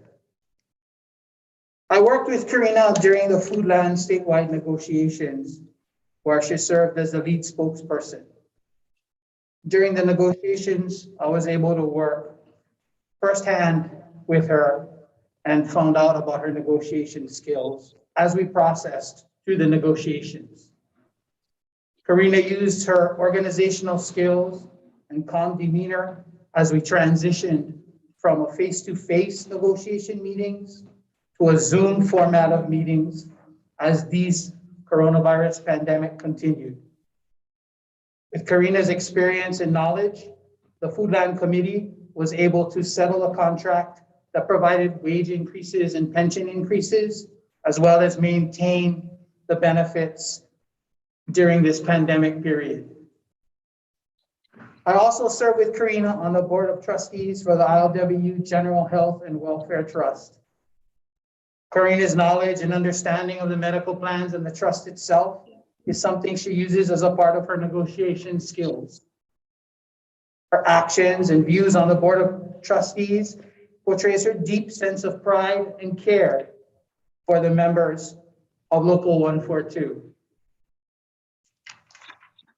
So I humbly ask for all ILWU Local 142 members to support Karina Samo Nguyen for re-election as ILWU Local 142 Vice President. Thank you. Thank you, Brother Dylan. The next second is Michael Dela Cruz, Unit 1517, Hawaii.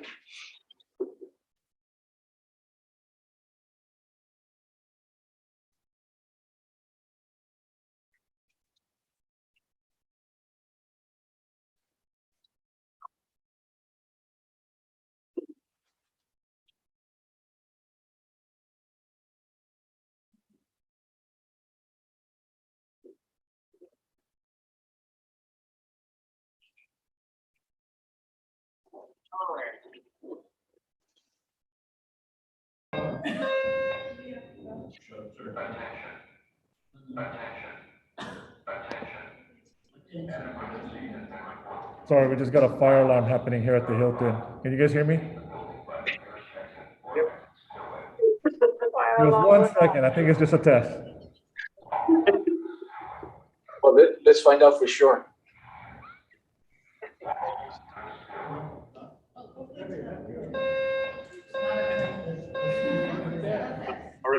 Is it a test?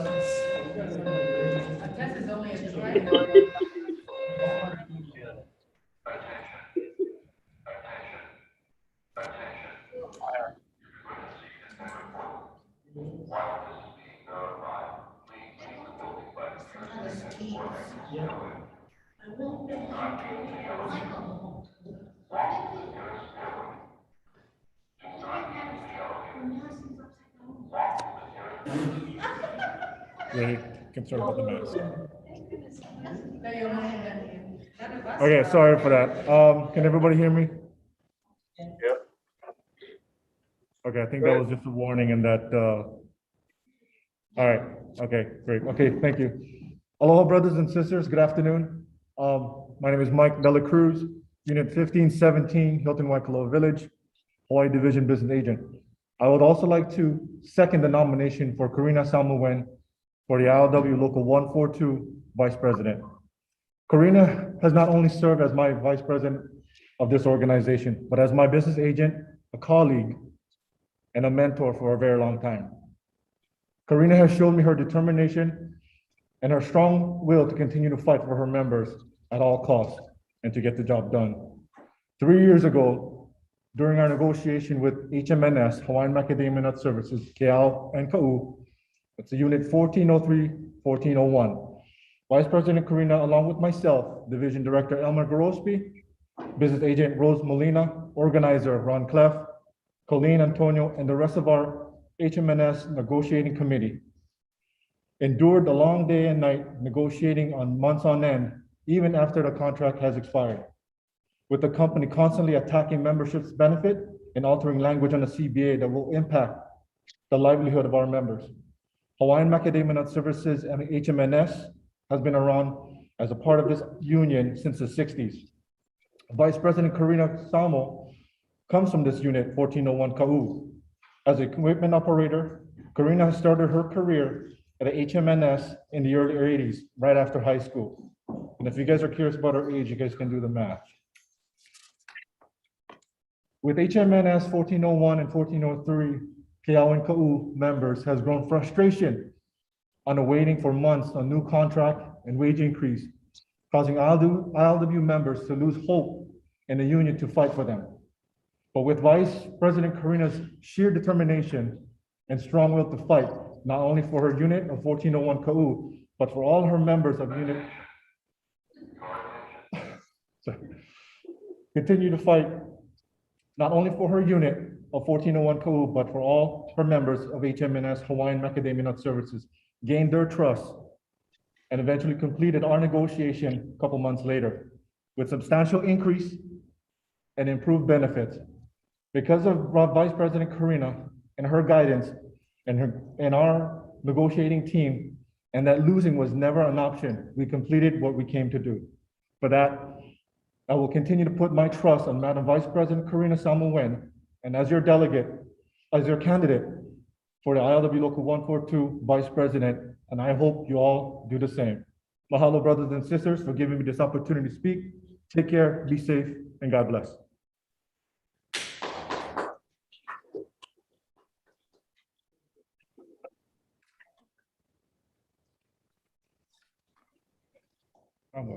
Okay, we have one more second. Rose Molina. Aloha, aloha, brothers and sisters. Rosalind Molina, Unit 1520. I'm very proud and excited to second the nomination for Karina Samoan for local vice president. I am proud and excited because as vice president and as a business agent, Karina has very much impressed me with her ability to learn and grow. And she has impressed me on how much she cares about our union and the membership. When the pandemic hit, Karina rolled up her sleeves and immediately got to work. She engaged in mobilizing, helped thousands of members across the state, and worked with the Department of Labor and Industrial Relations daily to ensure our membership had the benefits they needed. And the type of attitude and commitment for the membership is exactly what we need for the next 3 years. There is no task too great for Karina, and she will work tirelessly for all the members. For Karina, the ILWU is family, and she will always be there for the ILWU. You can count on Karina to fight for you and to be there for you. I say that because I know personally, because she has always been there for me and my family. And I saw how hard she worked and how hard she continues to work to make all our lives better. With that, it makes us all fortunate and privileged to have Karina as vice president, whose priority is the membership and the union. And as we all know, these are difficult and challenging times. And I know Karina is prepared and ready for any uncertainty that may arise, and she will do everything she can do to protect and advance the membership. But that is not all. Karina spends countless hours negotiating contracts, communicating with the members, and developing relationships that benefit all of us. Karina is constantly learning and eager to help everyone, and is a strong leader who is respected by the membership, her peers, and community leaders. We have a strong and powerful union, and I know Karina will help build this union and make it even stronger. Her organizing skills are very impressive, and her passion and enthusiasm are admirable. With her, she's one of my mentors who I've learned a lot from. And with what she has taught me to serve my member the best that I can. I'm glad Karina is the vice president of the ILWU Local 142, and I'm delighted to support her and vote to re-elect her for her. And I hope all of you do too. Mahalo. Oh, I can't breathe. Thank you, Sister Rose. Are there any other nominations? Are there any other nominations? Are there any other nominations? Seeing none. Madam Vice President, Karina Salmo Yuen, do you accept the nomination? Yes, I humbly accept the nomination. Thank you. Thank you. Okay, we're moving right along, and nominations are now open for president of ILW Local 142, and nominator Corinne Kekua.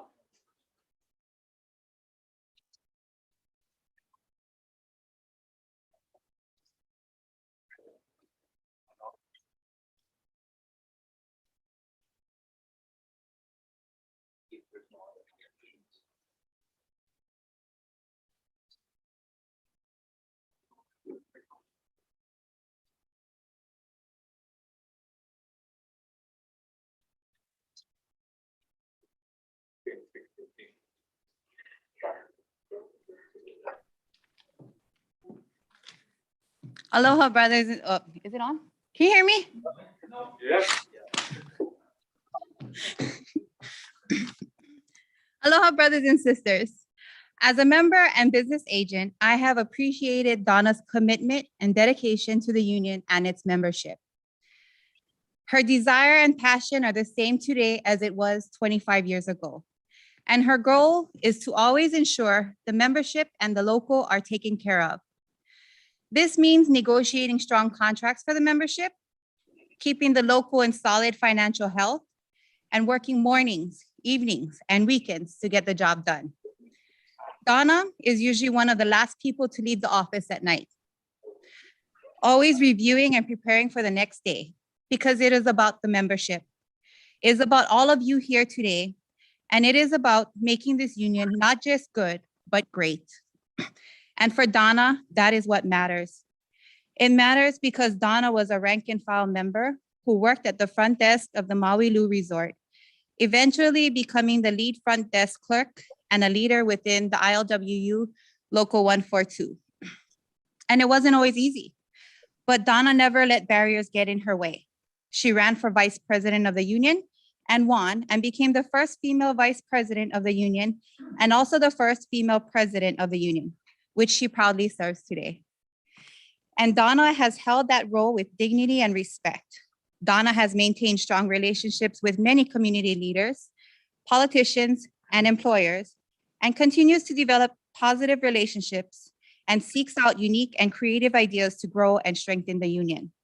And for me, I know I look up to Donna, and she is one of the reasons why I became active in the union and got appointed as a business agent for Oahu Division. But most importantly, Donna has proven herself. Even when others have made it difficult, she has kept her eye on what matters. And what matters is all of you here today and our amazing membership across the state. Whether you work at a hospital, hotel, car dealership, grocery store, harbor, farm, or as a delivery driver, Donna is there for you, and Donna will always be there for you. I am proud to nominate Donna Domingo for president and encourage all of you to vote for Donna and keep our union moving in the right direction. Mahalo. Thank you, Corinne. We have a second for from John Simpliciano.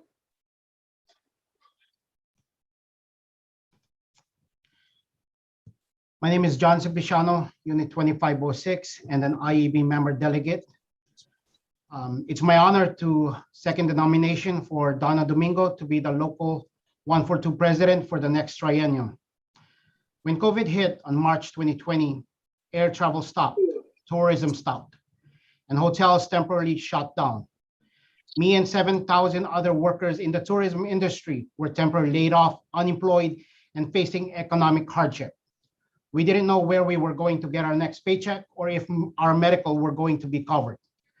All hope seemed lost, but Local 142 President Dono Domingo went to work extensively negotiating with the companies to secure our medical.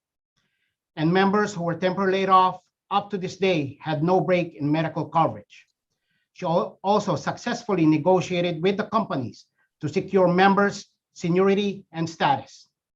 With the direction of Donna, her staff established a connection with DLIR to directly assist Local 142 members in unemployment claims.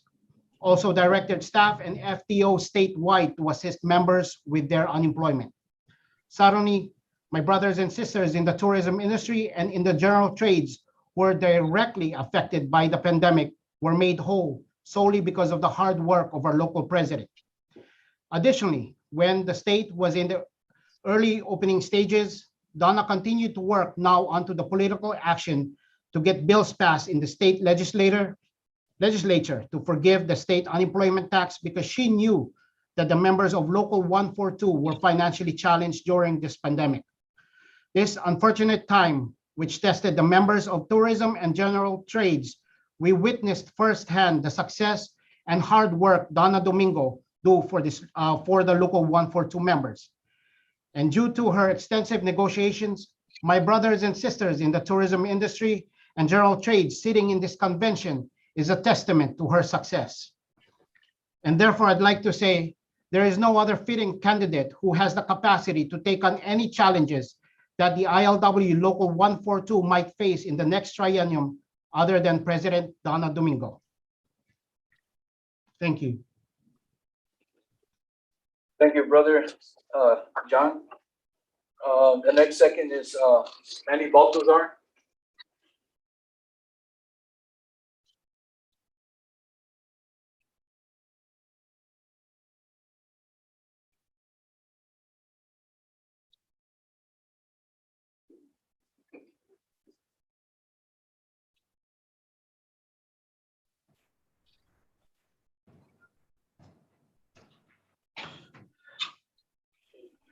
Emmanuel A. Baltasar, Unit 2520, Ranwell Resort and Spa, Maui Division. Mr. Stephen Castro, former Division Director of Maui, Chairman Nominations Committee, delegates, observers, guests for this Local 142 29th Local Convention, brothers and sisters, good afternoon.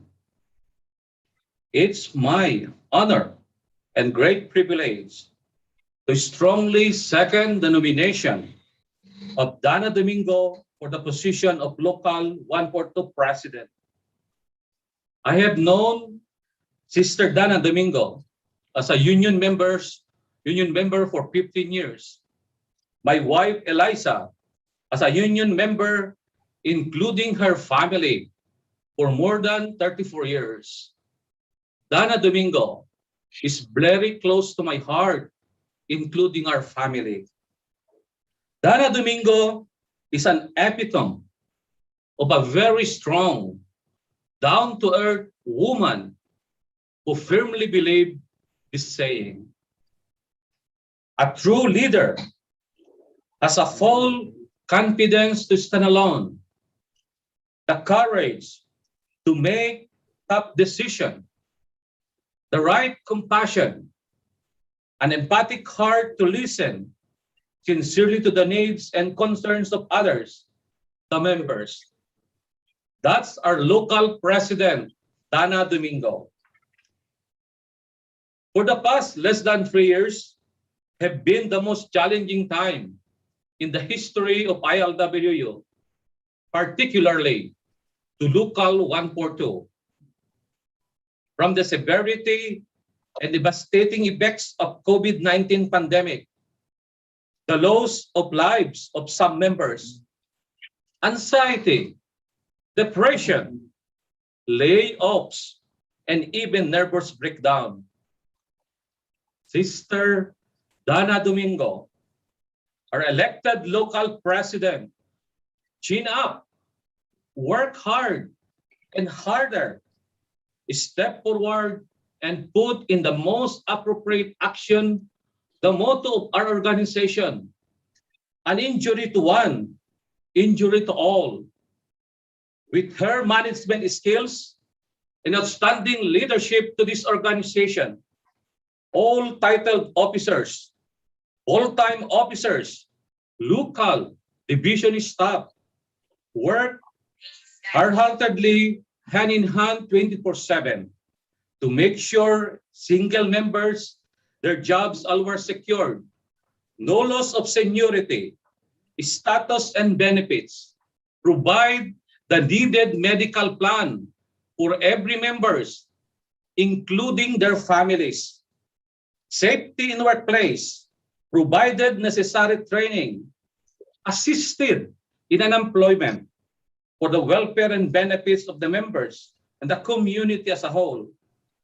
We really touch the lives of our members. Union is there. Union is strong. Union matters. As reflected in a different report for this 29th local convention, it's very awesome, amazing, substantial, and informative. To all us know, exemplary, and accomplishment.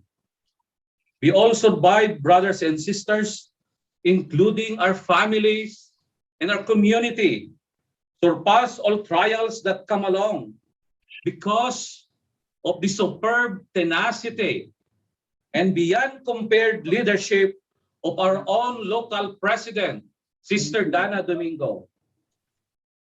In my own perspective and opinion, we don't know the uncertainties, challenges, and problems ahead of us all in our organization, in our workplace, even our communities because of this unending, dreadful pandemic.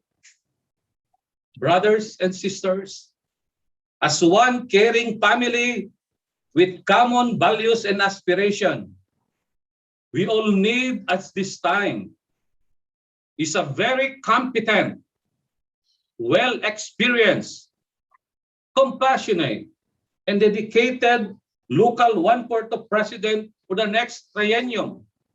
And that is Dana Domingo.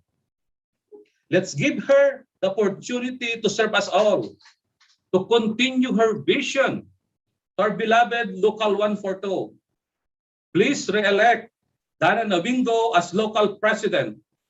Altogether, we support Sister Dana Domingo. We look together for a bigger picture of our organization. We all dream, create a brighter and very sustainable future. We put all local 140 in the limelight of ILWU worldwide.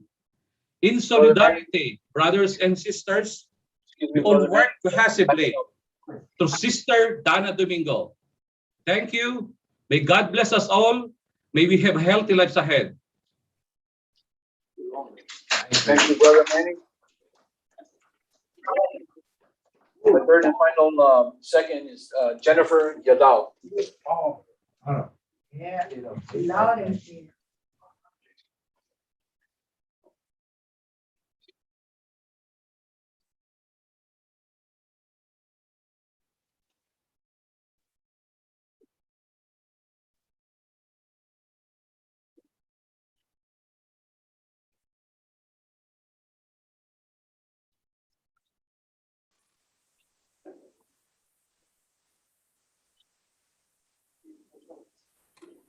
Can you hear me? Jennifer Yadal, 142103, Fulan, KL. Good afternoon. It gives me great pleasure to second the nomination of Donna Domingo for president. Donna always puts the membership first and works tirelessly to address their concerns. I appreciate Donna's determination to always succeed and fight on behalf of the membership to secure favorable contracts. Donna's fierce negotiating skills have benefited the membership for years, and I look forward to her ability to continue to impress at the bargaining table. During the last 18 months, Donna faced an avalanche of problems and challenges from the COVID-19 pandemic, but she never flinched. She dived right in and immediately addressed the overwhelming number of issues our membership encountered from the pandemic. Donna was able to negotiate health care benefits for the thousands of members temporarily laid off from the pandemic and work with the government officials and employers to provide additional benefits. Donna's strong work ethic and skills were extremely helpful and are needed more than ever as we navigate our way out of the pandemic and into a new world of uncertainty. Her talents and abilities are desirable and remarkable. And as remarkable as Donna's negotiating skills are, what truly impresses me is where her heart is. Her heart, her passion, her commitment is with all of you here today and is with the thousands of hardworking members and their families.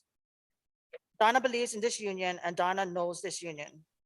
Donna wants to see this union continue its rich history of fighting for and protecting workers, for standing up for workers who need it the most, for being a strong voice in the community.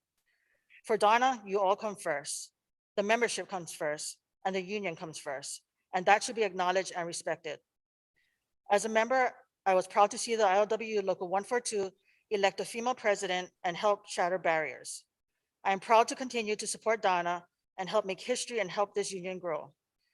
As I mentioned in the beginning, it gives me great pleasure to second the nomination of Donna Domingo for president, and I hope all of you will vote for her. Mahalo.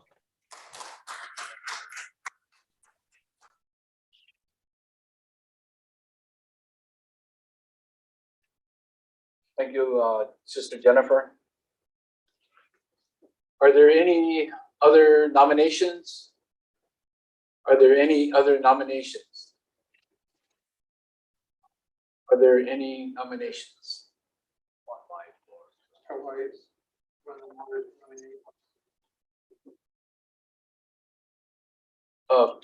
Kawhi 4, go ahead. It's Rhonda Morris.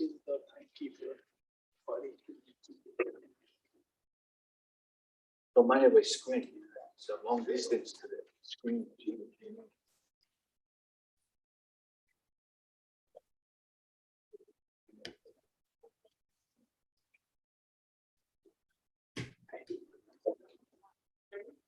Can everyone hear me?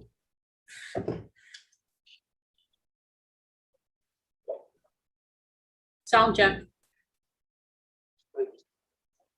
Are we good? Okay.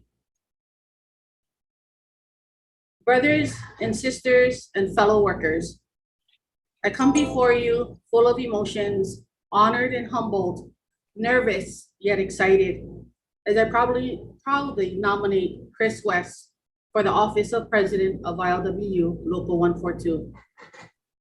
George Bernard Shaw said, and I quote, "Progress is impossible without change, and those who cannot change their minds cannot change anything."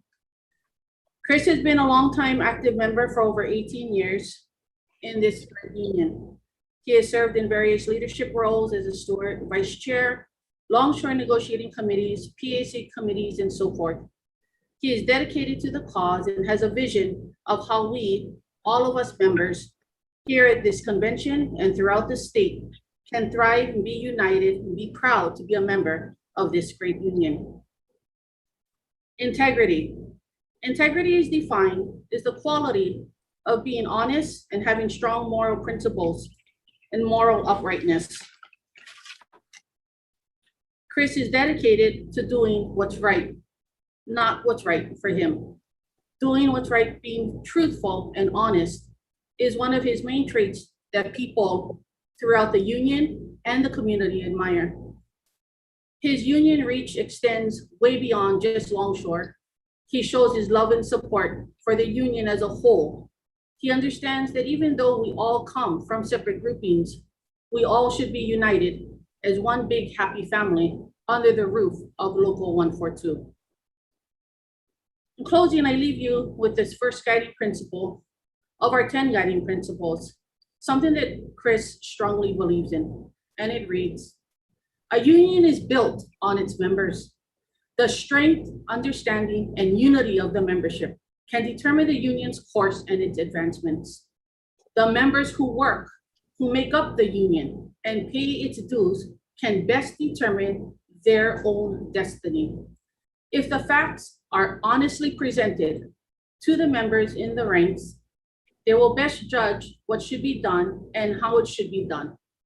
In brief, it is the membership of the union which is the best judge of its own welfare, not the officers, not the employers, not the politicians, and the fair weather friends of labor. Above all, this approach is based on the conviction that given the truth and opportunity to determine their own course of action, the rank and file, 99 cases out of 100, will take the right path in their own interests and in the interests of all the people. Ikaika kako ikahui ku'ana. We are stronger together. Again, I'm Rhonda Mars, Unit 3511, Grand Hyatt, Hawaii, and we ask for your support. Thank you. Thank you, Sister Oh, Rhonda.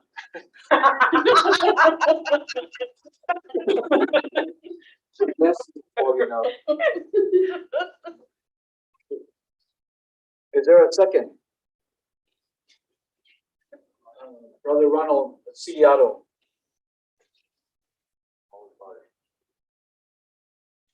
Unit 2511.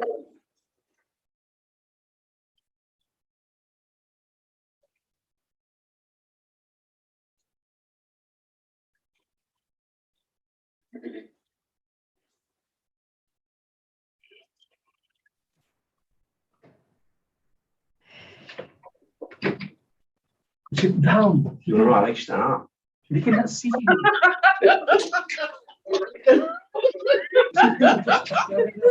Okay, Ronald Ciliato, Unit 2511, McKenna Shared Services, Maui Division. I'm an honor to second Chris West for President of Local 142. It's kind of pretty serious stuff, Steve, because I've been with this union total of 39 years, and I've seen the good, the bad, and the ugly. Right now, I came out of the woodworks. Not everybody know me, but I've been involved with this union for almost 39 years. I honestly can say Brother Chris is a good man, and he can probably do a job as good as anybody else. And on top of that, we need solidarity, we need unity, and we need change. And I personally want to be part of the change. So, being said, I'm not a good speaker. Like I said, I've been in the back of the woods, but now I'm out. So, honestly, want to see him get this position as president of the Local 142 and stride and grow as a tree. And maybe I can be one of the branches that extend and put all this whole island as one. Because we all one. We shouldn't be fighting domestically, breaking up, this, that, politics here. We bring everybody as one, whether you general trades, dock, golf, hospital, whatever we've been talking about. We bring them as one, and we go in everything as one, so that way we can be powerful. Right now, I feel we still half or whatever, 80-20, and it's bad, sad. It's like when, like I said in the last convention, it's like when bad marriage. They're always fighting and doing stupid stuff. So thank you for giving me the time to speak. Brother Steve, Castro, thank you. And appreciate all you folks that came out tonight, today, yesterday, and hopefully see you guys in the near future. Oh, thank you, Brother Seattle.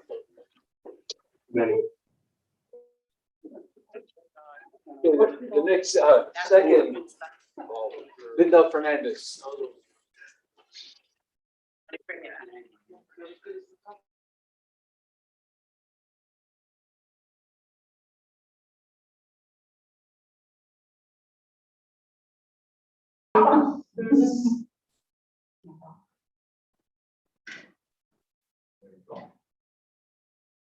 Linda Fernandez, 2509 Forest Leaders Resource Development. I am honored to second the nomination for Chris West. I've always known Chris to be a humble, dedicated, committed, and compassionate person. He will treat everyone with respect, dignity, and inspire pride in Local 142. We need someone who will listen to the members, who can approach, who will also fight with us and not against us during stressful times. With that being said, we need a leader, and that will be Chris West. It's time for a change. Mahalo.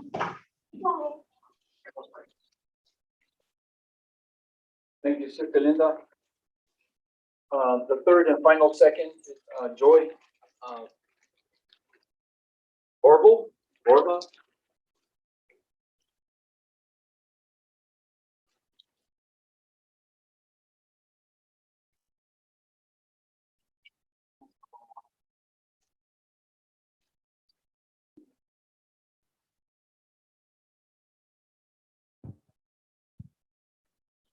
You want me to first?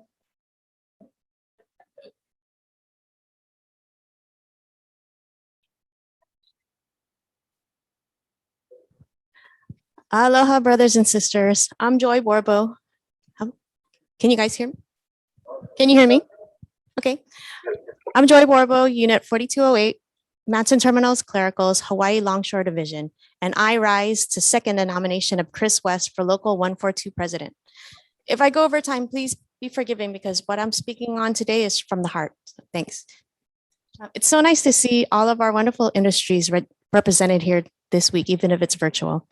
Chris is the chair for Unit 4201-01, Hawaii Stevedores, Inc., and he's been a longshoreman for 23 years. I've been a buyer with Matson for 16 years, and my unit was organized under the late and great Wesley Furtado. Now, I'm aware that longshoremen are stereotyped, but I've been in this industry long enough to know that Chris does not fit the typical stereotypes. So let's go through some of them. Stereotype number 1, longshoremen are bullies. As you've seen and heard this week, they are very vocal, but that doesn't make them bullies. There is a difference. And the same goes for Chris. Let me give you a personal example. My unit and contract are still very new, so there's lots of room for our contract to grow, especially in comparison to the other longshore contracts. When I talk to him about how we can improve our contract, he doesn't say, well, Joy, what makes you think you can even ask for those things? Even though we're the small fish, Chris always remembers his union roots and supports us in our fight. Stereotype number 2, longshoremen only have street smarts. Now, this is not a bad thing, and Chris does have street smarts, but he's also a mid-pack grad, and he studied at Eastern Oregon University. Something you may not know about Chris is that before he was a longshoreman, he ran a free magazine called Island Sports, and he did this at a very young age. I don't know how to run a magazine, but I know that to be able to run one, you need to be well-versed, have good business sense, and good work ethic, and those are all qualities that Chris has. Stereotype number 3, longshoremen don't respect women. In this male-dominated industry, I've only been treated as if I was their own sister. In all the years I've known Chris, he's always treated me as an equal. He's also a family man. He's been with his beautiful wife for 24 years, and they have 2 brilliant daughters. He absolutely adores his family and tries to give them the world. So I think it's safe to say that he respects women. Now, just because I'm saying all this doesn't mean that he isn't tough. He's still a longshoreman at heart, and he takes that passion that so many longshoremen have and uses to fight for people, especially the rank and file. No matter what industry you belong to, Chris will fight for you. He understands what our movement is about, which is to fight for all workers and their families too. With his knowledge and integrity, Chris will unite us as one instead of trying to divide us. Having Chris serve us as Local 142 president will make our local stronger. For these reasons, I fully support Chris West for Local 142 president, and I humbly ask for your support. Mahalo. Thank you, Sister Joy. Are there any other nominations? Are there any other nominations? Are there any other nominations? Seeing none? Seeing none, nominations for president are now closed. Now I will ask President Donna Domingo if she accepts the nomination for president of Local 142, ILWU Local 142.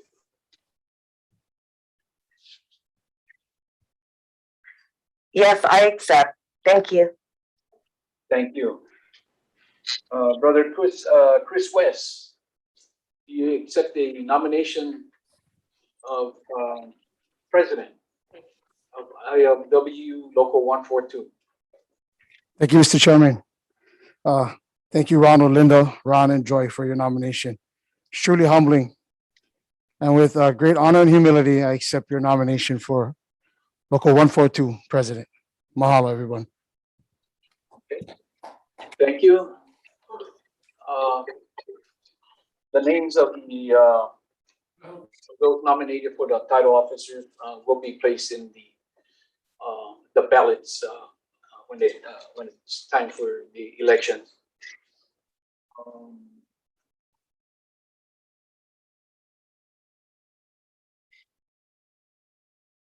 I think that concludes the nominations for the title officers. And want to wish everyone good luck in the elections. And Brother Tanaka, Chair, or Karina Nguyen, that concludes the nominations for the title officers. Thank you very much, Steve. I appreciate you coming up forward and doing the nominations today. Next on the agenda, I will lead to Eddie Sigigawa. He has an announcement from the local election committee.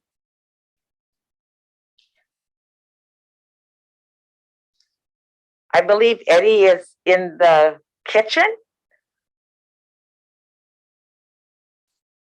Third floor.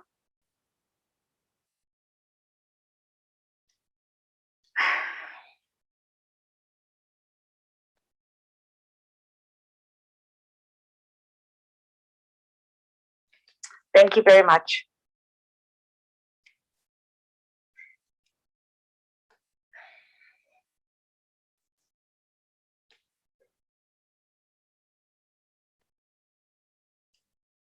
While we wait for Eddie to come down to the main conference room, the agenda notes that the next convention site will be in 2024, Hilton Hawaiian Village.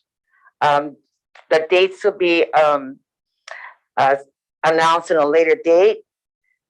And further waiting for Eddie, I would call on Brian Tanaka to give the credentials.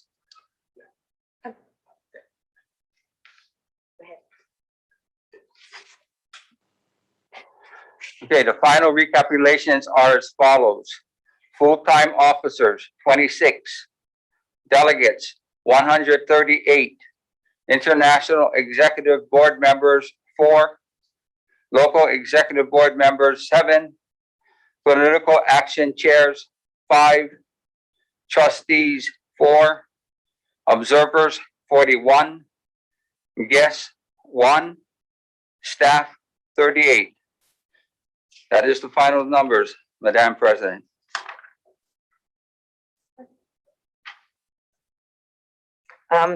Thank you, Brian. Eddie?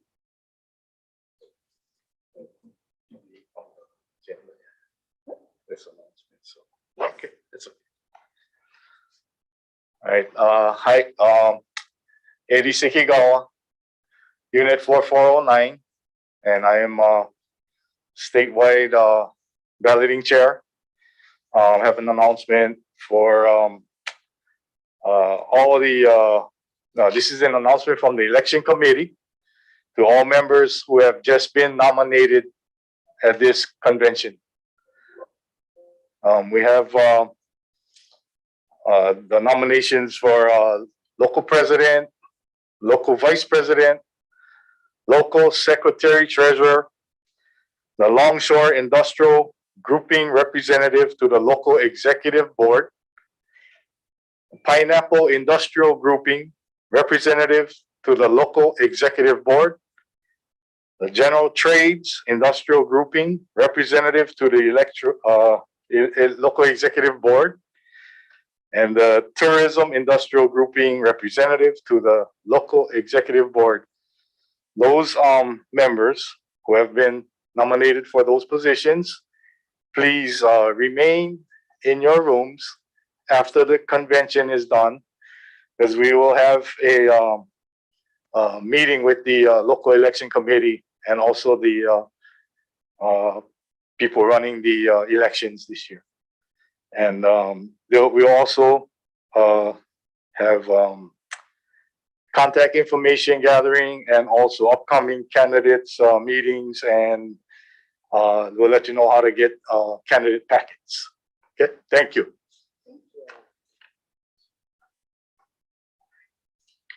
Thank you very much, Eddie. Eddie Sugao is the chair for the local election committee. Thank you. Moving on to the agenda, the good and welfare. There's no announcements, but good and welfare. I want to wish you guys, thank you for attending. Stay safe, stay healthy, and drive safely. Thank you very much. Where's my gavel? Oh. This convention is adjourned 2:45. Aloha and thank you.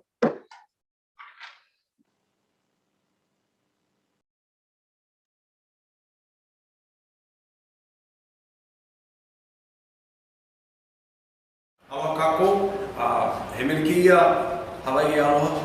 Please rise and lend me your voices. All right.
Hello, operators. If the candidate is in your room, please stay and type in the chat that they're there, then we'll elevate them. Thank you.